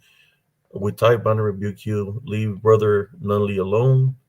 Heavenly Father, send your heavenly angels and the Holy Spirit to do a clean sweep of wherever he is located. to get rid of these ailments and heal them. Send your angels of healing to heal them. And for him to maintain a love foundation in order for his health to be restored. This I pray in Jesus Christ's name. Amen. Amen. Thank you. What a great show. And it's Abe, Dick, and Kevin. Well, I'll be following you on Yeah. Abe. Likewise. And Dick, you got a channel too? PRT No. for life? No, I don't, Oh, brother. not me. No. Oh, you guys don't? Okay. I got enough Well, going on. Oh, okay. Well, thanks a lot, you guys. You've solved my help. Thank you, Dip. You give me, and thanks, Abe. You got savage stories in life, and I trust that your experience really helps me. You're welcome, brother. Josh, Yep. can And we thanks, talk Josh. for a minute? Yes. Dip, I'm going to let you run because I'm going to let everybody go. It was good talking to you, though, Dip. Be sure and come back to the show.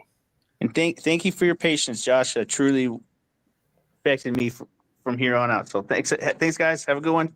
You too. God bless you, brother. God bless you. Josh, God bless you. how can I connect with you? Have we talked a few minutes after this or not? I have to hit the patrol. Okay. It sucks. I wish I could. I wish I could stay here till 2-1. Like I said, if You got we those were- books, right? Yeah. Yes. And I haven't even had a chance to open them. I know they were from you, but I have not even.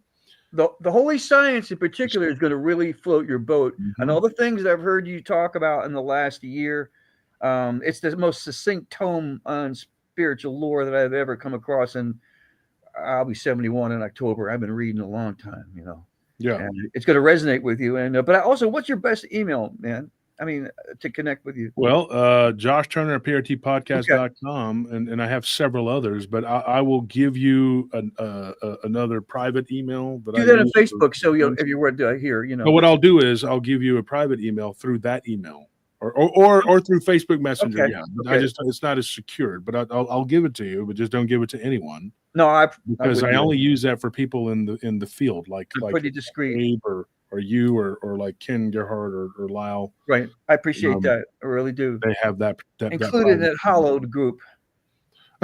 It's not a hollowed group, but yeah. Hey, I mean, Richard and it's Dave, like, thank you. those are Sorry, the people Josh. that I know really Lord well. bless I you, get to brother. know them. Josh, I'm looking forward to seeing you in the flesh. I'm coming down to Texas soon. A friend of mine's going to be playing at Antone's at the end of Antone. April with I Taj used to Mahal. know the owner before he passed away. He was an interesting guy. What's that? I used to know the owner of Antone's. He was an Oh. interesting guy. He was involved in some things back in the day. He was a bit of a gangster. Well, you've heard of Taj Mahal, right? The blues man. He's going to be there April 28th. And my buddy Larry, who I've known for like 45 years, is going to be playing bass with him as he has for the last 30. Well, So hit me up and maybe we can hit dinner. If or I'm something. down there, man, in person, which I hope to be, I will, and we can do some cool shit. Yeah, definitely. All right, I'm gonna let you run too, Kevin. All right, sir. All right, goodbye. But sorry, I didn't mean to cut you out, but so and Dick, obviously, you've been a friend and a supporter of the show, and sometimes you say things that go against what I say, and sometimes I don't agree. We don't always agree. We're not always on the same page. But like I said, folks, it's very important to have people that don't necessarily agree with you, because otherwise you're just talking to an echo chamber. And Yeah, Jesus I don't mean to didn't do that. sow the seeds of contention either, brother. No, It ain't like that. not at all. And Jesus didn't go to places and rallies where people are all just there to just agree with him. He wasn't like, we're all just going to do this and that. And everybody's like, yeah, he was telling people, look, this is the way it is. And I think it was very pivotal. And I think, Abe, your abilities to talk to people were on display right now. I'm not a fool, and I don't surround myself with fools. Now, I want to address something. There's some people in this film. I'm not going to get into who they are because they're irrelevant as hell. But they were making comments about how Anthony and Tony and myself and Nellie and Maddie, all of us work together, my brother, Scorpion, whatever. I think that should be a lesson for everybody. We don't live in a commune, and no, we don't all live together, but we are very tied at the hip because we trust each other. And I trust every one of them with my own life. I've left $1,000 sitting on the nightstand, and not one of them, except for Maddie, stole any money. Now, of course, Maddie did because she's a duende. I'm kidding. That's a joke. Maddie's over there going like, what? They steal stuff all the time, those Fraggles. They do. Right? They're like Fraggles. And she went down to Fraggle Rock, and then she spent it, on rock. I'm joking. I'm kidding. I'm messing with you, Maddie. You know I'm messing with you. But no, we're all on the same page. And these people, they can't fathom how me and Abe and me and the people that are in my life, how close we are. They don't understand that closeness. They can't grasp that. Well, yesterday, I was looking at Facebook, and so today was my friend Willie's birthday. And he passed away in 2020 of brain cancer. And one of the and I can tell you this is the truth. When he was dying, and he was never really dying, he didn't let himself be that way. He was just like, I'm going to pass away. And his one wish to me, he just said, you know what, Wolf, remember me. And I told him he's tall, he was a black guy, he was Creole, he was from Louisiana, from Lake Charles. He was almost 6'5". He was a very big guy. He was very thin waisted, but huge shouldered, just bodybuilder, natural build. And we were friends for years. And back in the day, he would drive me, and because my guys were like, look, in case something happens, you need somebody to drive you. And he volunteered, and he was basically one of my bodyguards. Him and Scorpio were two of my closest bodyguards. In fact, when I got stabbed and I nearly died, when I woke up, those two were right there next to me at my bedside. Now, Squid would have been there, but I had him looking for somebody because of what had happened. They had him looking, so those are very, very close. We are very close. And to this day, we don't see each other all the time. But Squid and I communicate quite a bit, and we're still like brothers. And people don't understand that kind of bond. You can have bonds with people and you don't see them for months, and then you see them and it's like old times, and it's the way it is with Abe and me. Is like now it's like, these people attacking us have bonded us closer. It's like we're on a mission now and we know what we're supposed to do. We each have our own role to play. And if it wasn't ordained by God, it wouldn't be. I believe that. I would have left. And that night, I'll never forget that night that Abe was having technical difficulties and I had quit the field. I was going to go on his show. And he couldn't get it to work. So we went and did that thing on my show. And the next thing you know, I'm like, I'm back. I'm doing this. And now we're doing it, full steam ahead, and we're not going to stop. Now, it does cost money to do what we're doing when you're doing it this much and you're putting all this stuff together. And so I'm doing everything I can to keep it off of the paywall. And I'm struggling with that. But here's the thing. What happened tonight, as you can see, Dip comes on, Kevin comes on, and we all talk, and not everybody's on the same page. And then I explained it, look, it's a matter of perspective. Everybody has their own perspective. Nobody's right or wrong. We were all just kind of like in the same ballpark. And then Abe hit the home run and brought it home and witnessed and told the truth about what's his situation is. And I really wish more people would go. And do yourself a favor and show up and listen to Abe talk Spiritual Cryptid Encounters. I interviewed Abe a couple years ago, 3 years ago, I guess, with Barton Nunley. And we interviewed him. And afterwards, one of the things that me and Barton talked about was the veracity of his statements. And I told Barton, and Barton agreed. And I said, look, this man was taken, by a supposed curandera, bruja, either one. And that his eye remained open from when he was a child. That's why he's had these experiences. Now, I got to say this, Barton was pretty open-minded as far as the field goes. And even though we're not really friends now, and that's not really, I don't believe it's his or my doing. I think it was other people that have made that happen. And it's unfortunate.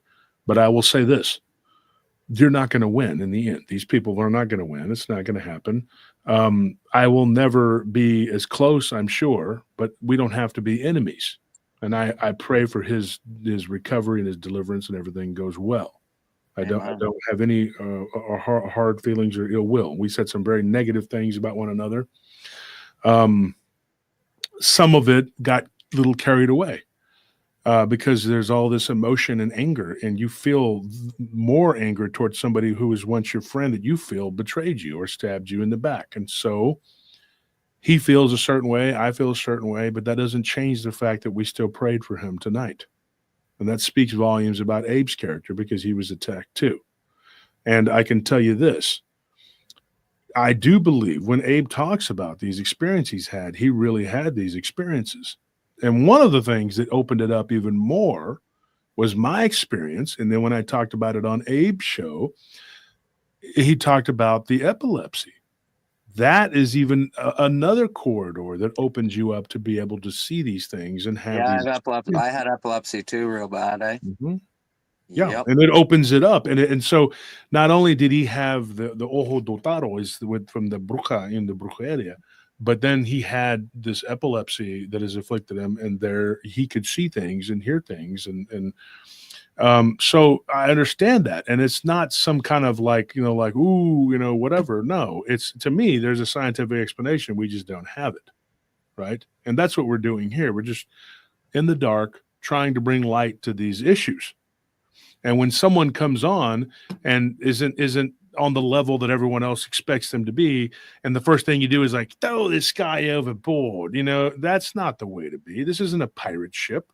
Now I ran one at one time, not an actual ship, but a group of guys that was like, hey, I'm in charge. I'm Blackbeard. Do what I say. That's not what this is. Those days are over. And I have some really good friends from those days, and God bless them.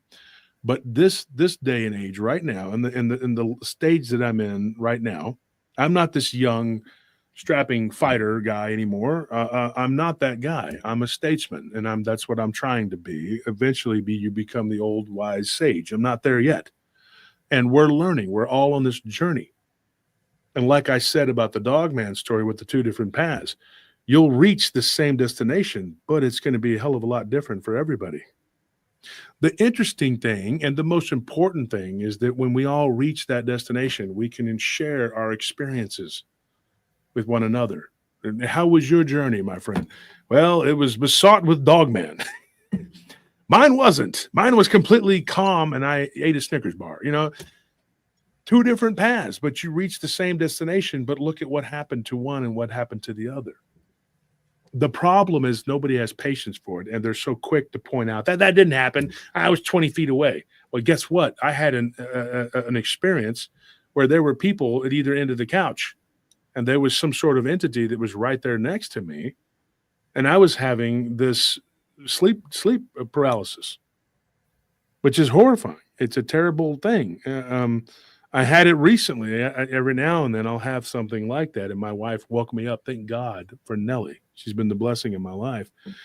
And people don't understand. They don't understand working together, loving your fellow man or woman, whatever, men, women, same thing. I just mean fellow man, doesn't mean not woman. Mankind, right? So you love your fellow humans, fellow people, and you love your animals. You treat animals with respect and kindness. You don't debase them. You don't mistreat them, because when you mistreat a child or someone weaker than you or an animal, whatever, how that's going to play out for you in turn, you're going to suffer for that. Believe me. Jesus is very specific about those that do things like that. And so we're all in this together. We're all trying to bring the kingdom of God to us. And Jesus says it's within. So when you find it within you, you spread that light throughout the world. You take it with you. People watch you. And you got to remember that at times. And sometimes I lose track of the fact that I'm being watched by thousands of people all the time. And I'm under a microscope. And thank God for that, because it does rein me in at times, because I would just like to spew some venom on certain subjects. And I'm like, I can't do that. Someone's going to clip it and go and say, look at this guy. He's an absolute Looney Tune, right? And so you have to rein yourself in. Now, that doesn't mean you can't have fun and joke and laugh and be whatever. And sometimes you got to be very frank with people and say, this is what you are. This is how you are. But other times it requires restraint and patience. And I think we did the right thing. And this should be a lesson to the rest of the people in this field. More people working together, which is what the conferences were about, and less people trying to infiltrate and be evil and ugly and nasty. Work. I will send people to other people's shows now, and I will tell you, absolutely go watch this person's channel, whether it's bigger than mine or it's Jason smaller Bland than this mine. Sunday. Jason Bland for you. I mean, like I tell people, go check out Merkel. He's got somebody good on there. He's a bigger channel than me. Go check out Josh Finocchio. He's good. Go check out Chris Garitano. Go check out Abe Cias. BMR.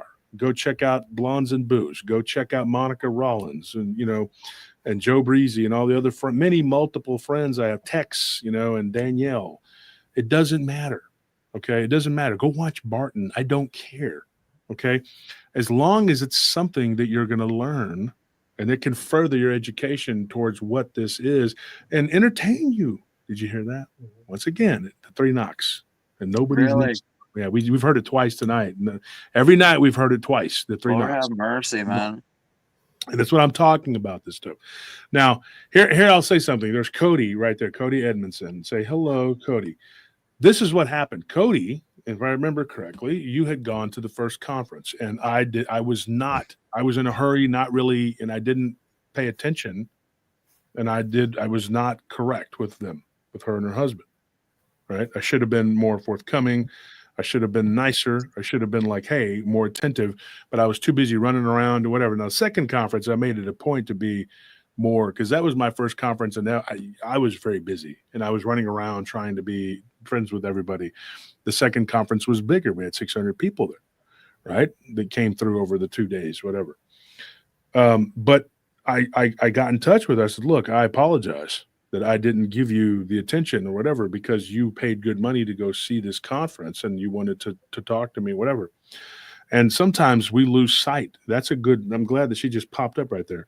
We lose sight of what's most important. And what's most important, really and truly, is our fellow man, because that is the barometer that you will be judged by, how you treat people and animals and other living things. And not just those that you care about that come from your own loins that you spawned, because everybody has that. You're carrying on your genes with that. How about strangers? Right? How about strangers?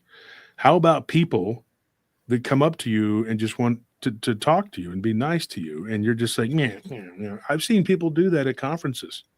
I'm not going to say a name, but there was a guy at a conference I went to. Me and Tex was there. Me and Tex talked about it, and I was like, what a nasty, mean way to be. It was me, Lyle, and Tex. I remember Lyle Blackburn, and Lyle. We looked at each other. Lyle's like, I would never be like that, and he's not that way. And I would not bring someone like that to one of my conferences.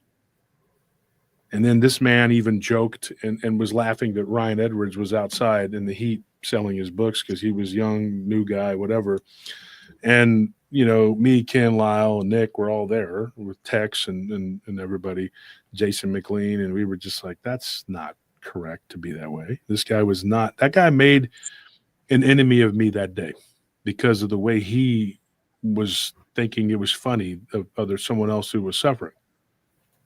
So I went out there and I offered, Ryan Edwards some water and and I was like, it's hot out here, you're out here. And I felt bad. And the guy's snickering. He thinks it's cute. It's not cute. It's not funny. And this is the way this person goes around treating people. I hope that nobody ever pays attention to him again. And I won't even say his name. And I told Barton about it. And we were just like, yeah, we're not bringing him. Me and Barton and Ken had talked about who was going to go and who wasn't. Well, hell no, we don't want to bring somebody like that along, And like I said, I'm not going to say his name unless he comes after me, and he hasn't. Well, he did say something one day, and he shut up. But the point is that this is a person that's not a good person. And from what I've heard, he's still that same way. And with those kind of people, all you can do is pray for them. Because you can talk to them all day long psychologically. And all these people think that you can reach people through psychology. But reality is reality, and reality is spirit, right? That is, you either got it or you don't. You're either good or he spews you from his mouth. So I suggest to everybody, stay prayed up. Don't be, right in the middle. You're either here or you're there. That's Jimmy Johnson, the former coach of the Dallas Cowboys. He goes, you don't live your life right in the middle. He's like, no way.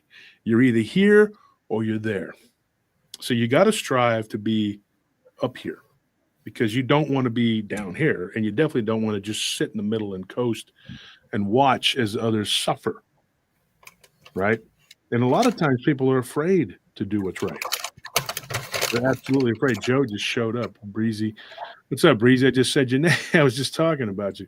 But yeah, so these people, they all have these shows or whatever. Check them out. And dude, I hope and pray that people start going to Abe and watching his channel. Not only is it entertaining as heck. Yeah, I like Cousin Jesse. He's I all right. love watching his show. And I'll listen a lot of times because I'm driving. I got to work, but just the interactions, and then you see the people who are just diehard listeners, the hardcore people, and you're overnight. What else you got going on? I mean, if you're not doing anything, you can't sleep. Go check out Abe Cia, Spiritual Encrypted Encounters. I hope he grows. I hope he becomes 100 times bigger than me, because he deserves it. I think he really does. And there's a lot of people in this field that deserve that. So, folks, thank you for tuning in. Thank you for listening. We'll be back tomorrow night. We're going to have part 2 it's going to drop the podcast episode, right? Are we going to be able to drop it? Yeah. Okay. Because if not, we could always move it to Thursday if you can't do it. So we're going to drop that with Ron Moorhead. And then we'll be back on Wednesday night. Wednesday night, I'm going to try and tell, and I apologize again. Her name is Zaina, not Zena. She was like, what is this? Why are you calling me Zena? Okay. Once again, I apologize. Your name is not Xena Warrior Princess. Your name is Zaina. So I will be telling Zaina's story on Wednesday's show, and then on Sunday we're back again, and we'll be doing, I think, the Goat Man, right? Is that what it is? Yeah. And then we have the stories and everything from Danielle Borazon. She's going to come on the show. She has a show and she does all kinds of stuff, and that will be on Friday. And then every Friday after, we have a guest coming on, and after that, I think it's James Bartley on the 4th, and then on the 11th we talk about the apocalypse and Jason McLean. And so he'll be coming on, and just it goes on and on and on, right? And don't forget, we're working on books. We got a lot going on. A lot's coming down the pipe. We're going to be doing a blog that's going to happen every week that's going to chronicle what's going on in the world of Paranormal Roundtable. The website, we are this close to getting it revamped. And then we're going to have all of the merchandise and everything there. And I hope to eventually be able to help a lot of my friends in the paranormal, cryptid, UFO community sell their merch too. I'm not making any money off of it. I just want to help everybody try to get their piece and be heard. And people can go and buy their shirts. They don't have to just buy ours. They can buy theirs, right? So anyway, thanks for the donations. Thanks to everybody who tuned in. Oh, and the giveaway. Right now, if your name is in green, just tell me, hey, I want something, and we'll send you something. The first person that says it, somebody say it. Somebody in green, say hello. I want something.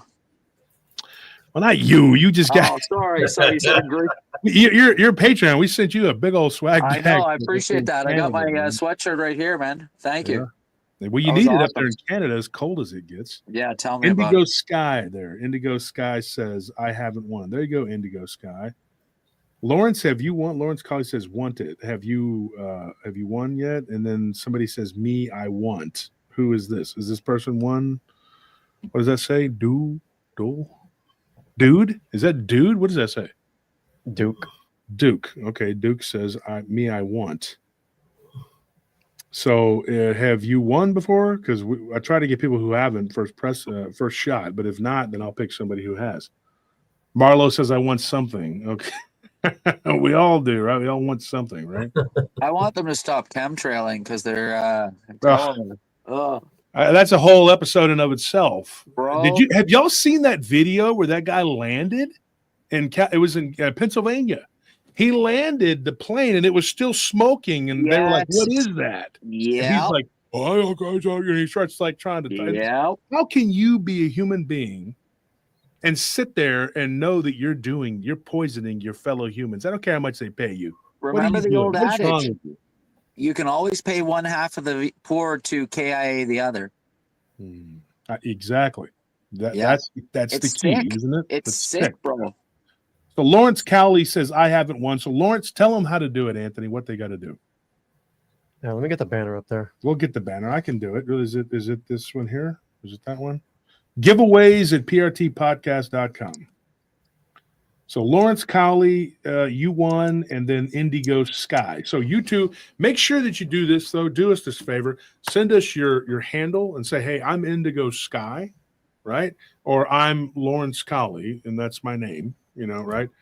And just say who you are and say, I won on such and such date, this show, whatever. And then we'll send you, and give us your shirt size and your address, and we'll send it out to you. We have a whole bunch of them out here ready to go. They're about getting ready to be shipped out. But Maddie and Tony and Anthony have all been working their tails off trying to, so we haven't had a chance to get out here and do it. But they're all put together, and you'll be on the next shipment out. So Indigo, thank you for tuning in and being a member. Become a member. It's $5. Right? It helps the show immensely, and you have the opportunity to win merchandise, and you can advertise for us by wearing it. So it's a win-win-win, right? It's good for everybody. So there you go. You guys win. Yeah, Cryptid Commission says certain states have been outlawing chemtrails. It's about time, and they should have done it a long time ago, but they're too busy trying to kill us, and I'm not going to get into and start acting like Alex and they're turning the frogs, but it's happening.